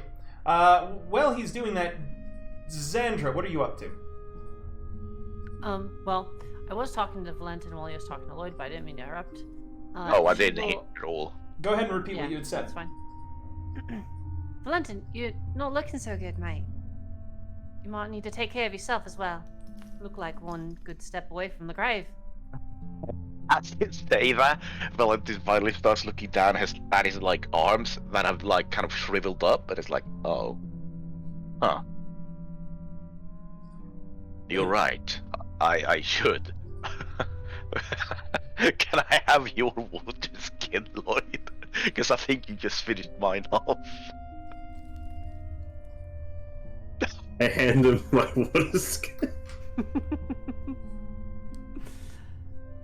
I take a sip from his water skin and then I hand it back, and then I'm just gonna plop down in the corner as well, as I'm just putting my hand around my temples and just trying to tune out all of the other noises around me, and hyper focusing on trying to figure out what was specific about this shadow originating from me but taking the form of something from Lloyd's. I'm gonna use my inspiration to roll an advantage for a religion, I guess? For sure. Yeah. 21. You were probably the closest to the activating effect, meaning that your shadow, you were just closest to whatever magical like trap activated and stole your shadow. However, each shadow would have then read the minds of the party members to try to figure out what they were, like their past, things like that, similar to the way a Nothic would. You've heard of things doing this before, especially during the era of shaping during the war between all the gods, as it was a great psychological warfare kind of method. In the end, the only person in the whole party who failed one of these checks, which I rolled secretly without any of you knowing, was of course Lloyd. Which is why one of the shades looked like something from his past, whereas everyone else, their shades just tried to mimic them.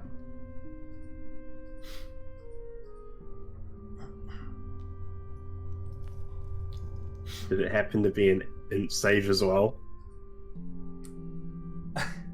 Yes. Wait, sorry, what did you say? It was an intelligence saving throw, and despite the party having like a combined intelligence of less than 20, I'm pretty sure, the only one to fail it was the wizard in the group again. I don't have that low intelligence. don't bring me down.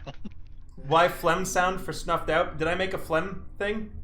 I don't have allergy meds, so I'm very, very sick. Rye was trying so hard, Chet says. Yeah, I don't have allergy meds, so I have a lot of difficulty breathing. I had my nose broken a lot when I was a child, and as such, I got a deviated septum, so when my allergies are acting up, I can't breathe at all. So, any weird sounds you hear, just because I'm out of allergy meds, and I'm kind of struggling to breathe right now. So, I know they're really annoying. I hate making those sounds. Mm-hmm. Oh, how dare you. You'll pay for that. I know I will. I know. Well, well, I was gonna say, I think it's a good time for us to all take a break. You know, maybe get a feet back under us. You to recover, hopefully, a bit of, you know, your condition. You're looking pretty rough, but maybe with a long rest, we could sit here, wait for this door to open, get our health back a little bit. I did have a couple questions. This door, mates, it's gonna take quite a while, and my light spell here is only gonna last us maybe another 30-40 minutes. We need to find another way to get light onto this door. I can't recast the light for quite a while, so perhaps we can find another way to get some light out here. 2, the sword. I can use it, but I don't know if it's something I'm going to use. I won't know if it's something I'd even care about until I attune it. Is there anybody else that seems more interested in it than I? I could use a weapon like it. Clang good as well, I'm fairly certain. How about you, Deirdre? And then I look over at Deirdre and you see that Deirdre's kind of zoned out, and I'm like, oh no. Is this what happened to me? Yeah, you were kind of like that last time, mate. What do you mean last time? It's just been 5 minutes. Well, I mean, the last time somebody zoned out, it was you. Yeah, and Clang's been like that ever since we came down. I I'm think starting those to traps wonder. spooked her. She's been kind of out of it the whole time. Out of it the whole time! Clang repeats in your voice.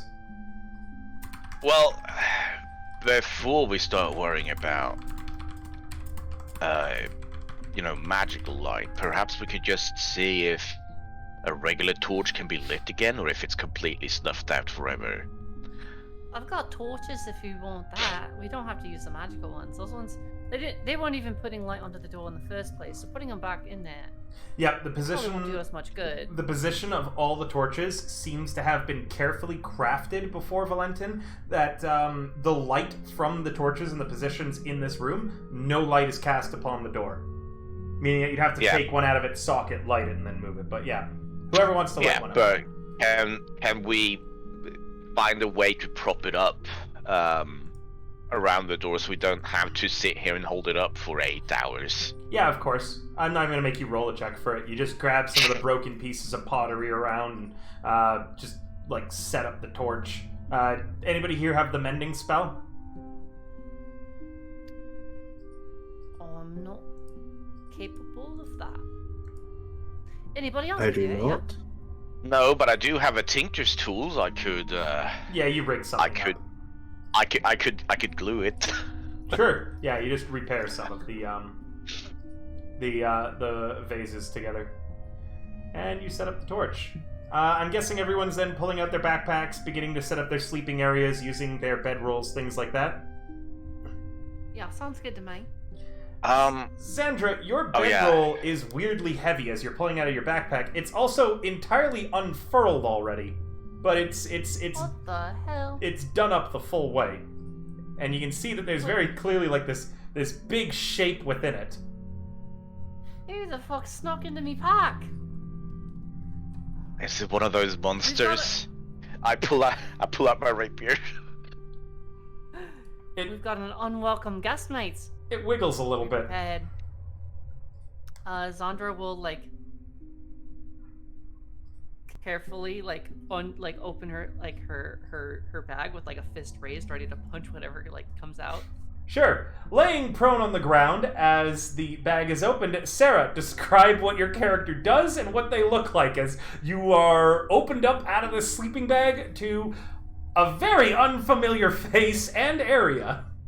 Wait, who the fuck are you, mate? My gosh, I'm so sorry. I look very concerned and very confused and also sweating because it looks like you're about to punch me. Oh my gosh, I swear, I was just asleep under a freaking tree.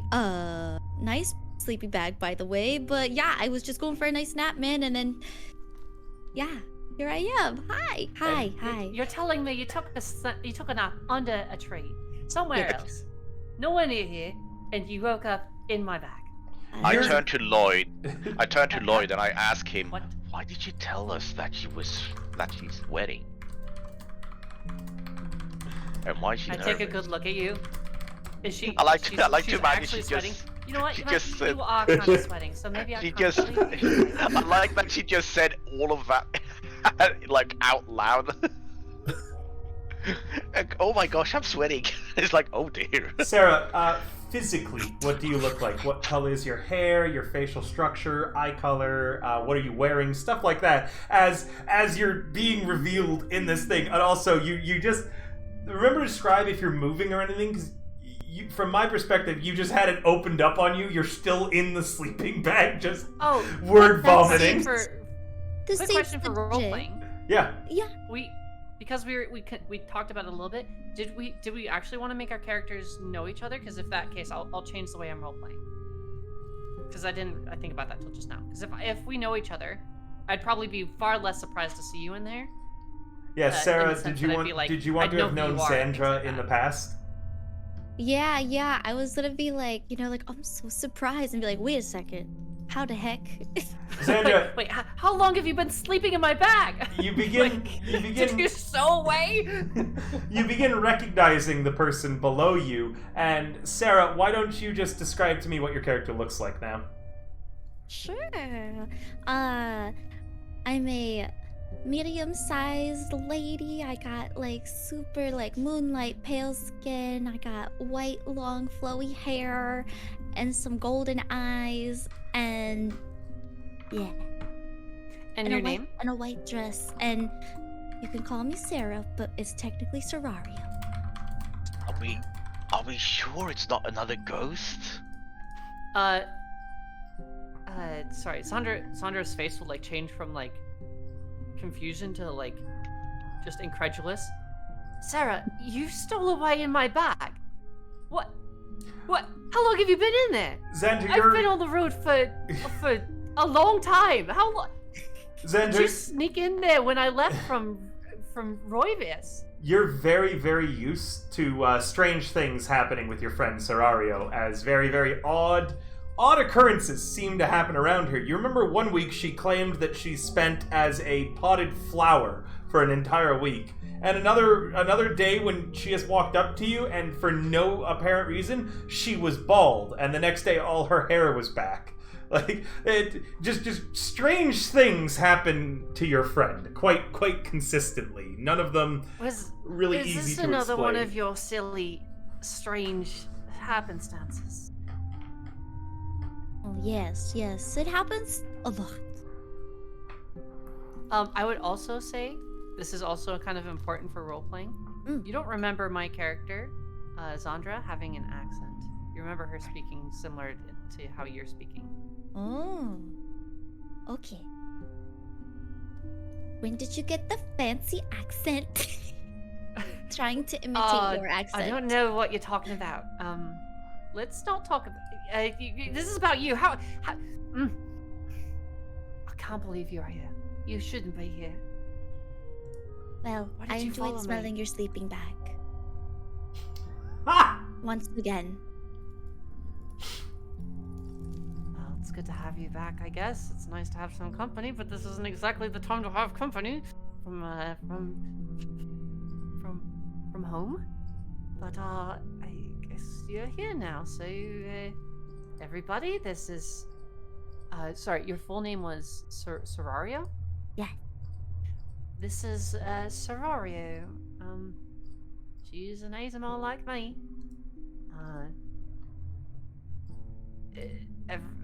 Serario, this is a group of mercenaries I'm working with. Long story, we'll talk about it later, but... Ooh. I look around at all of you and I'm like, you got some good-looking friends. Everyone go ahead. Some of them are real good looking, and Sandra will take a look at Dee Dee and just like look her up and down. Yeah, some of them are real good looking. Oh. Damn. Dee Dee's face is completely in her hand. It's in her hands entirely. Currently taken back by this entire scenario. Let's have... Me, Serario. Serario. Oh my lord, she's one letter from scenario. You're right. Lloyd, go ahead and describe what your character looks like. We'll start with Lloyd. Okay, so at the moment, Lloyd looks quite depressed, and he's actually just sitting down, not really paying any attention to you, looking at a rather old-looking scrap of paper. But he is quite an, well, not quite old. He's a middle-aged human in his late 30s, quite messy hair, a slightly darker skin tone, more of a tan from living in the desert environment. And I don't know if you know much about the region, but he wears more of the traditional clothes of the region, suitable for the desert. I like how you describe yourself as looking more depressed than usual, but my first thought was, isn't Lloyd kind of always depressed, though? Only gonna get worse. There's no capstone. His is an infinite well of sadness. As you delve deep into it, you just find it goes deeper. I legit wake up in the middle of the night and I'm like, oh my god, that's way more tragic if I add that to the backstory.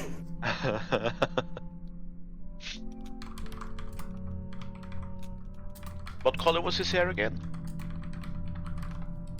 White. grey, white. Oh god, he must be really stressed out. He's getting cool grey in his late 30s. Something that awaits River, I hear. Oh. Actually, not gonna lie, IRL, the majority of my hair is gray. Like, not dyed. I have, you know what, for people in my Discord, this is gonna be what I post for my IRL. I post pictures a lot onto my Twitter, actually, but I haven't done one lately. And I got a good picture of myself not too long ago with all the silver in my hair, so I'll just, I'll post it up. And in the Discord, underneath the selfies channel for people who want to see. But regardless, do carry on with the roleplay. Next up after Lloyd, let's have Valentin describe himself, since he sounds so fucking eager. Valentin is a half-elf man, dressed very differently from everyone else here in the group, as his clothes seem to have a complete different cultural look to it. He's wearing a very long type of trench coat, very formal looking trench coat, with a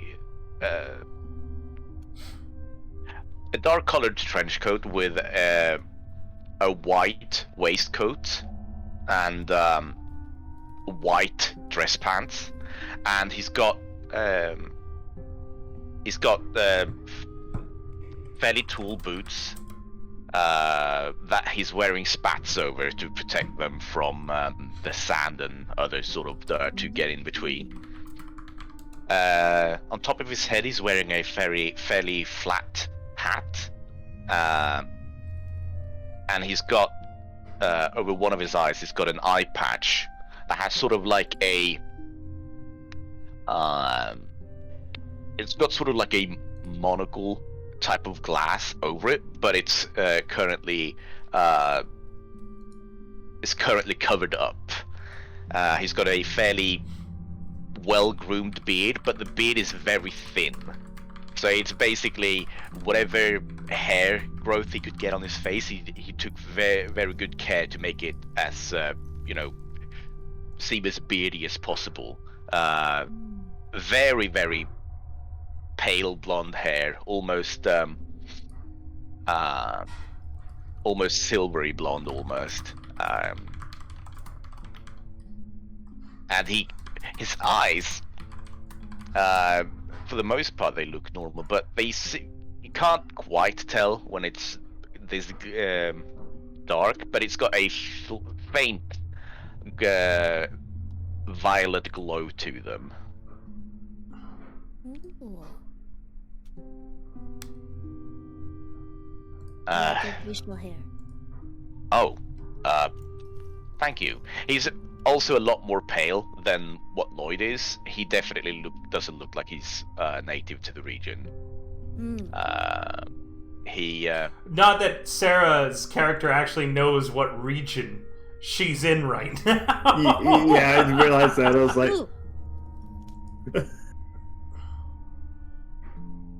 But yes. Hi, I'm Valentin Dolk, son of Wolfgang Dolk, from the island nation of Lyusin.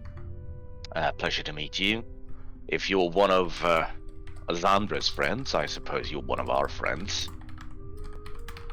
Oh, nice to meet you. Did Lloyd say what his name was? Totally. Lloyd hasn't even looked at what's going on here. Then Valentin just points and says, "And this is Lloyd." Lloyd looks very sad.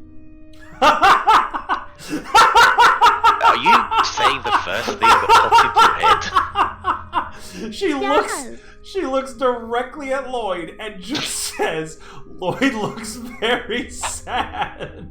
Yes. Holy shit! All right, and Valdria.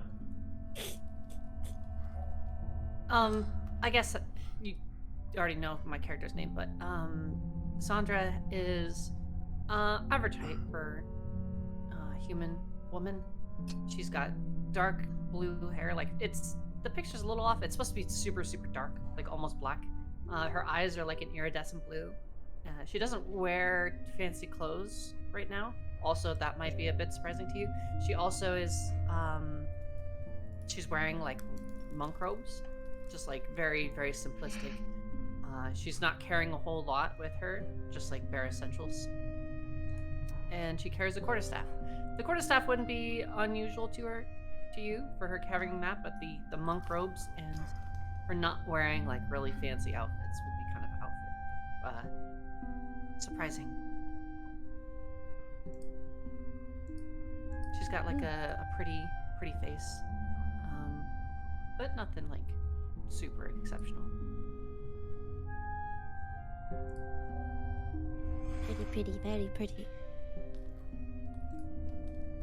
All right, you're here, Sarah. Go ahead and do whatever you'd like now. You're currently laying down prone in a sleeping bag, I believe, still, having made no move to get out of Xandra's bag.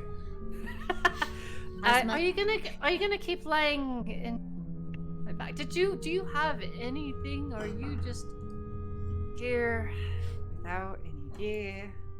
She has all of her shit. She's wearing clothing. She has her stuff. Oh, good. Yes, it's a miracle. As much as I want to stay prone in your bag, I stand up, and I will give it back to you. Well, thank you. I suppose we should get caught up. A lot has happened since I saw you last. Very long time. We should probably do it in private. Not that I don't trust my colleagues, but I don't really want to spill all my secrets around them, you know? She'll kind of like nervously look at them. No offense, guys.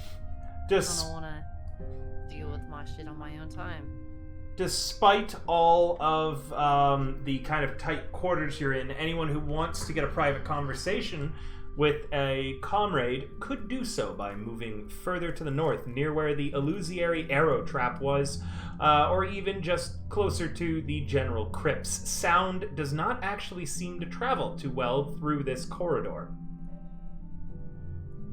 Also, just so that Serario isn't super confused, there's also a bird person here. Yep, and in a work. Love it. But we'll get descriptions for them when their players are around to do so. So, yes, anyone during this rest could get a private conversation in. Feel free to keep on role-playing amongst yourselves for now. I just have to go to the bathroom, grab a few things. So carry on and just let me know when you're sick of the roleplay and you want to tell me your watch orders and set up for your sleepy time. I'll be right back. Sarah, did you want to go talk in private, or are you comfortable just hanging out here for now? We could talk in private. Away from the men. And women, but follow me. And Clang Clang follows. Hello. Clang, clang.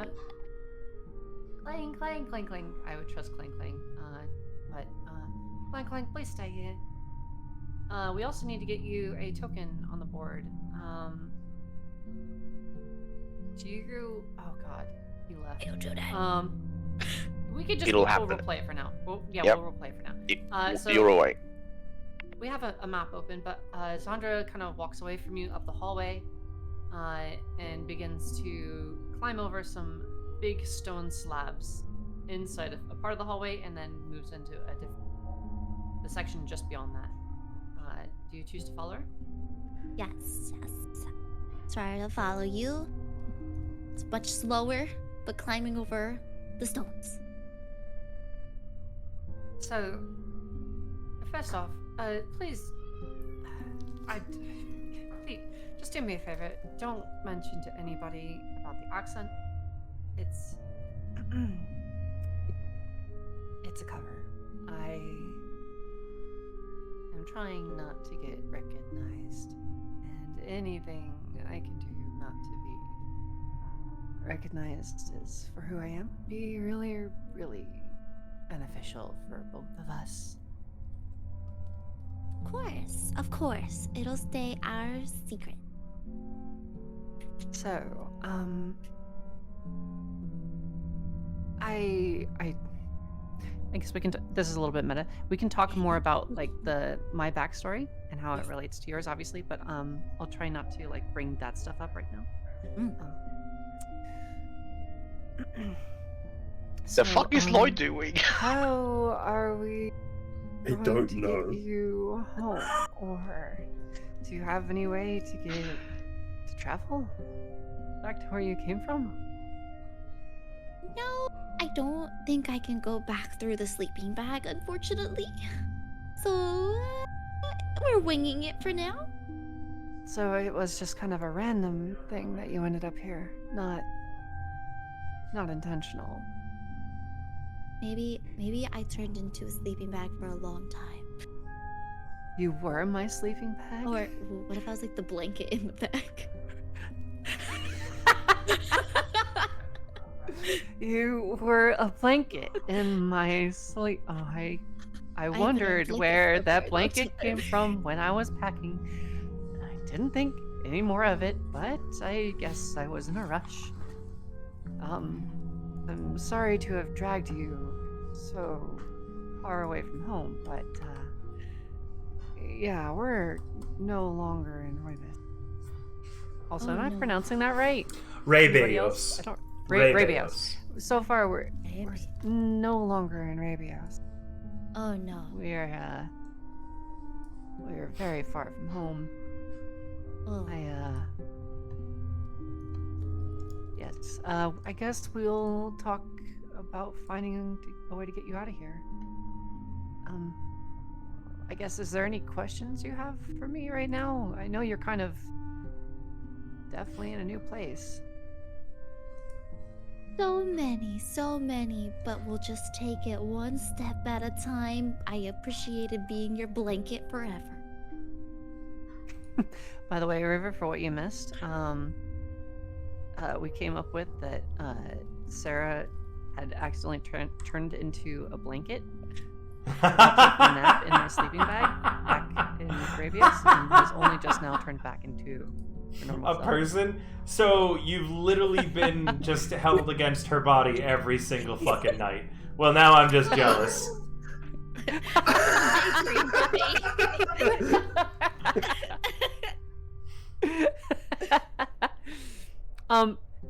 Another meta question. So, like, we can talk more about like the details, but what do you want our relationship to be?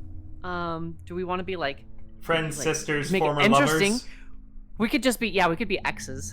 We could just be or you could be ex-girlfriends, current, or you could be current lovers too. There's nothing stopping that. This is true. I was gonna say, if I was your ex and I was in your sleeping bag, I have an issue. Yeah. True.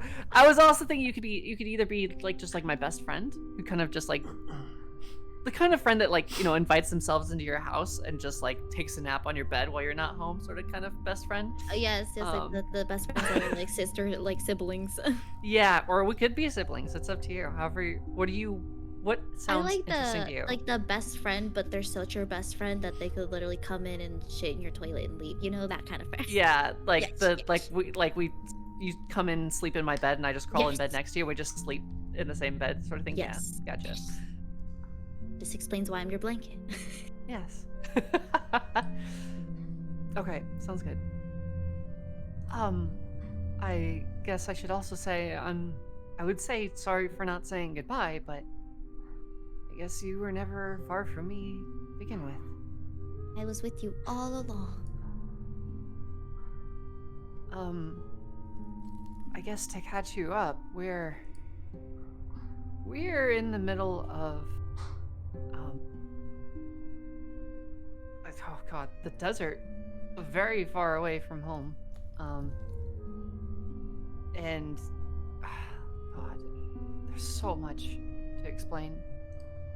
But I would say we're in Thanskaran. And we're in the middle of the god, I'm forgetting the name of like the blood sands. Thanskaran. No, the blood, like the red. legitimately literally the just Blood called Sands. the Blood Sands. I Blood Sands, didn't okay. think too hard on that. And thank you. No, I didn't think too hard on that. And thank you for pointing that out again. You We're listen. actually The way in- I see it is that there is legitimately places in the world that are when you translate them from other languages are just known as mountain because people pointed at it and went, "That's a mountain," and people went, "Oh, that's the name of that mountain." So, in my defense, that we also literally have a place called the Red Sea because it is in fact red. So, Blood Sands, just being realistic with the name. I promise, I didn't run out of ideas. I swear. We're in the Blood Sands right now. We are currently transporting a noble or a son of a very, very powerful merchant to the other side. However, we were attacked by a large beast, and we pulled off and to rest and repair our boat. And we discovered this tomb, and now we're here. I could give you a much better explanation, but I figured that we probably want to do more than just have me and Sarah RP for the next hour while I explain everything. No, that's fine. Go on. Just like an hour trust monologue. me. Look. No matter how long that you take over there, I'm about to give Lloyd and Valentin a scene all the way over there. So go on, guys. Like, I really want you to make the roleplay feel good, and people aren't gonna mind. Like, if you guys take like a lot of time to what you're doing now, it just means later on you'll be understanding when Valentin goes on a solo mission and does stuff like that. Keep with the roleplay. End the scene whenever it feels natural for the both of you, or not. Carry on. I will. Can I just cut in real quick, though, with something that I say to Lloyd? And as Zandra is pulling Sarah away, I turn and I start pulling Lloyd away. It's boys' night. Boys' night. I turn to him and I say, "So, Sarah is supposedly one of her friends from back home, and yet she was saying that she spoke funny. Huh. Depending how long ago she left home, she may have picked up that accent in her travels. Very true. Very true. Well, either way, it's not our business.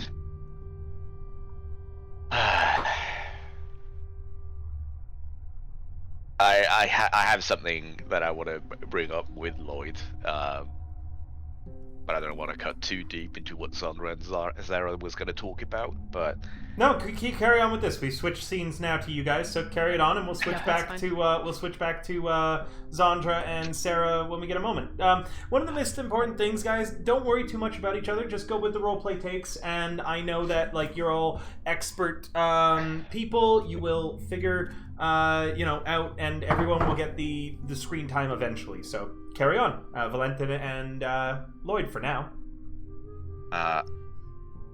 First of all, can I just ask real quick, did Zandra leave her sleeping bag on the floor? Yeah. So she while kinda, they're... like, set down her bag, and walked away with Sarah. So just out of curiosity, Valentin's just gonna look inside his sleeping bag to just check that there's not a portal inside there. And satisfied with seeing that there is not a portal. Zandra, do you keep anything generally in your sleeping bag? Like, no. Especially in there instead of in your backpack for further protection or anything? No? There's a special blanket, apparently. No. Okay. I thought about it, but... Just checking, no worries. She's traveling light. She can use her hand if she needs to. So but... also, Valentin's not exactly subtle when he's doing it. He's like getting down on all fours and he's just lifting up the opening, and then he goes, "Yep, there's no portal there," and then he drops it, and then he walks back to Lloyd. One second. Sorry, I have to sneeze. So, Lloyd. You don't have to tell me anything, but... And I put a hand on his shoulder. I lost I lost my family too. A long time ago. Well, in the grand scheme of things, not that long ago. A couple of years ago. That's why I'm out here traveling. You don't need to tell me anything, but I know that type of pain. I don't know exactly what your pain is, but... And then I just kind of nod to myself. I'm here for you, if you need it.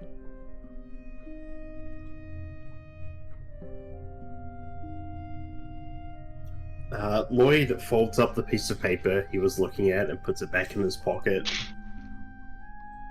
And he's... I'll be fine. I just need a moment. I wasn't expecting it. No, I can imagine.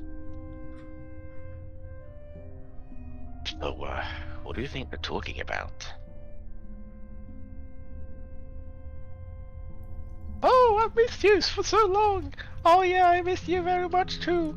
Oh, I missed all the times that we snuggled together! Yeah, I missed you too! You think something like that? Man, guys' night is really awkward.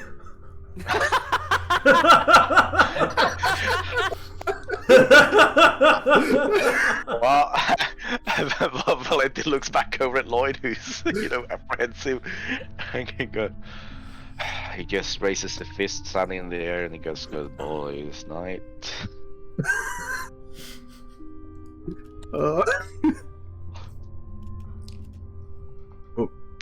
Based on how she is with DD, I imagine something like that. Oh, I was joking. Yes, of course. Yes.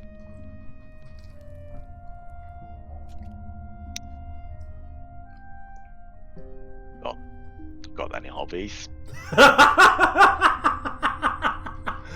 Sorry, carry on.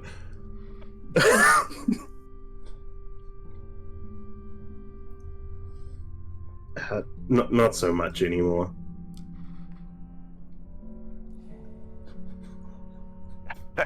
Valenti does that thing where, you're like... when someone is, physically cringing at the awkwardness, that is what his face is doing right now, and he just goes... Yeah, Right.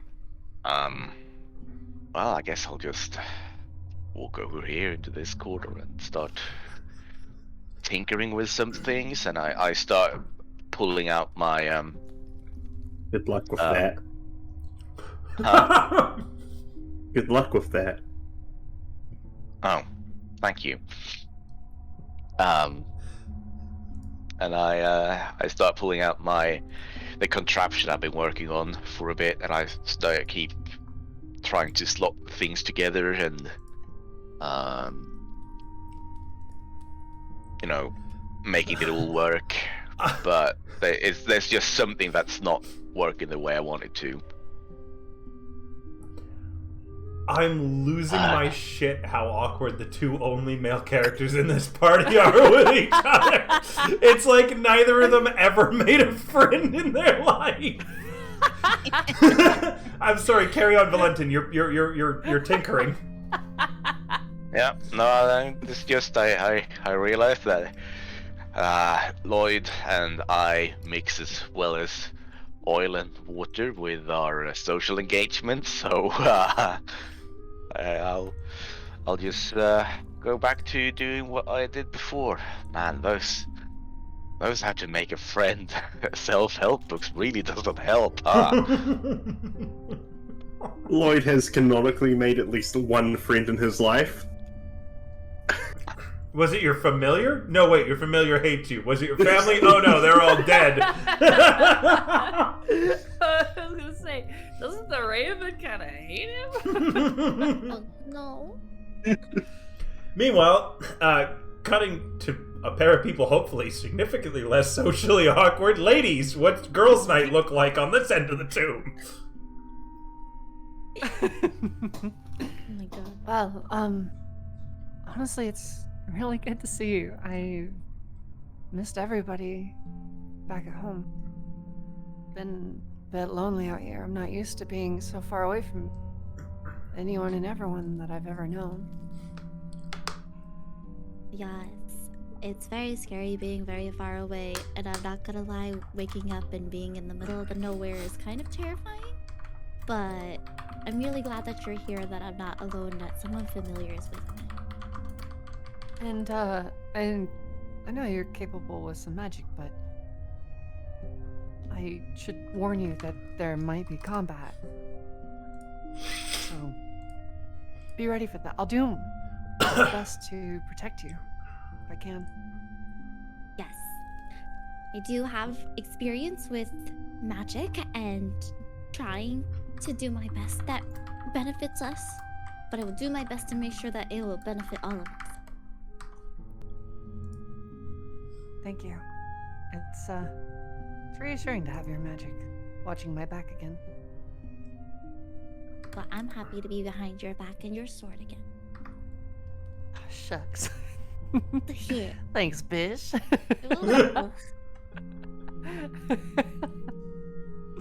It's gonna be good to laugh again. I haven't really laughed honestly with somebody in a while. Things have been pretty rough. What was... You know what? I think we'll talk about home later. There's a lot that's happened, I think, since you probably fell asleep and became that blanket. Also, why were you in my sleeping bag and not...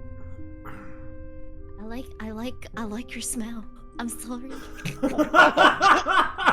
I like your smell. You know, the smell of like your sister, someone familiar, your family. I wanted to smell the smell of my. Well, you could my have just bestest borrowed friend. some of my clothes. No, it's not the same. Given you my perfume. It's like, you know, when someone's gone, you just need to sleep on that pillowcase that they slept on, and you can just be like, that smells nice. Look. I'm dying. I'm look, crying right now at these two interactions. Sarah's just like, I needed to smell you.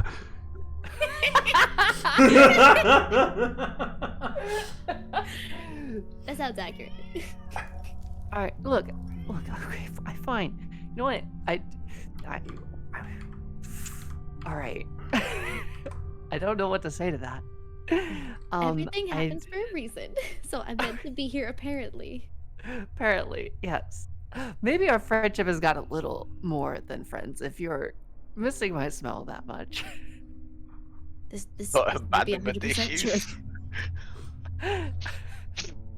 Has there ever become a point when you're more than just best friends, yet it's still somehow platonic? Because, wait, it's platonic, right? And you'll actually see Zandra kind of start to sweat.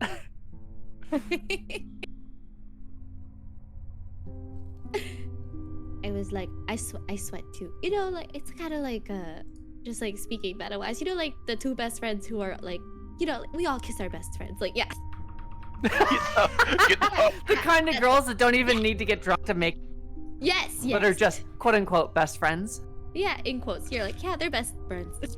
Yeah, they're just roommates. This really is the horny campaign. Everyone. You know that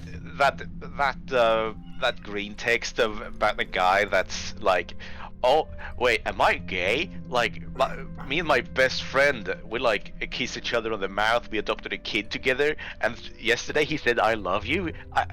Am I gay? Jesus, Like, we've been married for 15 years. Am I gay? My man. The shippers are going to go nuts with this campaign. I see it already. I wonder who they're going to wind up shipping Lloyd with. Oh, definitely not Valentin after that interaction. No, honestly, I would ship it. But Yeah, by the way, it's the awkward Yes. couple. by the way, during Tension. this time as well, Valentin is trying to start up a conversation with both D&D and Clang Clang for various reasons. Clang Clang, he tried to like You show turn the around. thing. No, because we're gonna like flash back to their conversation later. You turn around to go look for Clang Clang or Dee Dee to have a conversation with, get to know them better, and you see that the same way that you and Lloyd pulled each other to the side, and Sarah and Zandra pulled each other to the side, Clang Clang and Dee Dee have pulled each other to the side and don't seem like they would appreciate a third person eavesdropping in on whatever it is they are talking about. I just hang my head in shame. I really can't learn everything from books. Well, I have a cat Guess so. that's demanding I hold her with every ounce of my being right now. She's crawled up and demanded I use both arms to support her weight and hold her. But Cat? Princess. I whisper to my contraption, it's okay, invention. It's just you and me, huh? You and me are gonna be best friends. the invention immediately falls apart.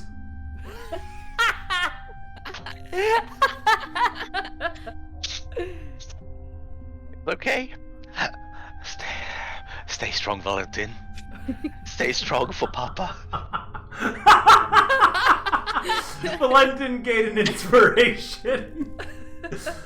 Oh my good god. Also, Sarah gained an inspiration for being willing to go with the roleplay and just saying, I wanted to smell you again. So, I know you're super new to D&D, so I'll explain to you what you just got. Yeah. I awarded a resource called Inspiration when people make me laugh, when I think that they're doing good roleplay, or when they do something really cool and creative.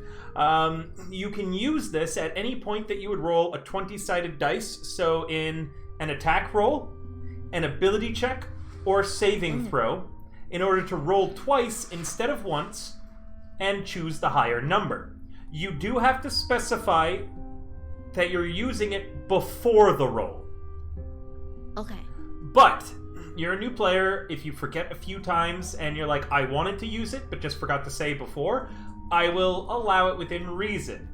So yeah, don't try not to worry about it too much. It's just a little reward for being fun and interesting. The way you mark it off is that on your character sheet, on the main page, at the very top beside your name, you should see INSP. You're going to click the little bubble underneath it, and it gives you a little gold star beside your profile in the top left. I see it. Perfect. So, yep, anytime you want to spend that, just let me know. You can also spend it if you're worried about someone else, like, attacking you, or they're doing something. You can spend it to have them roll twice and take the lower number. Okay. All right. Go ahead, and I think that's the point where all the groups begin converging, reconvening to talk about watches. And all my party members, to remind you... I'm sorry. I love that Sarah and I are just left in the air without answer to the question. It's platonic, right? I have no to answer. I have to, keep the party hooked somehow with the will she, won't she kind of vibe. No, it's good. I like it. I wasn't joking. I like it to the air. We'll get to know if it's not platonic or not in the future, maybe. But for now, someone didn't hear the question being asked, so they just didn't hear it. Regardless, you all do convene. Now, Sarah, I'm going to tell you where to find this. In the top of your many, many tabs that are like library, player, campaign, you should see one labeled tool. There is 2 crossed swords. That is your combat tracker. You want to open that at the beginning of every session. That keeps track of combat, positioning, things like that. As well as health and more. The other thing you want to open that I'm trying to get everyone's attention to right now is the button beside it that looks like 3 dudes hanging out. That's the party sheet. Please, everybody, open that now. To go over the sheet again, for Sarah's sake, on the main page you'll see everybody's stats, their current hit points, how many hit dice they have, all of just the main information you need to know about your allies. Okay. The second page is inventory. This is currently what's up for grabs after a fight, how much gold is in the party inventory, and then if you scroll, you can actually see how much gold everyone is carrying, who has it, same for all the items. For instance, we can all see that Clang Clang is the richest party member at 183 gold, and Wait, where are we saying this? Serario is on the inventory tab in the party sheet. There's tabs? Yes, and this is we're about to get to even more stuff, because this is why I love Fantasy Grounds. They actually have this for Pathfinder too, Val, because I know you do a lot of Pathfinder. So you can see everybody's money, how much everyone has, as well as everybody's items and what they are carrying. Okay. So you can see everything there. If you go down to the next tab, the order tab, that's where I would like everybody's attention. This is your marching order, and it's also your order of watches. So this way I can just reference this anytime you are taking a long rest, as well as anytime I'm placing you down on a map. Serario, I need you to put your character token in that party order. You'll see that little map in the order tab where you'll see everyone's tokens. I need you to put yours somewhere on that. That's where in the column that you're walking with the group. Oh, okay. It don't matter where. Not particularly. Cool. I mean, it only depends on, combat situations. So if you're like, oh, I want to be out in the front, then you might get smashed if you like the one that steps onto a trap.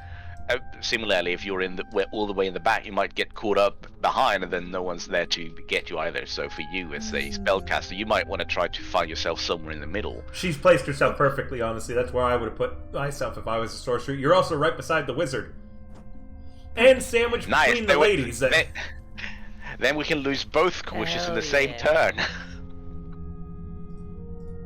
And now it's time to talk about your orders for long rests, guys. I'll take first watch. Mine.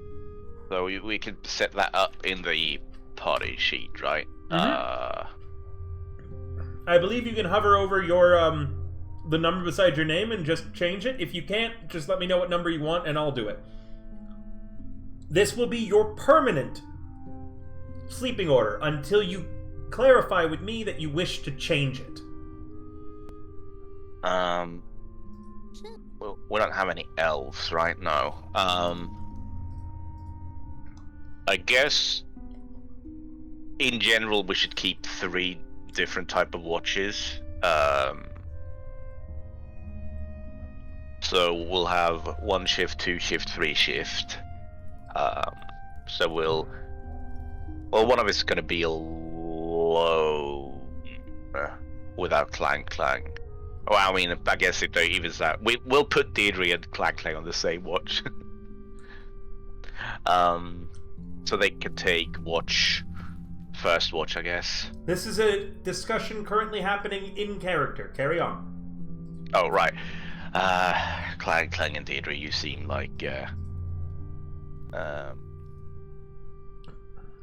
I really wish I can rest up a little bit first, because, I'm currently, and I wiggle my spaghetti arms around.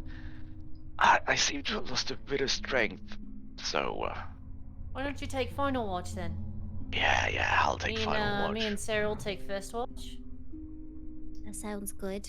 I have been asleep for a while, so I have quite a lot of energy. Boys can handle the last watch. Deirdre and Clang Clang can take the second watch.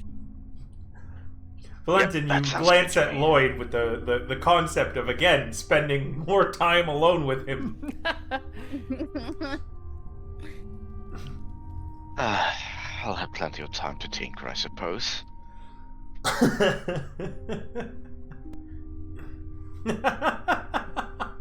Alright. So, let me just clarify that. Dee Clang Clang, second watch. Serario, Zandra, first watch. Lloyd, Valentin, third watch. Yep. Perfect. And how long is each watch?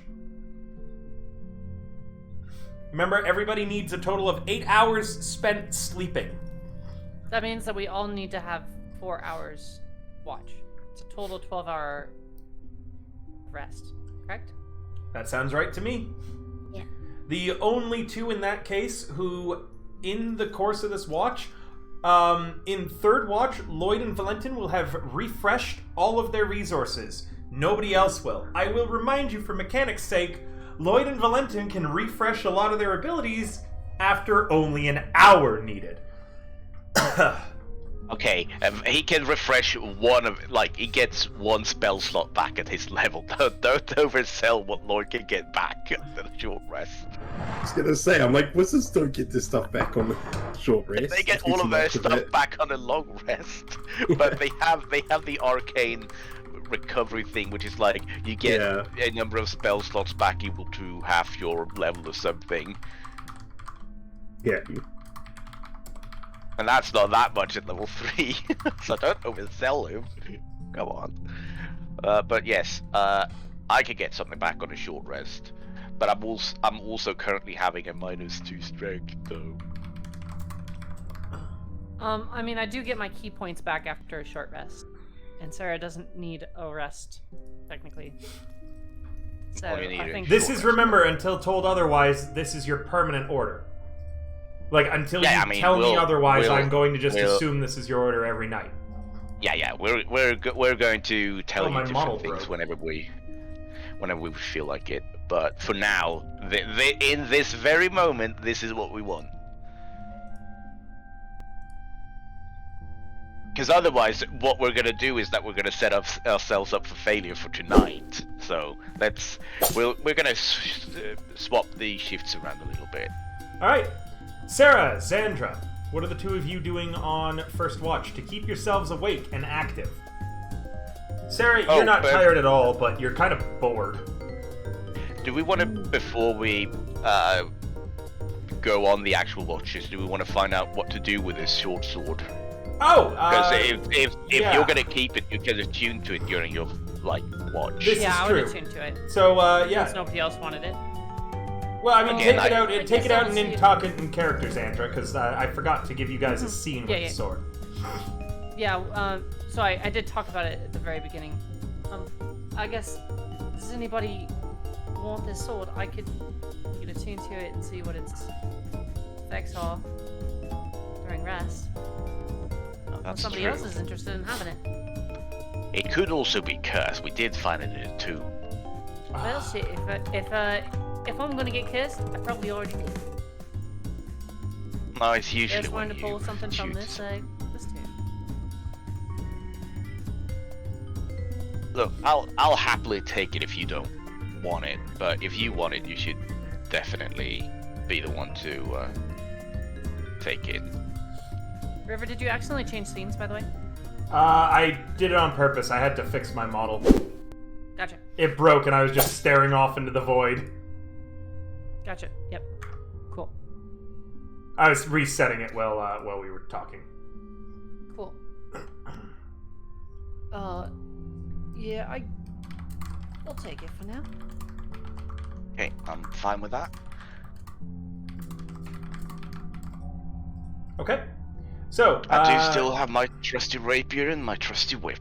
As a note, Serario, that means Xandra's not going to be super helpful on watch, because Xandra, you need to spend your time, essentially an hour, focusing on nothing but the blade as you pour your own magical aura into it. Okay. As Valentin goes to sleep, he takes out another eye patch and puts it over his other eye. Well, Sarah, I'll be busy during a watch with this for a bit of it, but I guess feel free to walk around, keep an eye out. Just so you know, this first hallway here with the green flooring, safe. The one further up that's got lots of arrows whipping through it, I don't recommend trying to slip through there. Oh, yes. Arrows are not something I would like. I will definitely keep that watch while you are looking at the sword, and I will do my best to keep my best focus. Thank you. Still not used to having you here, but thank you. Of course. Xandra, 15 minutes into focusing on the blade, you hear a quiet, "Oh." Exactly what Hear you quite just heard. what? Exactly what you just heard in character. If you didn't hear what I said, then it was just a sound you could not quite hear, but it was something that just you were able to tell in your mind coming from what you're attuning to. You just heard a very quiet noise. You're not certain what it was. Do you continue? I'll continue. Can I roll Of course, you can roll whatever you'd like. I'd like to roll an insight and Sure. understanding if that's a good or bad thing. For sure. Just a general feeling. Mm-hmm. Oh, well, shit.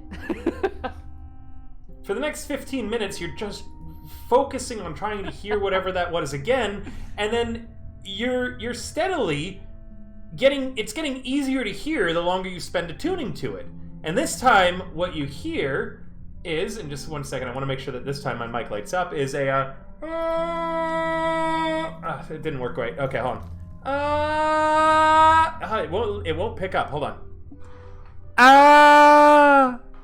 That.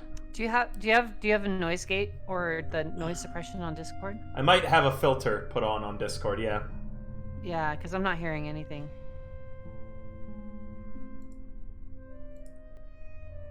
Let me just turn off the noise suppression ability of Discord.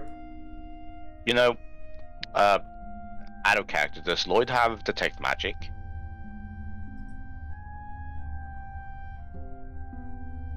Lloyd, do you have detect magic? Detect magic, No, yes, he does. I muted my mic because I was coughing, but yes, I do. So, it did. It Sure did. we- It did. Undyne did hear it then. It's a. Okay, I heard it this time. Yep, that's what you're hearing. And 30 minutes in, that's what you heard. Do you continue attuning? Can Zandra attempt to... She'll attempt speaking, like, out loud. Mm-hmm. Are you alive, Sword? There is no I don't know response. if that's how these things work. There's no response. Since she heard the voice in her head, she'll, like, do her best to kind of, like, think back at the sword. You try to direct your thoughts at the alive, sword. You hear nothing additional. Do you keep attuning? Is it just, like... Can I roll an insight again on Of course. the odds to hear if it's more of a scream or just of a... Yeah, sure. Because I...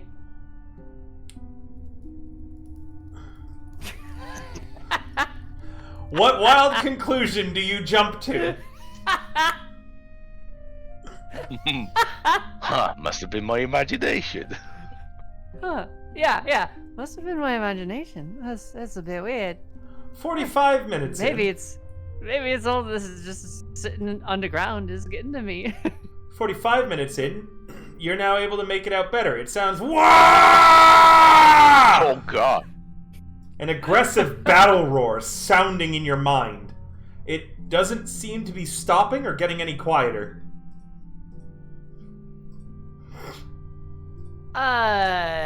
Now that I can hear it, right? Now that I can actually hear that it's a battle cry, or It's a battle cry. yeah, could I guess would Arcana help me with knowing what this is and why it's happening? Of course. God damn, dude. Too bad you're dumb as shit. The best you can come up with is that there is someone very angry inside of the sword. Zandra will like hold the sword up close, or very like quietly but angrily. Would you shut the fuck up? Why are you screaming? Why are you screaming? For the next Mean. 15 minutes as you whisper at the sword, it does not stop screaming, and the scream just is steadily getting louder and louder and louder, and eventually it's done, and you immediately know all the properties of the weapon. What you are holding is an animated blade. As a bonus action, you can scream, "Wah!" And when you do, the sword will animate, fly out of your hand, and for the next minute, as a bonus action, you can direct the sword to attack someone within 5 feet of you. Is the sword still screaming? It in my is. head? It is. Unfortunately, as with the last weapon you picked up, this one seems to be cursed. As all you're hearing in your head is "wah." This actually has no detriment to you, however, because the only thing that this screaming interrupts is concentration spells. Well attuned to the blade, casting any spell with concentration is impossible, as you just are constantly hearing it screaming in your head. Meaning to you, Sandra, it's just mildly annoying, but to any spellcaster, it would be impossible to cast spells well attuned to this. It's really sad. It's really sad. It's really sad that she actually can't utilize the bonus action on the blade because she already uses bonus actions for punching. Yes. Oh, well, fuck. This is a useless thing for me. And instead, now all you hear in your head, ah, just constant, like it doesn't stop. Do I shut you up? This is an endless psychic battle cry where the person shouting has no need to ever stop and take a breath, eat, or sleep. This is what your dreams will be from now on, Sandra. Just a very loud, constant battle cry in your head. How do I get it to stop? How do I get it to stop? Shut Well, up, shut up, shut up!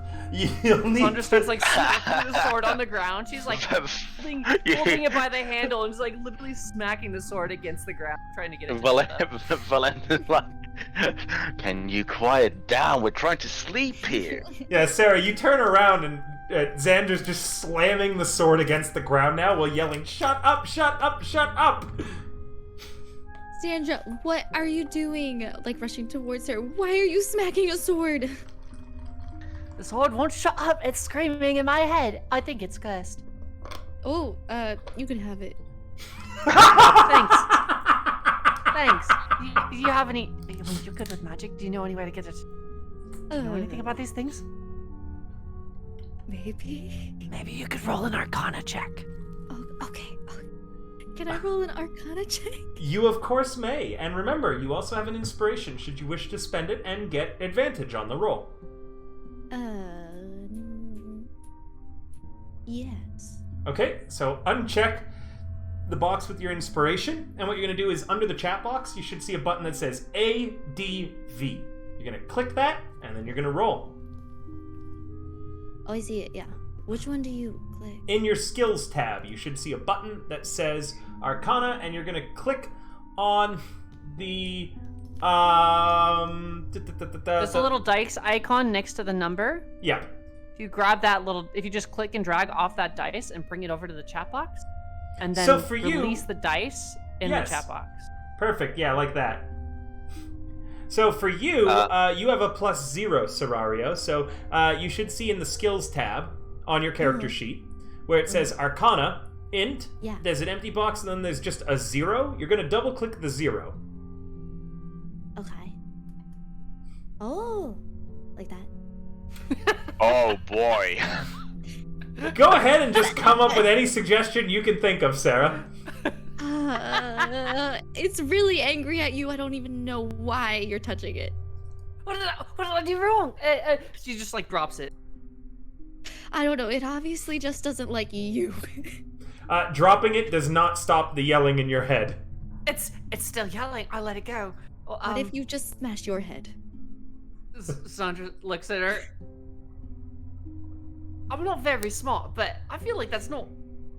Are you sure that's what I should do? You want... And Sandra like looks to like this, like the big sarcophagus like with a lid on it, and she like leans over it. Should I really smash my head? Nat 1 on your insight before, Sandra. Just reminding. She smashes her head. Boom! What's really weird is that generally when you guys get hit in the head, like I know this IRL, and as does most, when you get hit in the head, you know how everything feels a little bit blurry and things sound a little distant? Mm-hmm. Yeah. The WOG does not do that. It stays at the exact same volume the whole time, although everything else gets a little bit blurrier, meaning that all it has done is now the yelling sounds a little bit louder. in comparison. Do I take any? I take some damage when. No. You don't need to take smash damage. him, right? No. You don't need to take damage from it. Unless you tell me you want to have taken damage from it. That did not work. It is still very loud in my brain. Oh no. What if you scream louder?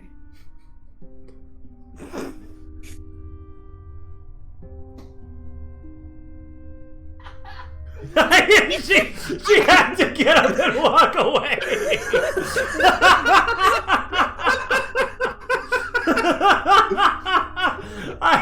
We can hear. Immediately, the sword animates and begins floating as its command word is spoken. Can you keep it down? We're trying to sleep here. There's a sword floating beside Sandra's head. Oh my gosh, Sandra, it's floating! But it won't shut up. That's all I care about, is getting it to shut up. It won't stop. It won't stop. It won't stop. It won't. Xandra, you have a sudden realization. Not about something I said the sword does, but about something I specifically left out about what the sword does. At no point did I ever state a way to shut it off, or to get it to stop floating. The sword positions itself blade down directly above your head. Excuse me.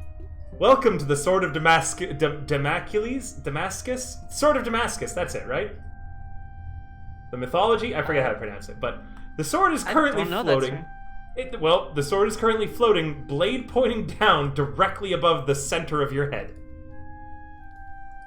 Sandra, tries to move out of the way so it's no longer pointed at her head. It moves with her. It's like a permanent exclamation mark hanging above your head, blade pointing down. Is it going to stop me? I don't like this. What if we put a rock above your head? Sandra, climbs into the sarcophagus with the stone over her head. The lid.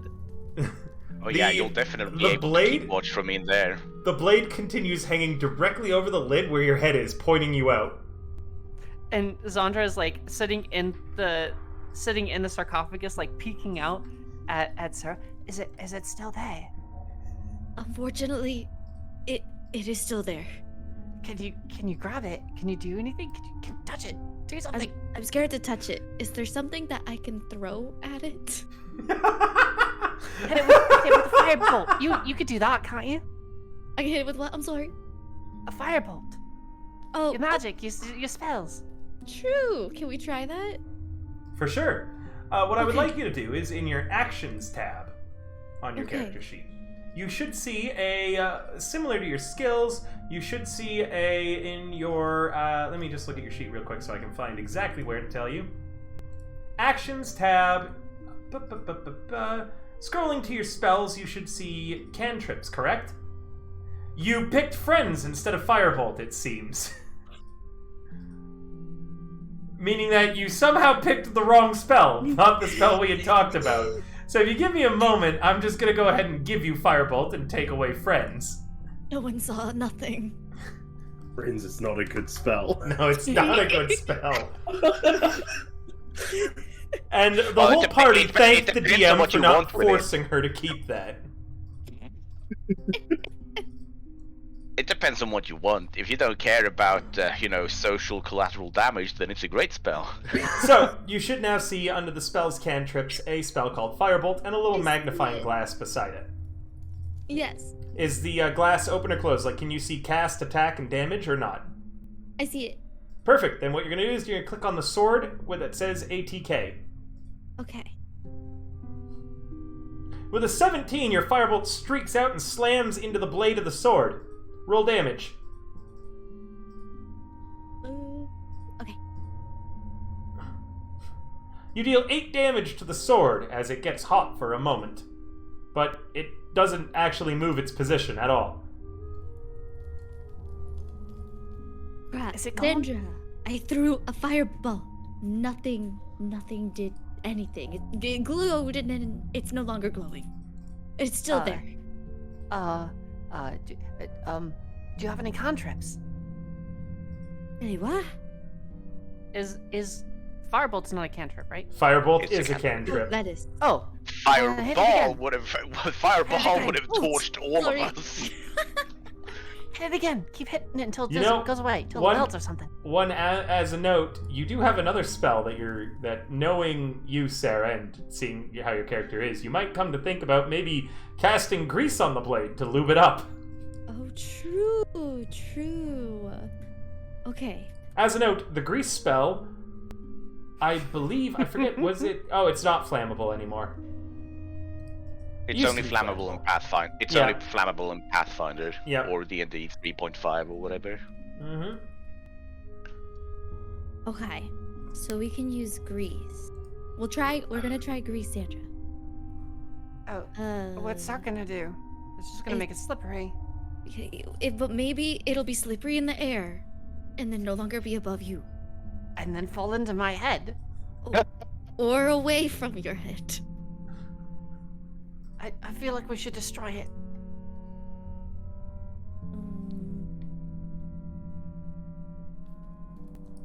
So no grease. I mean, you could do grease, but I think Firebolt would be better. But nothing happened. Oh, you hit it. I'm sure you did. I'm sure it took damage. Just keep hitting it. Okay. As the one with her head underneath, I will follow what Sandra says. Sure, I'm going to speed this up. You spend maybe 5 minutes casting a total of 50 firebolts at it. And the sword, some of them miss, most of them hit, some of them deal damage. Sword is still hanging directly above her head. Ugh. Sandra? Sandra's I've tried like so many. Sandra's like peeking out. There's like tears going down her face. Why would it die? Why would it stop? Someone could roll me a check on stuff, remember? And don't forget, Sandra, you can feel a psychic link to it. You can actually direct the sword around and attack with a bonus action, remember? It just returns to hovering above your head anytime you finish using it. I want the screaming to stop. That's all I care about. I just want it to go away. So we just have to find a way to make it not like you. I thought you said it already didn't like me. Okay, it doesn't... different kind of go away from you.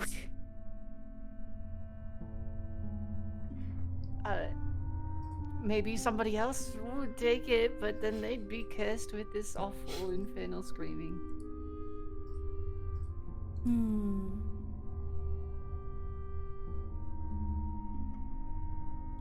Meanwhile, wah! Screams with it. Oh, did you go wah again? Yeah, I cried the same cry, but it was crying. The sword wah, not immediately like just falls to the ground, but still is screaming in your head. She just continues crying, so the sword would animate and unanimate, and then animate and then unanimate. Oh my. I don't know what to do. I don't know what to do. I don't know how to make it shut up for you.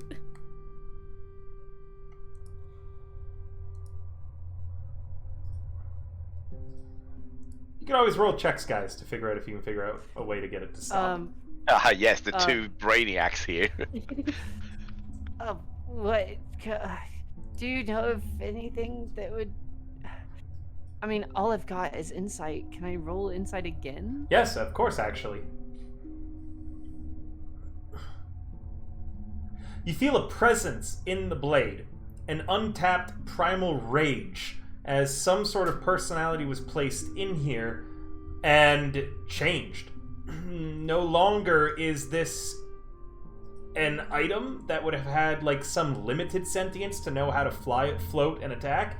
Instead, whatever it is has been corrupted into the purest form of anger, and anger at everything around it, an endless, one long sustained battle cry.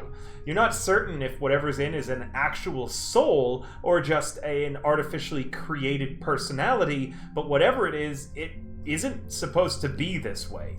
It just can't stop being this way any longer. But there is something underneath that endless howl of anger, some sort of core, as if there was something deeper still within the blade, just buried underneath endless layers of fury. I can feel a presence within the sword that it seems like there once was something that was put into the sword and corrupted, and now all it feels is anger. And that anger is it's screaming in my head constantly. Does that make any sense to you? It makes sense. It sounds torturous. Both for you and the person stuck on the sword. Do you have any memory or knowledge of something like this? Is there a way to check? Yes, of course. You may roll any skill that you would like. You'll get different kinds of information based on what you roll. For instance, you could roll a persuasion where you try to talk to the sword. You could roll a history to try to figure out the history of magic items like this. You could roll an arcana to see exactly what kind of method would have been used to put this in here or what could have corrupted it. A religion, if this has appeared in any religious iconography. It's legitimately roll any skill you want and tell me what you want to do in order to utilize that skill. Zandra will quietly look at the sword and just say, "Shut up, shut up, shut up, shut up, shut up, shut up." The sword's scream does not change in volume, pitch, or tone the entire time, Zandra, and you're not certain if it's ignoring you or if it just simply cannot hear you. That's fair. Let's see.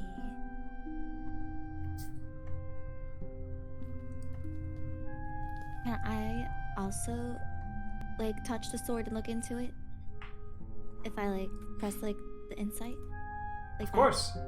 Okay. With your insight, you are able to hear the yell very, very faintly because you're not attuning to it, nor are you making any attempt to. Just simple contact with the sword, you're able to hear it, and Serrario, you can tell that this is not a cry, even though you can barely hear it. It's not a cry of sadness, it's not a cry of anything, again, apart from just actual anger and fury, as if someone was in the middle of a charge or in the middle of a battle, facing the person that they hated the most, and had no way of communicating that hate apart from an animalistic howl. Okay. Okay, Zandra, I just took a listen to the sword, and it sounds like this person is fighting, and they're so angry, almost as if the rage is taking everything away from them. Any thoughts? All right. But what do I do about it?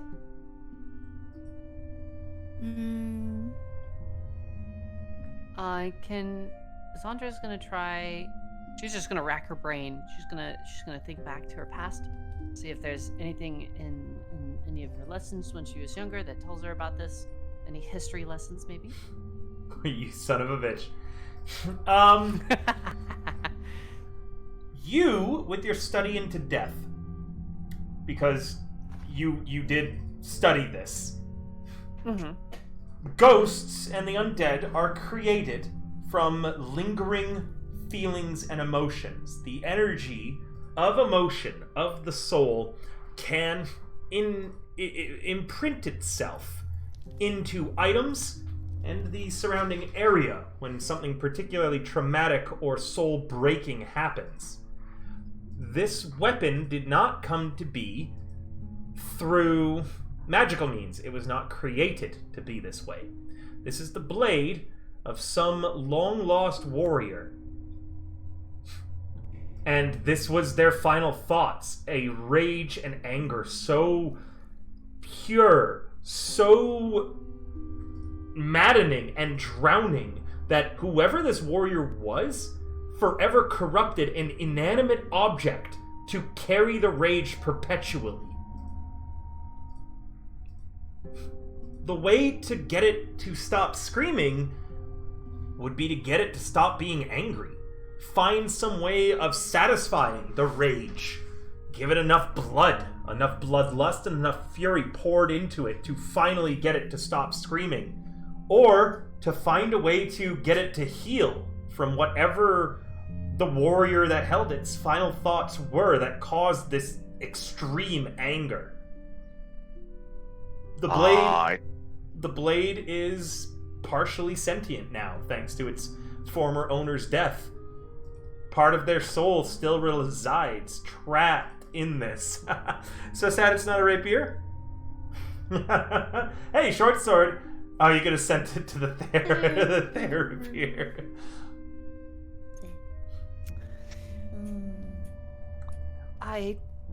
Welcome, by the way, Novich. I suddenly am remembering. I'm remembering back to the things I was involved with before I left. And this sword it's got... I don't really know how to describe it. Basically, the person who had this sword, when they died, they imbued it with their fury. If I can find a way to appease that fury, or to make them forget it, perhaps... Or I should say, if I can find a way to appease the sword's fury, perhaps it'll stop screaming in my head. But how do I speak to a sword that won't listen? How do I make it forget a fury? A question for the ages. Nothing but rage. I will allow the players to know this. Weapons such as this, ones with a partial sentience, are capable of evolution, gaining or losing magical abilities and traits based on their attuned owner's actions. Welcome to the Sword of Damocles, Sandra. And I highly recommend you look up that mythology later on. You may enjoy the read. Okay. One of my favorite myths. But yes, as you're contemplating this, your watch ends.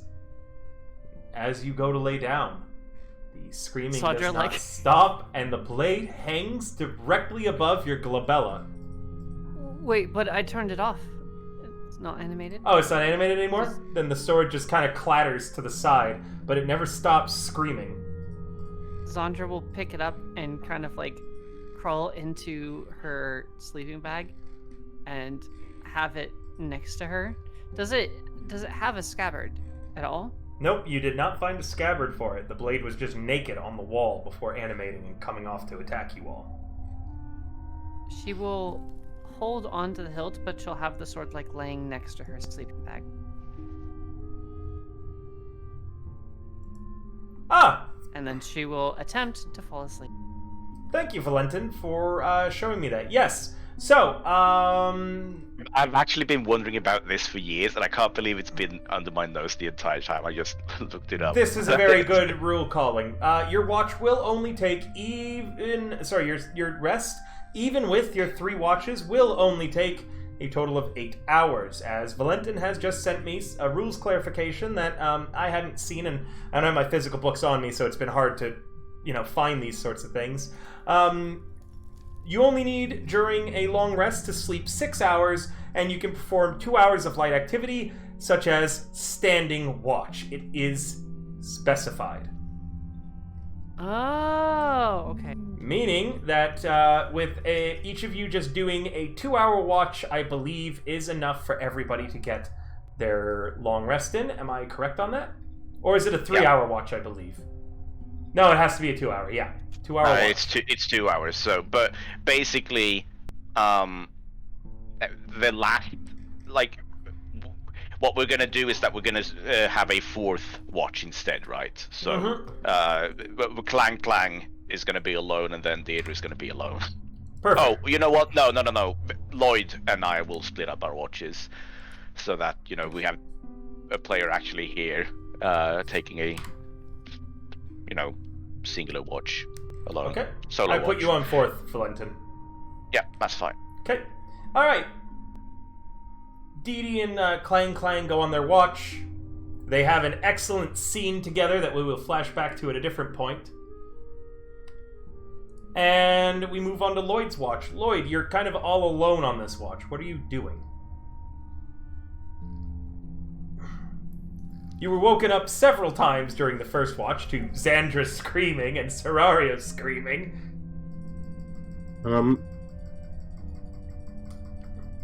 I just want to go and sort of examine the store as it's like filling up. It appears as if the water basin within the door is majority full now. All of the various hand and palm iconography of the many hands, all in this Ouroboros style of linking, where each one is grabbing another hand's wrist in this indentation, are, you know, majority full, not super above halfway, but the water is getting higher.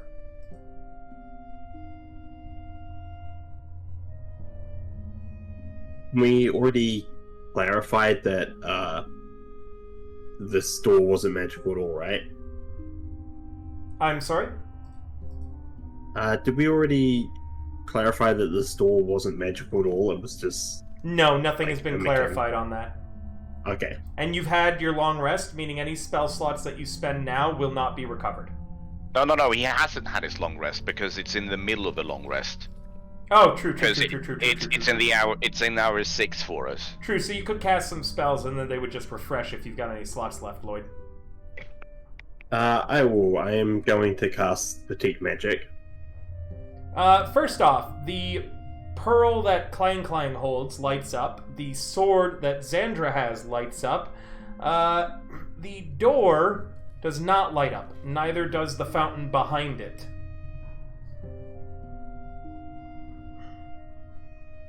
Okay, so nothing else in this room is magic? You can sort of feel a faint magical kind of vein beyond the walls, but the walls are too thick to identify what or where. It's likely, as you guys had theorized before, the source of power running through the dungeon walls. But it's distant and just kind of covered up by too much wall for you to see or sense effectively. Anything beyond the fact that it is in fact there. Okay.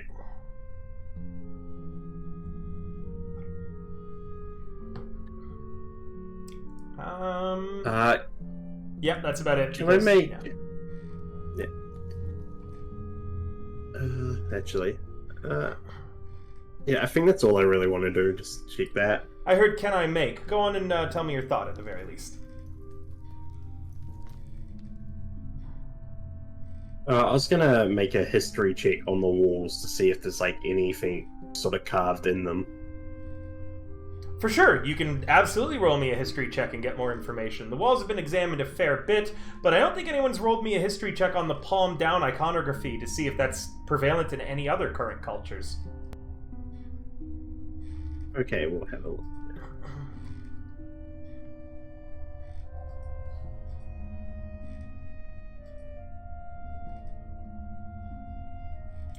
Regrettably, you're a little tired and still shaken from the silhouette of your daughter.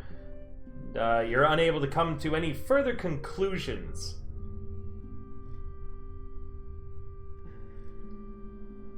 But you do think to yourself about the very common human expression of holding a hand up, palm out, in order to tell someone to stop.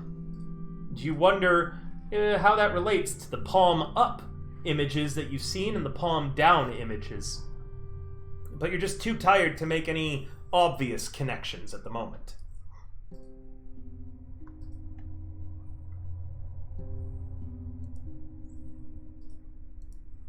Okay, I guess I just sort of sit down for the rest of my watch, take out a bit of paper and start sort of scribbling on it. Go ahead, Valentin.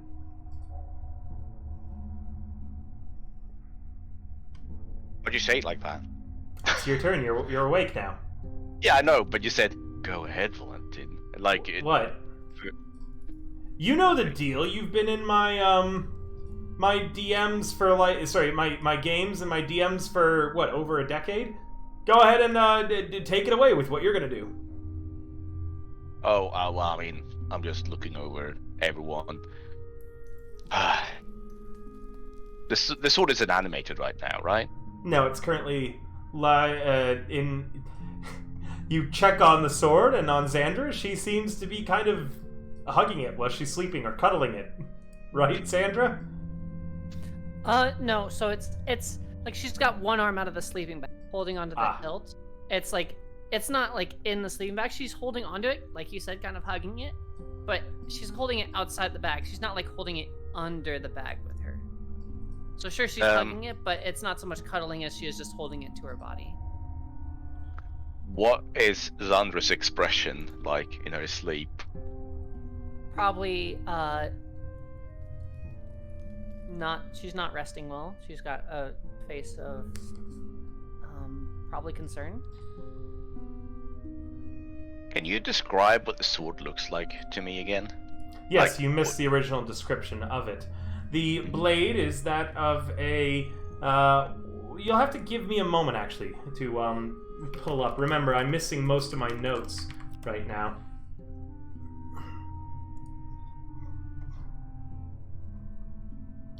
The blade for a short sword is a little bit different than normal. Generally, short swords come with a handguard, things like that. A little bit longer on the sides, a comfortably leather-wrapped hilt, and such like that. With an actual then just straight-edged blade, leading in a point. Swords are pretty standard. This area of the world, though, they tend to be curved. This one is not. You're looking at a long, straight piece of metal with no curve in it, all the way down to the tip. The center of the blade has a deep indent in it, in which there are many runic letters and writing going down the center of the blade. The hilt is, and handhold, the handguard and such are much smaller than what you'd be used to, with the handguard being extremely tiny, kind of circular as opposed to squarish, and it has the images of chains etched upon it. The hilt, instead of using leather, is some kind of braided cord for its handle, and at the very end, the pommel is a weighted piece of metal, it looks like, with a very, very tiny dangling chain.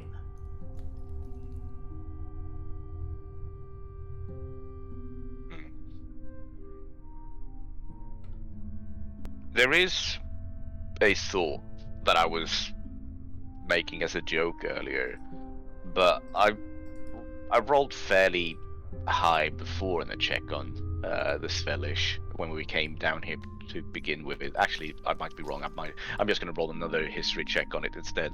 I would like to think of if it's custom for them to use short swords, or if it's more likely that they use larger type of blades when they fight. Of course, yeah. Roll me a history. You do have an inspiration, don't forget as well. I'm gonna spend it to roll an advantage. Perfect. A 13. With a 13, you're not certain, but something across most cultures is having a backup blade. A blade for when you've lost your main hand preferred weapon and like it's been knocked out of your hand or something, and so you pull out the trusty backup.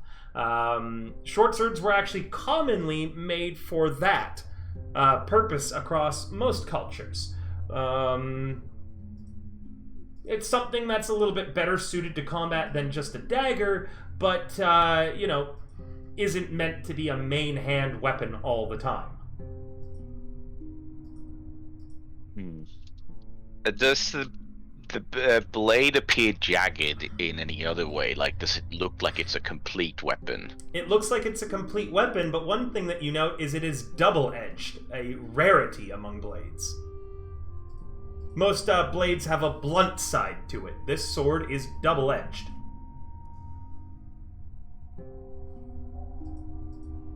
What is the meaning of that? I wonder. By the way, because Xandra is still clutching the sword, and I'm just fucking creeping up on her, just staring at the sword, like, yes. Oh yes, any party member could wake up at any moment if they wanted to see this without interrupting their rest and get involved in the roleplay as well, including Xandra. I'm just gonna sit down and start massaging my temples. What does this mean? What is this sword? It's bothering me that it is this way. I saw the sword being animated, before, right? Yes, it also exclusively only attacked Xandra. Whether or not it was targeting them in particular or not, you're not certain. It was, it was Dee Dee that it specifically targeted, wasn't it? I forget, it was one of you for sure, I know that much. It was probably Deirdre because she follows a specific god, maybe. I don't know. Yeah, it was, Undyne says the sword wanted her originally. Right.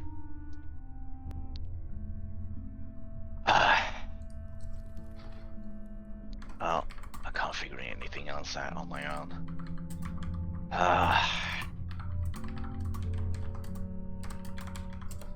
I'm bothered by Xandra seemingly, sleeping restlessly. I mean, I haven't seen Xandra sleeping before, but it's just bothering me that she's sleeping restlessly right now. But I can't really do anything about it, so I'm just gonna stay vigilant. I'm just gonna roll a perception real quick to see that we're not being snuck up on for some reason. Go ahead. Weirdly enough, this entire place seems very quiet, and Valentin, you weren't here for this, but you recall at some point, I forget who it was who made the check, but this area is akin to a waiting room. Much like it was supposed to keep the Svelish out, a Svelland warrior waiting here this long for a door to open would likely lose their anger and rage and have a moment to think about what it is that they are doing before progressing onwards, which is likely why the door was time-gated, meaning that this is in fact a safe area for the time being. Who knows what happens once that door opens? And now that you glance over at it, the door is but a scant few drops away from finally being filled. It's time to wake up the others. So, this entire area, just one last clarification, has everything seemed like it's been Svelish in nature so far? Like runes, depictions? No. I've described as the actual structure of this building as a make from a culture that's likely been lost, but has some ties to Than Skaran and how it was built. What you're finding this deep in is, again, a potentially Svelish weapon, you're not certain, Svelish dead warriors, and this time-gated door and traps which Svelish berserkers would have had a lot of difficulty with, because the arrow trap wasn't about just tanking through it, or like dodging it, which is what a Svelish warrior would have done. It was about thinking about it and using an intelligence-based save. The two doors that were crushing would have put someone to sleep before the trap was triggered. All of the traps from a previous roll have been based around slowing people down, or by the only way to solve them is through careful thinking and good planning.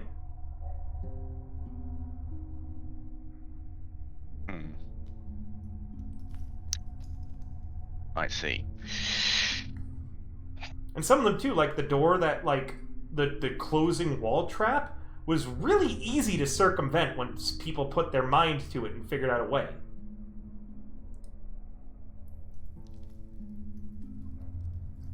Whatever we come across in the next room is something that we can merely outsmart.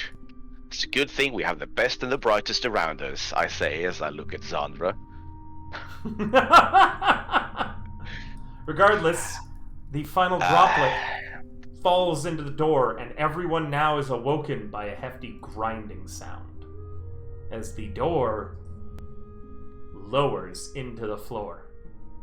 Oh, I need to get my health back. Ah. Don't worry, I'm going to go ahead and do it for you. Oh yeah, you can just press long rest, whatever. Boom! Everyone has the benefits of a long rest.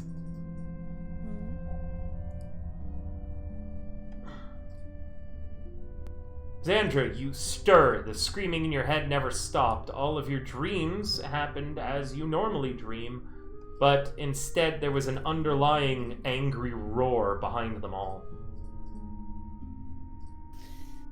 Oh, that was fucking miserable. You okay? You did not look. Screaming in my head. Oh dear. So it was cursed then, huh? Cursed in some way. From my knowledge with other things similar to this, if I can find a way to appease its anger, either with maybe bloodshed or something, I can get it to stop screaming, maybe. Well, it doesn't appear to have a scabbard of some kind.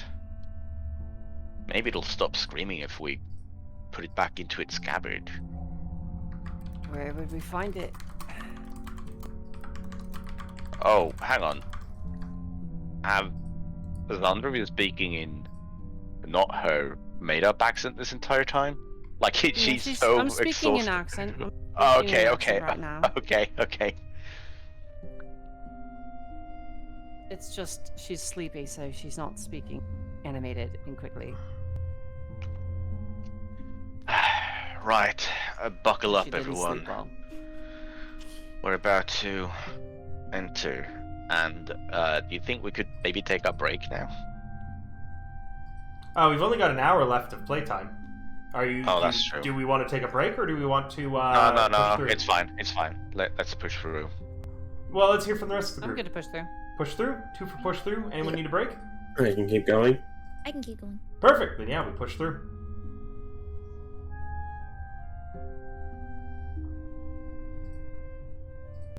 Very well. She did get a long rest though, like she didn't actually wake up exhausted. Nope. Okay. She got a long rest.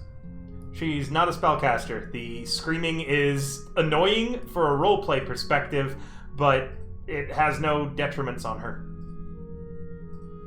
Imagine though if poor Lloyd or Dee Dee or Clang Clang had attuned to this thing. Or sorry, not Clang Clang. Clang Clang doesn't fast spells. Serario. Oh my god, if Clang Clang had got attuned to it, she would have just been screaming this entire time to imitate what she's doing. If Mora had attuned to this, Mora would just be like, ah! And then we all would be having a headache. And we'd have no idea why. No knowledge of what's going on. Okay. Well, I'll take point.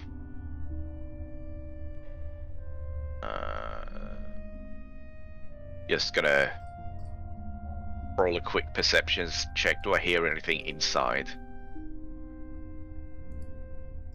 Like, do I hear moving about, or? You hear nothing. Literally, nothing. Yep, I hear nothing. Well, I guess it's safe. Gonna go in. Oh, you know what? Before I move further here, I'm just gonna check if there's any trap right in front of this door. A smart idea that you almost forgot. With a 5, you don't see any traps currently. Well, let me investigate. Nope, no traps. Further investigation concludes your assumption that there are no traps in here. Nice. I like it when things are simple.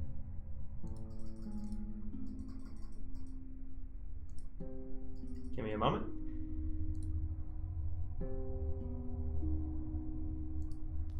Don't worry about me. I guess I'll just go on my own. Bloody hell. You are going to have to give me a further moment, as it appears this is something I had thought I had set up. I had not, in fact, set up. So give me a brief moment, chat. But carry on with what you're doing, players. Everyone? I guess I get up and start following.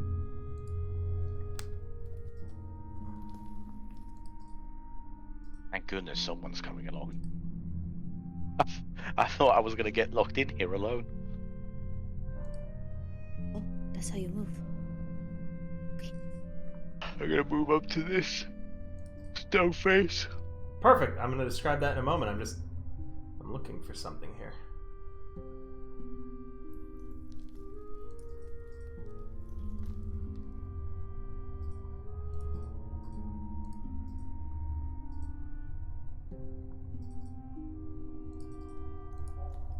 I'm so sorry. I thought I had set this up, but for some reason it seems to have vanished on me.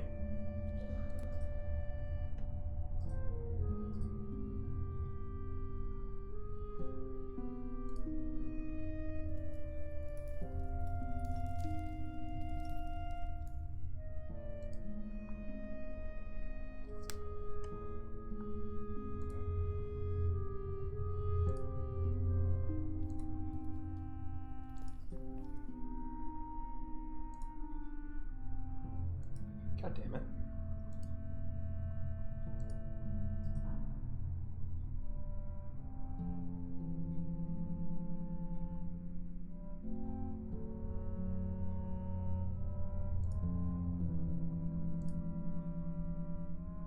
Shouldn't be much longer though. Just looking for something I had already picked out and then lost track of somehow.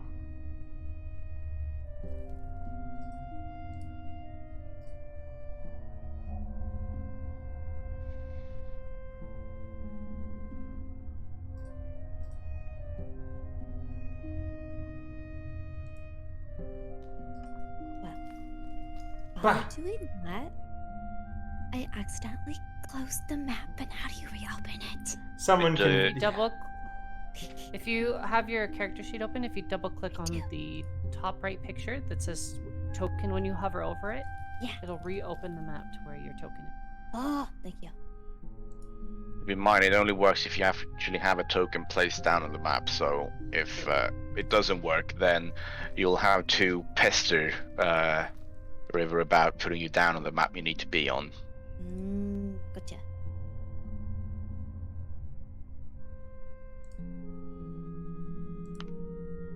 I had something very specific picked out for this, and I seem... Ah! Here it is! Excellent. Ah! Again, this is a large antechamber by the look of it, with stairs headed down and another door similar to the one that you had just entered on the far side open, revealing a mirrored identical room to the one that you had just come from on the other side. Valentin, you currently stand beneath a large draconic face carved out of some sort of metal you don't recognize. You'd have to examine it closer to know.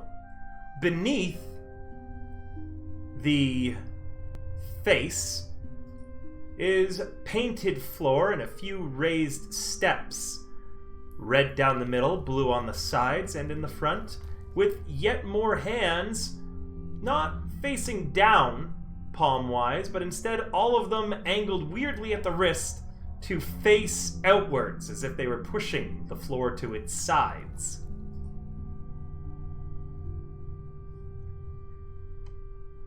What would be a check to figure out a metal? Is it nature? Or history. If you're a dwarf, you'd have advantage. Well, I'm not a dwarf, but The I can mouth roll it. of the face opens as you approach it. Oh, shit! It was closed and then it starts opening. Yep, and closing as if it were speaking. Can I hear anything? Yes, I'm typing. I'm typing because it's a language you don't speak. Language only one of you speaks. Oh boy. Is it Dwakwanik?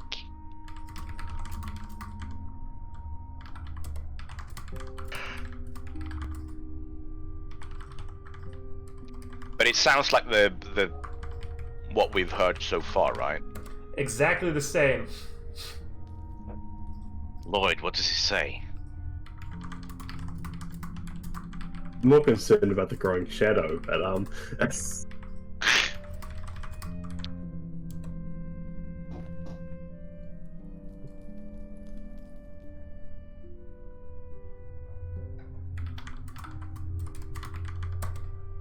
And as it finishes saying that, Valentin, two metallic arms begin protruding from the walls on the other side of the face. Uh-oh. Lloyd, do you say or Lloyd? do anything? Lloyd, I need to know what it's saying. there's no more warnings anymore. It's serious.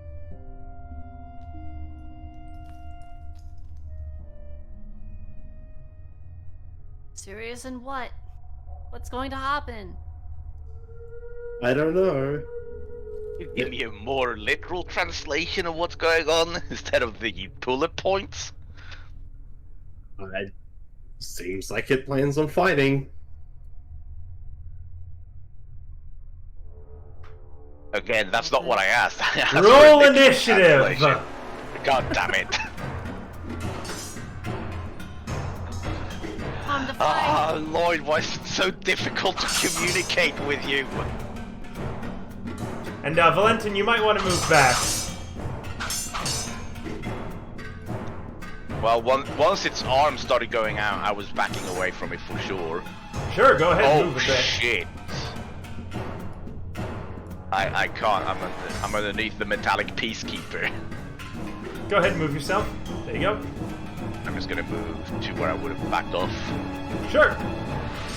As a note, currently the only person not in a threatened square is Serario, Clang Clang, and DD, meaning that this thing has a reach with its massive arms of 20 feet. Dear God. Thank goodness it doesn't work the same way as Pathfinder. Yeah. Serario, you can find initiative on your character sheet underneath the main page. I also need a roll for Clang Clang, and oh, there's DD's. It should look like INIT on your main page. And right in the smack dab middle of your first page. I swear, I'll find it. Underneath your sensors, you have name, class, yeah, background. I see it. Okay. Okay, I see it. What do you do with it? Double click it. Oh, okay. Remember, guys, if you want to use different dice underneath the Colors tab, underneath Tools, you can select the skin you want on your dice.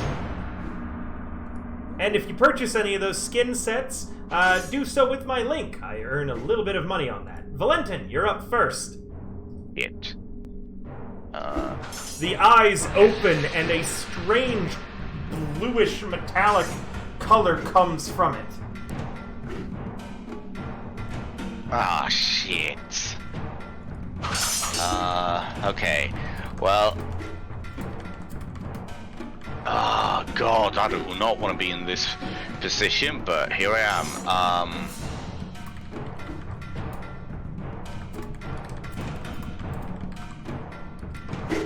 I've got no choice but to fight it out, I guess. It continues to speak to you, Valentin, staring at you. Me no habla draconic.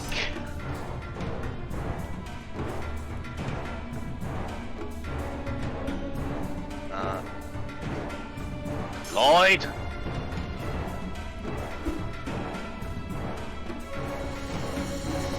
It just wants to kill you. Oh, okay. Thanks.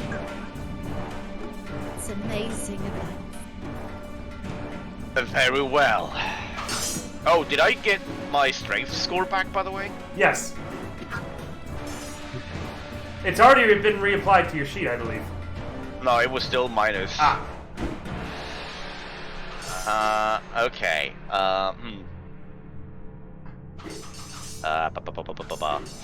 Well, I suppose our battle shall be legendary then, and I'm just gonna move in closer to it.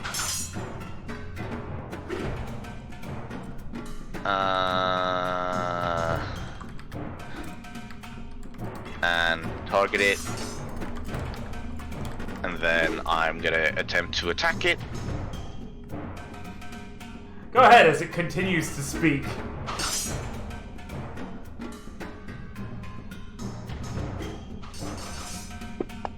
Critical hit! As you nat 20, getting it directly in the eye. No, I do not know what you're saying, and my companion does not tell me quick enough, so here we go. You deal 9 damage to it. I tell you when it's irrelevant. I think me asking about it is pretty damn relevant. And it's trying to kill you. Okay. Would you like to give it some personality? Oh boy. Okay. Really mad. Well, I guess that's my turn. Wait. Where's... Nope, not party sheet. Combat tracker. Clang clang! Clang Clang will do the same thing I've had her do so far. She'll do her what is it called? Steady game. So she gets advantage on this attack. And she'll fire her bow.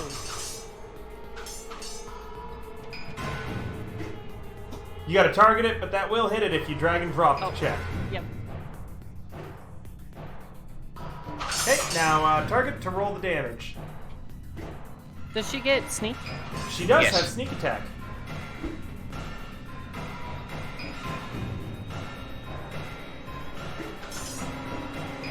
Woo! 17 more damage dealt. Clang Clang's doing so much damage, dude. Clang Clang's the rogue. Their whole job is damage. Xandra. Sandra will step forward and she, while still holding the sword in one hand, she will swing her quarterstaff in the other. Meaning that she's only wielding it one-handed, which is obviously not the best way to do it, but she's... Do kinda you not sure how to bonus do action this. wog? She will bonus action walk. The sword immediately begins floating above your head, flying out of your hand and into the air. Okay, so now she's two-handing her quarterstaff and she'll swing at the big metallic beast. Go ahead. Wait, is that actually 10 feet? Or is that fine? You're able to hit it. Okay. I rolled inside the box and I didn't get it. Fuck. Try it was a again. 17. Okay. Whew. 15's still enough to connect. Another walloping for 8 more damage. And then, do I need to add the sword to my inventory in some way that it can have an attack? Yep, just a regular short sword. Okay. Let's see. Go to items, drag and drop a short sword. Yep, items, short sword. Yep, it's another one of those magic items I made myself.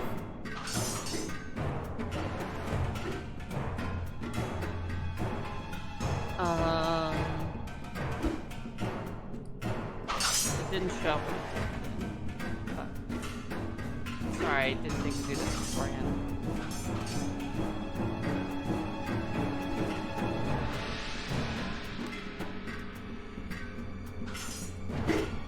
it's just a plain short sword, or is it... Plain short sword, nothing special about it, apart from the fact that currently it can fly and attack on a bonus action. Okay.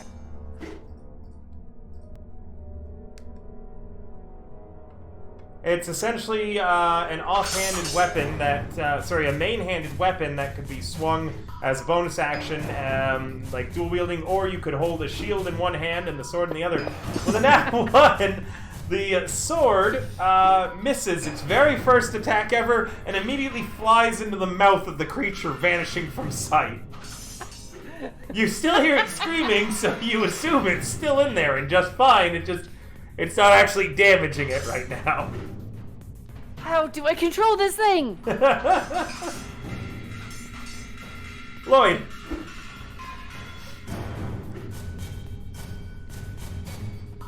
Okay.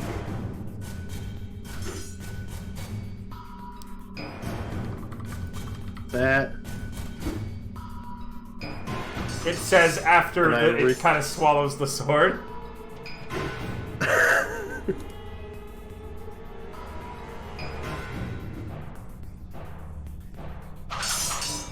I am going to cast a Witch Bolt. You cast that Witch Bolt. Where are we? Ah! I clicked on the wrong thing, goddammit.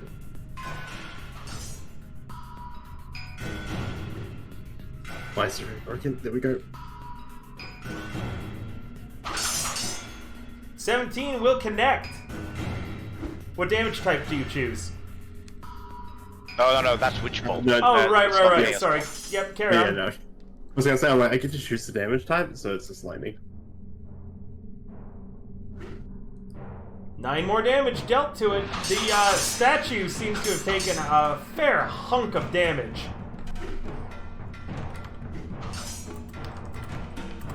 And it gets the effect. I'm not sure how to turn it on it though, but... If you're targeting it, and the effect is something that you can select with Witch Bolt, it should work. I see you have Witch Bolt on your sheet 3 times somehow. Oh, so you're just going to go ahead. You just bonus action it deals the damage without needing to make a save, right? Just action, yeah, just... Then yeah, you're just going to hit effect, and it'll go on yourself, and then every round you want to use it, just target it and roll the damage. Okay. I'm just going to delete the extra 2 Witch Bolts. Okay, I was about to do that. Carry on. Go ahead and end your turn if that's all you've got. The wall continues to speak. Dee Dee. Valentin, that's you, Dee Dee. I know. Dee Dee being, a warrior cleric knows the dangers of clumping up. So Deirdre's just gonna say, be careful not to clump up too much. Spread out. And Deirdre's gonna go 5, 10, 15, 20, 25, 30 over there. Since we don't know what this creature's capabilities are quite yet. Let's see. Actions. And we don't know what we're gonna find inside. She's not gonna go all out quite yet, and instead she's just gonna... Oh. Toll the Dead, apparently. Here you go. Toll the Dead. Who Toll the Dead's on here?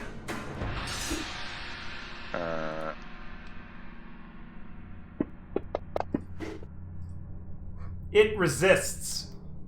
I think it's no effect on a No save, damage so on a yeah. save. She still has her bonus action.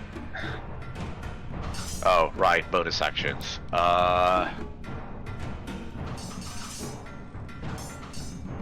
Does she have spiritual weapon? I don't know if she selected it. Yeah, what's on her sheet is what she has prepared. You could have changed Yeah. out everything she had prepared. Yeah, I know, I didn't though, because I didn't want to mess up her sheet. If it's not on her sheet, doesn't she look- doesn't have it ready. Yeah, it doesn't look like it. Okay, yeah, that's her turn then. So let me just end.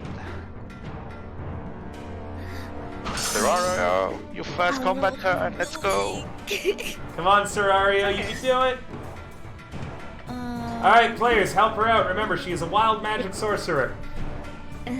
Okay, so what you first want to do is make sure that you're not standing next to all of the other squishies that surround you, in case this creature has something to, you know, blow everyone away. So what I would do is that I would move, you know, a bit more spread out. There's not a whole lot of area to go to, though, unless you want to get in close with it.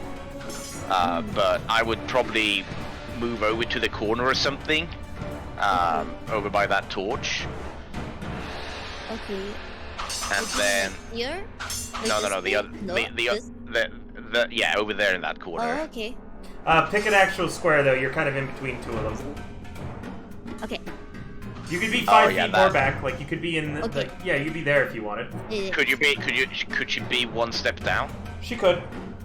Okay. I would go over there, yeah.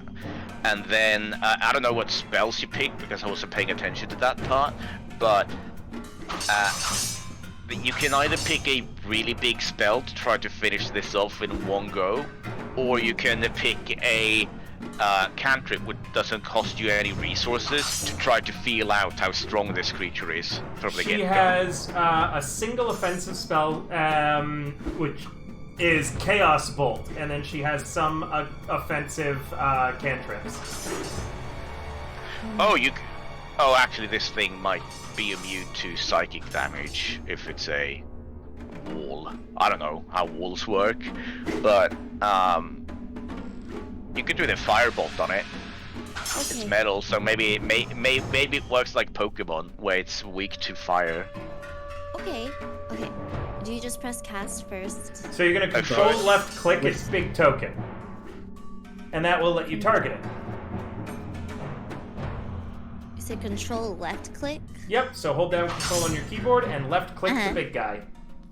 Oh, I see. Okay. Now you're gonna go ahead and roll the ATK for firebolt, same way as you did on the. Okay. Yeah. Okay. That hits. And Roll the then- damage. The wall takes 0 damage as it barely even acknowledges the fire that hits it.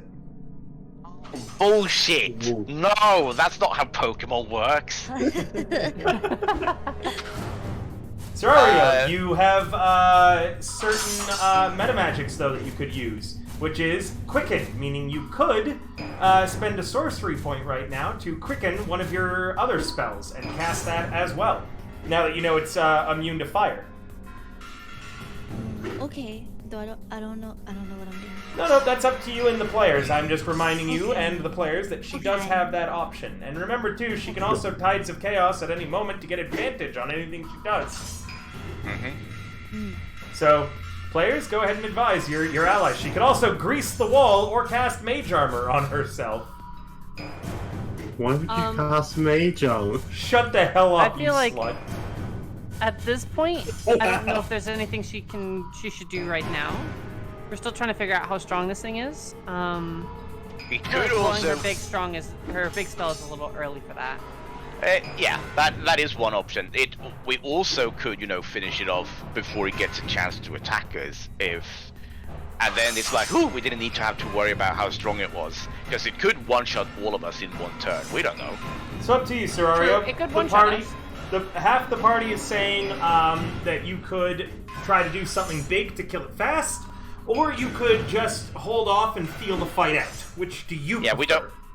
we don't know what we have to Well, face. think about what your character would do. Is your character the kind who would feel a fight out, or would they just gas pedal everything 100%?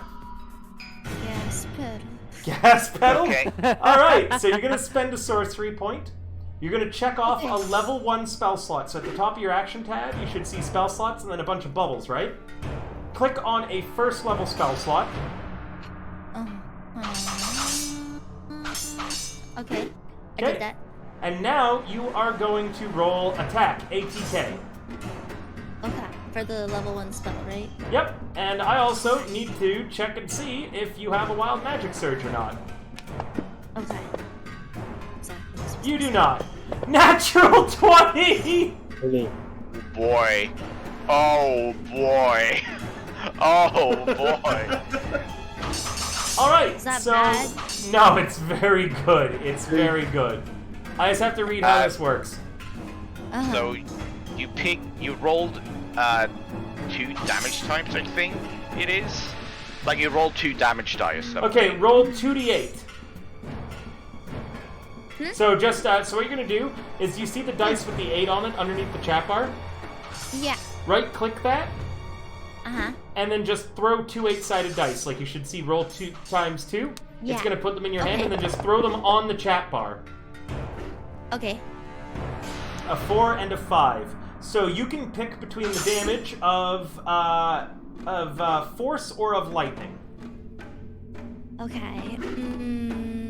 What do you guys think will be the best? God. Well, it didn't take any damage from fire. Like, You've maybe seen force lightning always hit a it. good option. You've seen lightning hit it. Yeah, Oh, you've seen okay, like I'm not dumb. Yeah, force. Okay.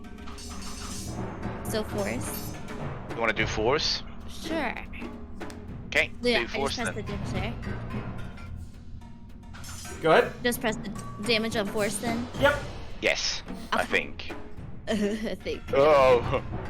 Oh God. Holy shit! 28 damage. So, Sarah, damn! Sarah, describe what this looks like as you get a bolt of energy together in your hand, and then you release it with extreme power. The damage type is force, which is... it. By the way, the spell could look like anything. It could look like a big fist just came out and punched it. It could look like a bunch of small chickens just flew at it, slamming into it. It could look like literally anything. The sky is the limit for what your magic looks like.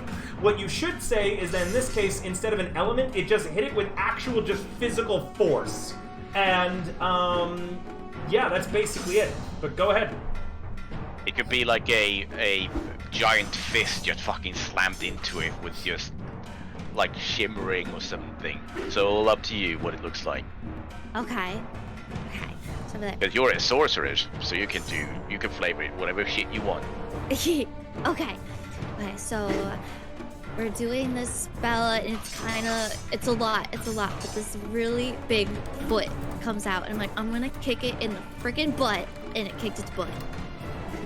But it doesn't have a butt. It doesn't have a butt, so where's the butt on a wall? Tell me that, and I'll... It'll kick it. I don't know, in the front, but I said the butt, even though its face is a butt. Okay. She's doing psychic damage as well, insulting him. A huge amount of the stone face is just blown away by this as rock comes flying everywhere, and as you can see, it's looking really fucked up at this point. Serario, on your turn, you're going to go ahead and you should see in the combat tracker a little dragon head pointing downwards. You're going to click that. Also record that you spent, I believe it is it 1 or is it 2 to use Quicken Spell for sorcery points? I think it's 1 point plus the spell's level. So, total of 2 there. Yeah. So you spent 2 sorcery points, meaning that, just record You have that. 1 left. Yeah, you should have 1 left. Okay. It's a flat 2 sorcery points as a note, Valentin. I just looked it up. Oh, it's just flat 2? Okay. Yep, no matter the level. So go ahead and end your turn, Serario. Where's the button again you said? I'm so sorry. Can a player help her find it? Or ending turn? Yeah. Yeah, in the top little right, dragon on the combat tracker down the bottom.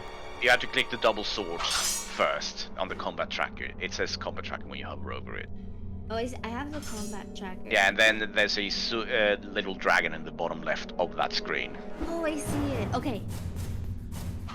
Oh boy, here it comes. Wait, it's still alive? Yep.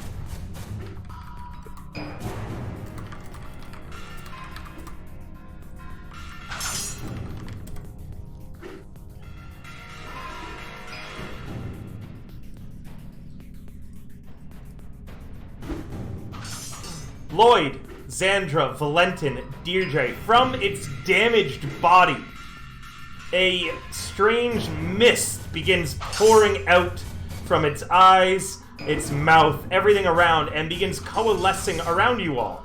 And all of you make a charisma save. And... Uh-oh. Xandra and Dee Dee succeed. Lloyd and Valentin fail. Hang on, is this a charm I effect? succeeded a charisma save. Is it a charm effect? Allow me to double check that. I actually believe it is a charm effect, Mr. Half-Elf. I will roll it again on you.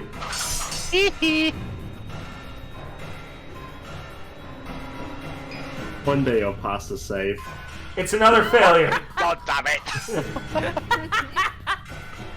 Roll the exact same thing twice. Lloyd and Valentin, both of you are charmed. While you're charmed like this, you are incapacitated. Your eyes cloud over and you find yourselves lost in your own minds. Lloyd, that's a punishment to you, almost. But you're not lost in a painful sort of vision. Instead, all of you are in a peaceful, happy place as the both of you, go to a place in your mind that is somewhere you have always longed to be. It's your ideal dream, the life you could have lived if things had been different for both of you. Looks like we're just keeping up with the trend of traumatizing Lloyd. What about traumatizing me? What the fuck? Why do I not get any sympathy? Okay, well... You're currently incapacitated, Valentin. Describe what you're seeing in your mind's eye.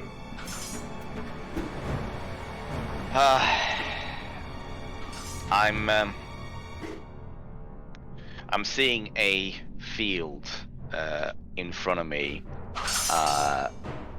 It's a bunch of villagers, civilians of varying different kinds. They're all huddling up as they're being corralled by some evil warlord. Suddenly, on top of a hill, as the sun hits the back, my silhouette appears, and I'm standing there with a banner, and everyone looks up. It's the Savior! It's the Lord! He's come to save us all! He's the hero we always wanted! And all of the villains in front of me, they're all cowering. Oh no, he's come, please! And I just walk downwards, and I look at them and I see, your villainy is done. And I put manacles on all of them, and everyone is imprisoned. A beautiful woman comes over. She's like, oh, you are our savior. How can I thank you? And I just tip my hat at her and I say, there's no need to thank me. This is all what a hero does. And then I hop on my white steed and I ride off into the sunset. To the rest of you all, he's standing there, a dopey look on his face and a little bit of drool coming from his mouth. Clang, clang. Oh, as a note, the sword is spat back out as this happens and lands in your hands, Xandra. Is it still animated? It is not. You'll need to use another bonus action to get it going. Okay, Clang Clang will continue to do what she does best. I can't believe how much damage you've done to this fucking thing already.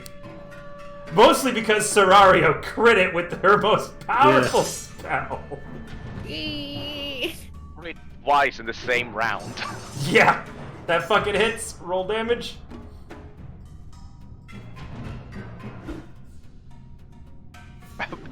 Where'd it go?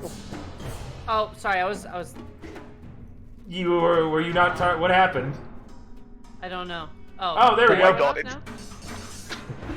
Clang Clang obliterates the entirety of the wall, and it crashes to the ground, crumbling.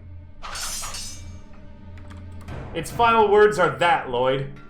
Oh wait, you can't hear it. Yeah, I can't hear it. Sandra will walk over and give Valentin a gentle but firm smack across the cheek. See if that wakes him up. Valentin, how does that change the inside of your dream? It's still perfect, but there's been some outside slappage.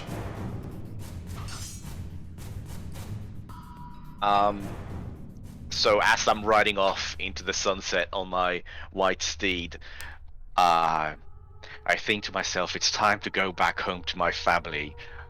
my loving parents, my sister, and we're all gonna have, and then the entire like a chasm opens up. Oh, you're not waking up. Earthquake.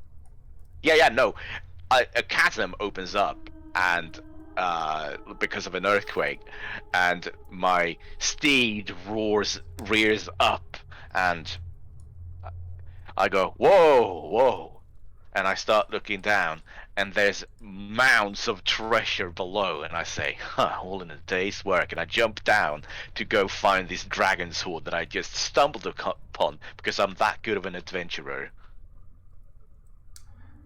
Xandra, he mumbles something about treasure as you slap him, but his eyes are unfocused. Well, his eye, because the other one's got an eye patch on. Lloyd is seemingly the same. Lloyd, what does your dream look like?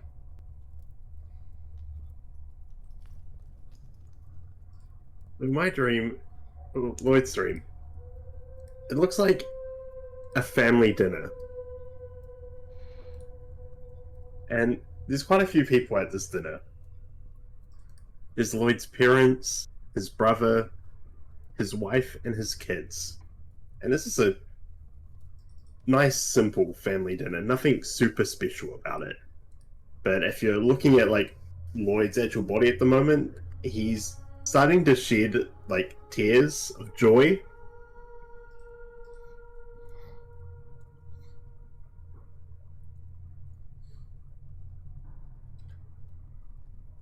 What's the rest of the party doing?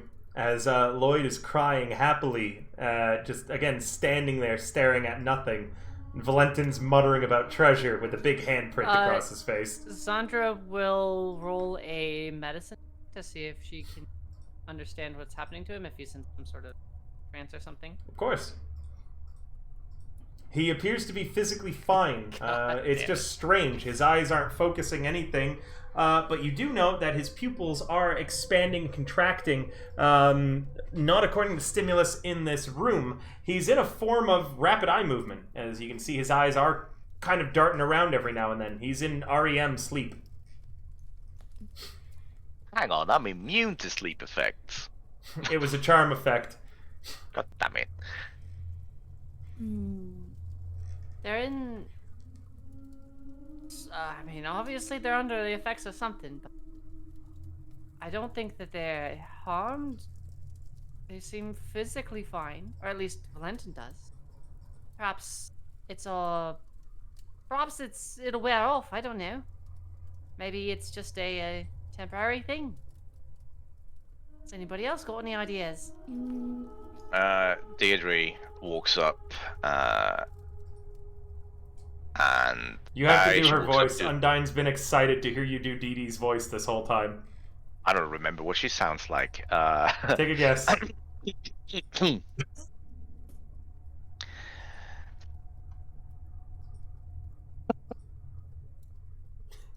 Okay, Lloyd, let's see what we can do here.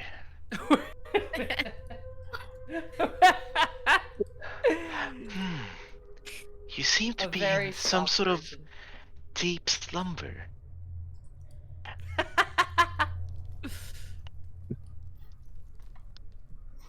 Damn, what happened to the hot Dami mommy? She became soft e-girl. Oh, Lloyd, you seem like you're in some deep sleep.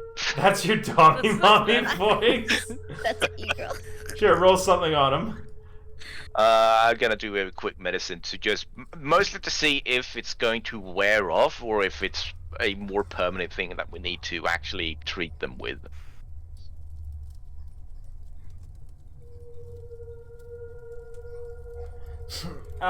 Dee Dee tries all sorts of external stimulus, all of which, Lloyd, are changing how you are going about it. She tries giving him a pinch, dealing a little bit of damage. She tries waking him up with smelling salts, things like that. Just come up with some ways that your dream changes, as someone's clearly trying to disturb it, Lloyd, but you might not want to leave it.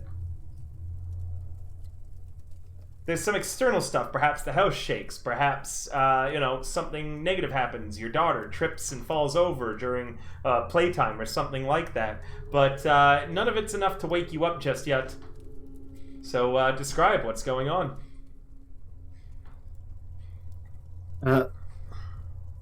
So something that appears to be happening that doesn't make much sense is every now and again the sort of sky out the window starts to sort of crack and then repair itself.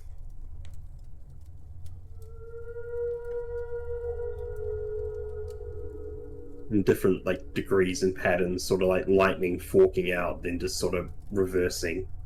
And how does Lloyd react in the dream?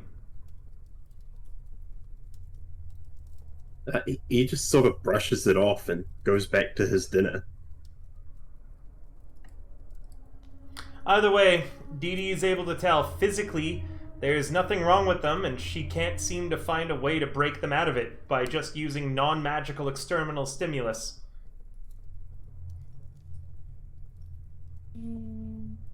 Whatever's going on appears to be very, very mental, like the rest you have seen in this dungeon. They are essentially in an illusory, hallucinative realm.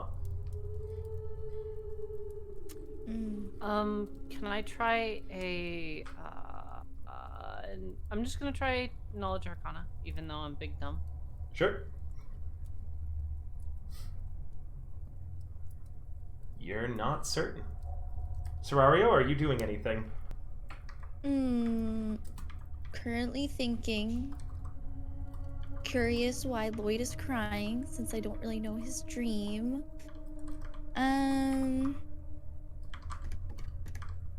Maybe it only affects men. Boys' night! The broken mouth of the statue on the ground moves slightly, and deep sound still emanates somehow from its destroyed face. But it's halting and it doesn't seem complete. And after it says that, it begins making this strange coughing sound. Oh, if only one of us could understand it. It would be amazing if Lloyd was awake right now. I'm gonna roll insight on the strange coughing. I just want to see if I can get any idea of what it is. It sounded like the face was trying to laugh, but had been so damaged it can't manage it anymore. Well, shut up, you! And she stomps on the stone a little bit. It shatters more. The eyes, separated from the stone, kind of roll on the ground until both of them are looking at the stairs that extend further down. You want us to continue on, or you... What is it? The mouth is destroyed. Serario, you were going to do something?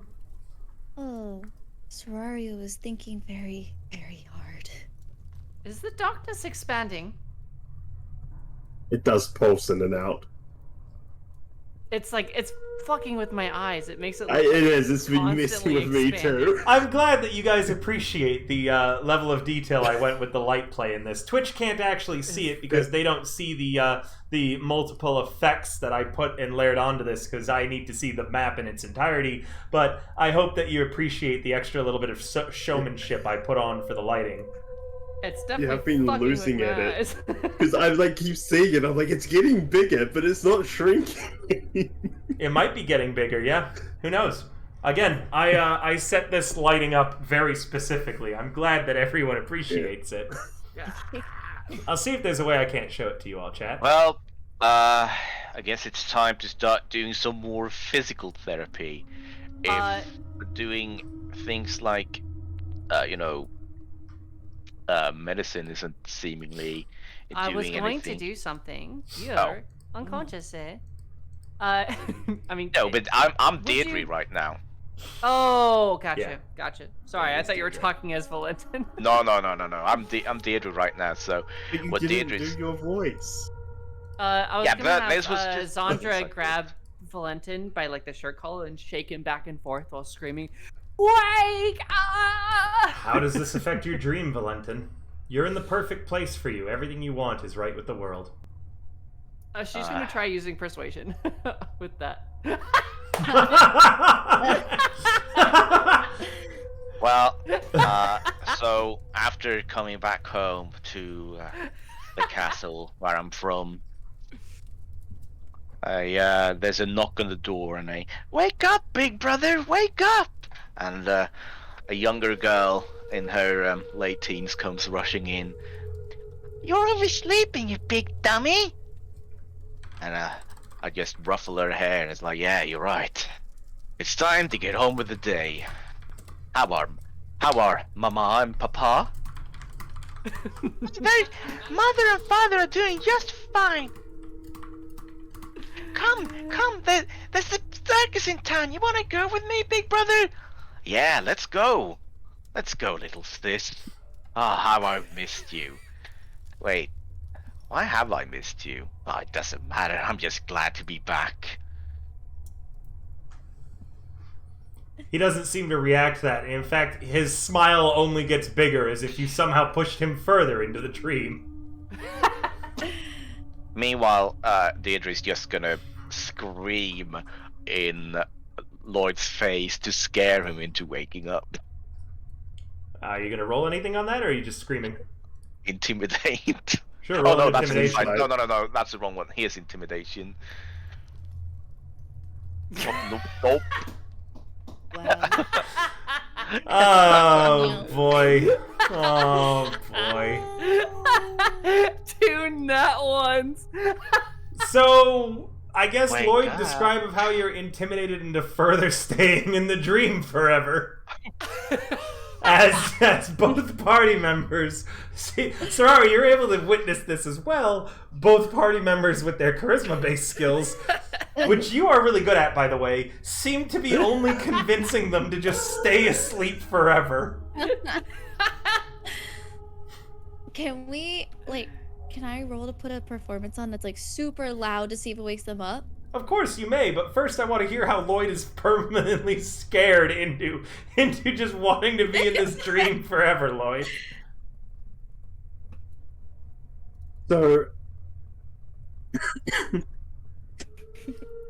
oh boy, I'm trying to think about how much to reveal here.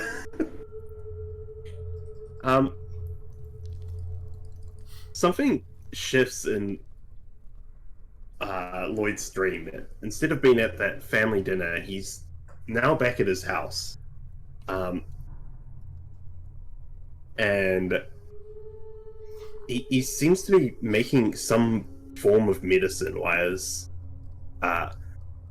wife seems a little sick and dead.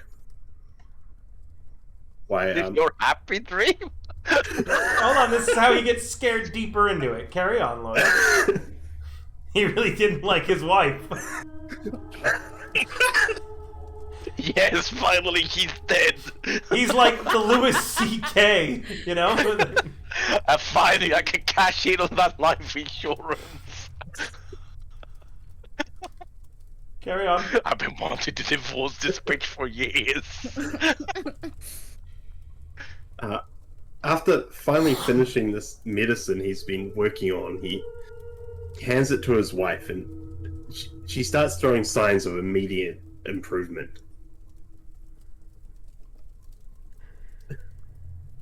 Seems to have somewhat of a bad flu or cold, but nothing major. Either way, the scare makes you want to stay here and take care of her. She could always get sick again. What would she do without you here? Serario, put on your performance now and describe to me what you do. Okay. So, everybody here knows I'm a dancer, which means I ain't a singer, but I have really good windpipes, so it's time to get in the middle and scream as loud as we can. Oh boy, that's not loud. Not that loud though. Just sort of. As you go to stream, Serario, as you go to do your big scream, you kind of step backwards and step on the ground on an uneven step, and you don't like fall, but you do awkwardly kind of like twist your ankle, not painfully, but just, you know, that way when you're walking and then all of a sudden it's like you forget to walk, so you kind of flail around for a moment before getting upright again. You basically, you go, oh, as that happens. Yes. What do you all do? I'm thinking. Just look at my. When I'm looking at like my skills, right, and it's just like that's negative, that's a negative. You can get creative. Negative. Remember, That's acrobatics. That's get a plus super 5. creative. How do I use that? Get creative. Think of a way. You can How smack could you them wake someone really up? I'll hard. drive it time. God. It's clear that they might respond to some external stimulus because you heard Valentin mutter after you slapped him, but whatever it was, nobody's done anything extreme enough yet to get them to wake up. Okay. Oh God. Okay, let's see. I like how it's the two men again, too, by the way. So Sandra will Right. Sandra will pick Valentin up over her shoulder like fireman carry style, and then she will just start doing like somersaults on the ground with him, using him as the thing that she's rolling onto. And just rolls around on the floor Sonic style with it. Acrobatics? Acrobatics rolls. Yeah, I'll allow it. She'll use her inspiration on. Sure, roll with advantage.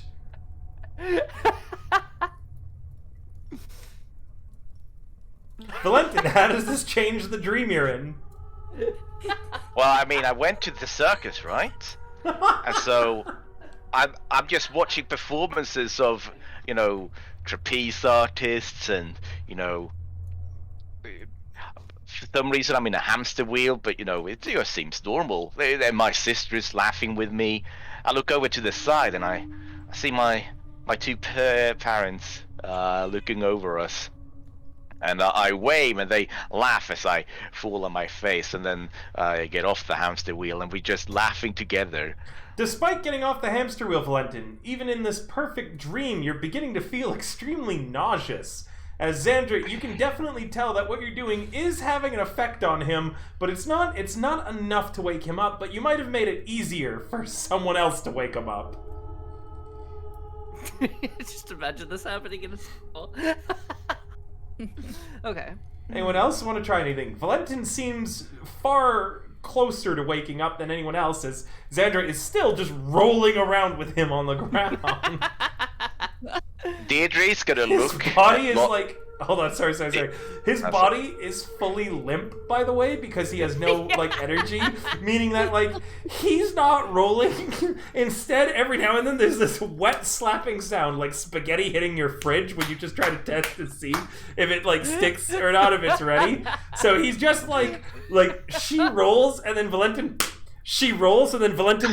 She rolls, and... I have a video to show afterwards, but for now, Deirdre sighs, and I gotta target Lloyd first.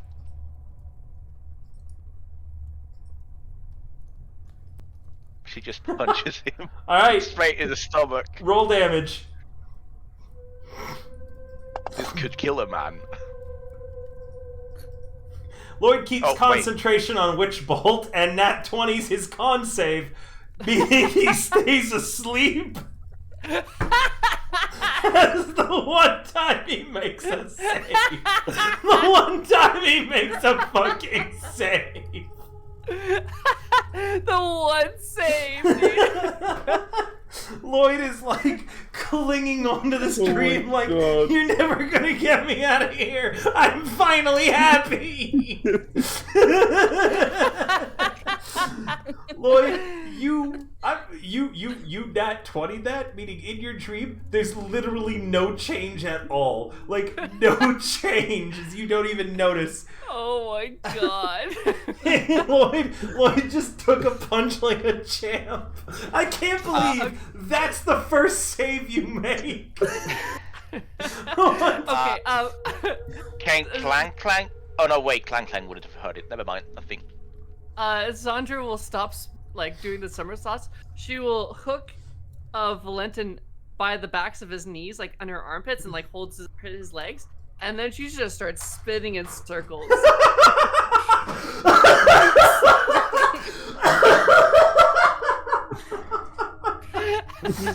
I thought of before this session, I thought a few ways. I was like, okay, they could do something like this to wake them up. They could do something like this. I'll tell you one thing. It wasn't they Mario versus Bowser him. Yes, that's exactly what I was. Valentin, roll me a Constitution saving throw. At a disadvantage thanks to the build-up and then it very suddenly changing direction. Oh.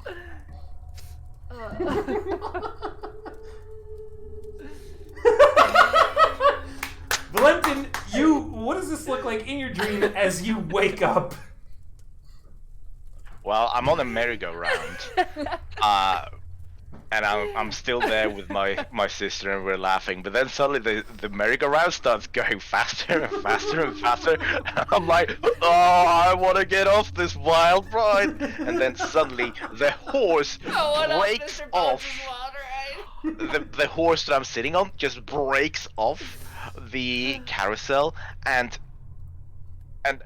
in shock, I just scream out, no, not like this. No, I want to go back. And then I just smash through whatever illusion and just the glass shatters and I just fucking fall straight on the ground. You're still being swung. Xander hasn't realized you're awake, so like until you can find a way to communicate that you're awake now. You're still going around her like this. Wee. Whoa, please stop spinning me around. Oh, you're awake, and she'll put you down. That worked. Skids. Welcome back. How was it? Did you have a good dream? I just kind of puke because I've been feeling nauseous, and this has just made it all the worse. Should I give the same treatment to this one? Oh no. He just looks so disappointed that he's back in this disappointing reality. Thank you for waking me up, Sandra. I really appreciate it. No problem. It was my pleasure. That was actually. Anyone want to do it again anytime you want. Serario, it's been a bit since I heard from you, so I'd like to hear what you're doing with Lloyd as Xandra finishes up with Valentin, and you can see that it clearly worked on him to wake him up. So I'm watching them, and I'm like, okay, so we're looking at either extreme spinning or physical pain. So I'm thinking we're gonna grab Lloyd by the ankles and just. Why are these the only two options? We're just gonna just start kind of swinging him around and round. All right, I want you to. I didn't make Xandra roll for this because she had already done an acrobatics prior, but I need an athletics or an acrobatics from you. I'll do acrobatics. Jesus fucking Wow, Christ. you mirror image what Xandra's doing, but Lloyd is far deeper in the dream and doesn't even get a con save yet because of the nat 1 and then the nat 20. Lloyd, how does this affect your dream, and how are you clinging onto it for dear life?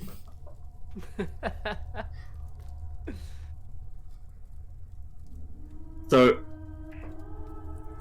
once again in the dream, Lloyd is frantically trying to make some medicine. It's not just this time is his wife sick, but also his daughter as well. Why, baby is also loudly crying in the background. Again, this is your happy dream. It's getting disturbed. All right. And Serario, he doesn't seem to be reacting yet. Apart from, you can still see tears streaming from his eyes as you spin him around everywhere. Deirdre tries to stop Zerario from spinning around and say, "Hang on, I've got this," and she takes Lloyd from behind and takes her arms and puts it around his neck, and she just puts him in the chokehold and starts choking him out. Go to sleep. Go to sleep. Go to sleep. Wait, you're just choking him? Yeah, I'm gonna choke him out. If he goes unconscious, then he's no longer dreaming, right?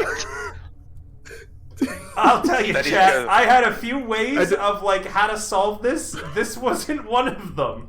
But all right, let's check your constitution score. How many minutes it takes them to strangle you, in which the whole time you are trying to keep the dream going. Deirdre's gonna use an inspiration to roll athletics. Oh, you don't need to roll anything. He's not resisting, meaning that you're strangling him for 3 minutes from his con score. That's how long you're gonna have to strangle him actively for. I'm just dying because you did the, like, takes Lloyd from behind and did that pause. I'm like, oh damn, that type of dummy mummy. Well, Deirdre's definitely the type who can carry a strap on. Oh my lord. Dee Dee is just choking Lloyd out. Lloyd, you want to keep this dream going no matter what. What's happening to you? Same things. He frantically trying to make me just. As you are about, like, my wife's and daughter's symptoms are worsening. They're at the point where they're coughing blood. They're begging you for help and to save them too. Yes. Lloyd, right as you're about to lose consciousness in the real world, like for real, like you're about to die from how long you've been strangled, you come to a flash of kind of half in the dream, half out of the dream. What do? Do you try to get free of the chokehold so you can go back to sleep, or what happens? You're half in, half out. You're kind of got one foot in both the dream world and in the real world.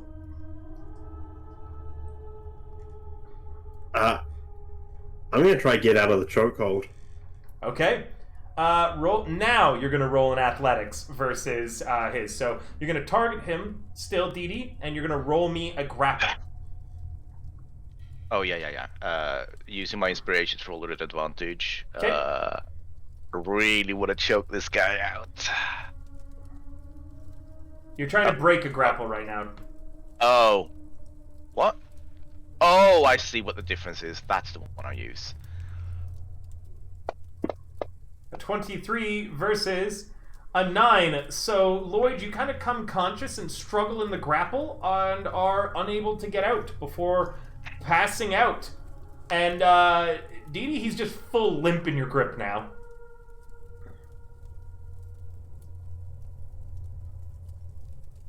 Then just toss him to the side. He's not waking up. Tosses him to the side, throws some money on him, lights a smoke, and leaves. He's not waking up. Oh, she didn't take spare the dying? What kind of fucking cleric is this? Oh god! Frantic medicine checks? Yeah. Sandra will give a medicine check real fast. Sure. With a nat 20, Zandra, he did just die there. He was strangled to death, but with a nat 20, how do you bring him back to life? Is he dead for CPR real fast. Teacher, you need to be a bit more careful. You fucking murdered him. He was actually dead. Lloyd, you spend maybe after this beautiful dream that you were so rudely awakened from that you literally died rather than leaving, you spend half a minute, not even, maybe 6 seconds in your afterlife. What's your afterlife look like for 6 seconds? As you're yes, finally, the pain is over. And then you are brought back by Sandra.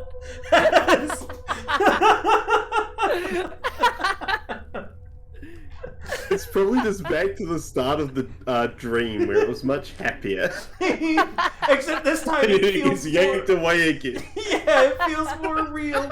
And all of a sudden, on the ground, on your back, looking up into Xandra's eyes, and your stomach hurts really badly for some reason, as if I would you're... also. Wouldn't his throat also be real? Like his whole neck would Yeah. so bad. Yeah. And you blink a few times looking up to Xandra. Your throat's killing you. You've been, like, your abdominal muscles hurt really badly. Depending on how hard I was giving him PR, I may have broken. A rib might be broken, who knows? No, you nat 20. You did it flawlessly. Okay, perfect. Good. Valentin, don't think I didn't hear your sass, Undyne says. What kind of cleric is this? You built me with me, she yells at you. Because you really did help her build that character, and you chose her to not have spare the time. No, I didn't. I let her to pick her own cantrips. Either way, Lloyd, Undyne says you absolute fart monster to you, Valentin. Lloyd, you blink a few times, and yeah, that's the situation you've awoken to. What do you say? What do you do? What a groan. It's like gestures towards his like head as he now has a splitting headache from oxygen deprivation. And sort of tries to get up, but does not have the like ability to do so at the moment. Xandra will hold out a water skin. Oh no, Valentin drank all your water earlier, so if you need some. I didn't drink that much.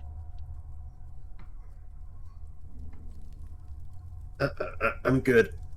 Need a moment. He always keeps on saying, I don't need any help. Yeah, I'm good. No, don't worry about me. Please, don't worry about me. You try to say, I'm good. It comes out more like, I'm good.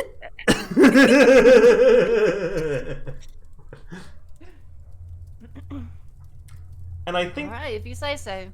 I think with that seems like a good ending spot. Yeah. Party members rescued from Dreamland. That was fantastic. Do you want me to tell you what I had envisioned? Yes. Someone Yes. rolling a persuasion or an intimidation or some sort of social check. I had also thought that you would do a punching thing, and I was like, well, as long as they make a pretty generous, like, as long as they fail the con save, which shouldn't be a problem. I mean, I did say I slapped him. Yeah, you needed to specify dealing damage, though. Gotcha. Yeah. I was scared after the spinning wasn't going to work. I'm like, what's the next step? Just going to start banging my head on the wall as they spin around? I was worried about something like that, which is why I decided that I was going to allow the choking works, because I was like, their next option is going to be to just stab him and then cast Revivify at this point. Like, that's what I'm starting to get But they worried with the about. choke. Can't be stuck in a dream if they're dead. Like, Cut off the oxygen to the brain. Xandra tried persuasion. That didn't work. She's not smart enough to think, okay, maybe I just didn't do it right. She's just like, oh, that didn't work. I'm not trying that again. When Sarah was like, I'm going to do a performance to wake everybody up gently, I went, good. The new player has figured it out. Excellent. And then she rolled a fucking, 6. And I went, shit. Very good game tonight, everybody. I hope you all had as much fun as I did. We're going to go ahead and rate another great content creator. I'm just going to roll the dice to decide who that is right now, because we got a lot of people on my friends list on, and I always have so much trouble deciding. 1, 2, 3, 4, 5, 6, 7, 8, 9, 10, 11, 12, 13, 14 people on my friends list right now. I'm going to roll a d20 and we'll re-roll if it's anything higher than a 14. A 10! That's 1, 2, 3, 4, 5, 6, 7, 8, 9, 10. We're going to raid Ofen, Iron, who's also doing D&D. So for more D&D content, you should check out this other cool D&D creator, and we're going to go give them a raid. Say hi as we get in there, yell River Raid, yell whatever you want. Yeah, we'll see you guys tomorrow with Soul and Valor's makeup game and yet more Path to Nowhere. The new, I think it's tomorrow that the new the new patch comes out, meaning that we'll have a new character to be able to arrest, hopefully, as well as the new content. So that's going to be fun. All right. Bye for now, guys. We'll see you in a bit. Oh, and one more time for the command, so you can follow all of these great people on their Twitters and see their own unhinged content. There they go. Make sure to follow them on Twitch too. Bye. Bye. Bye.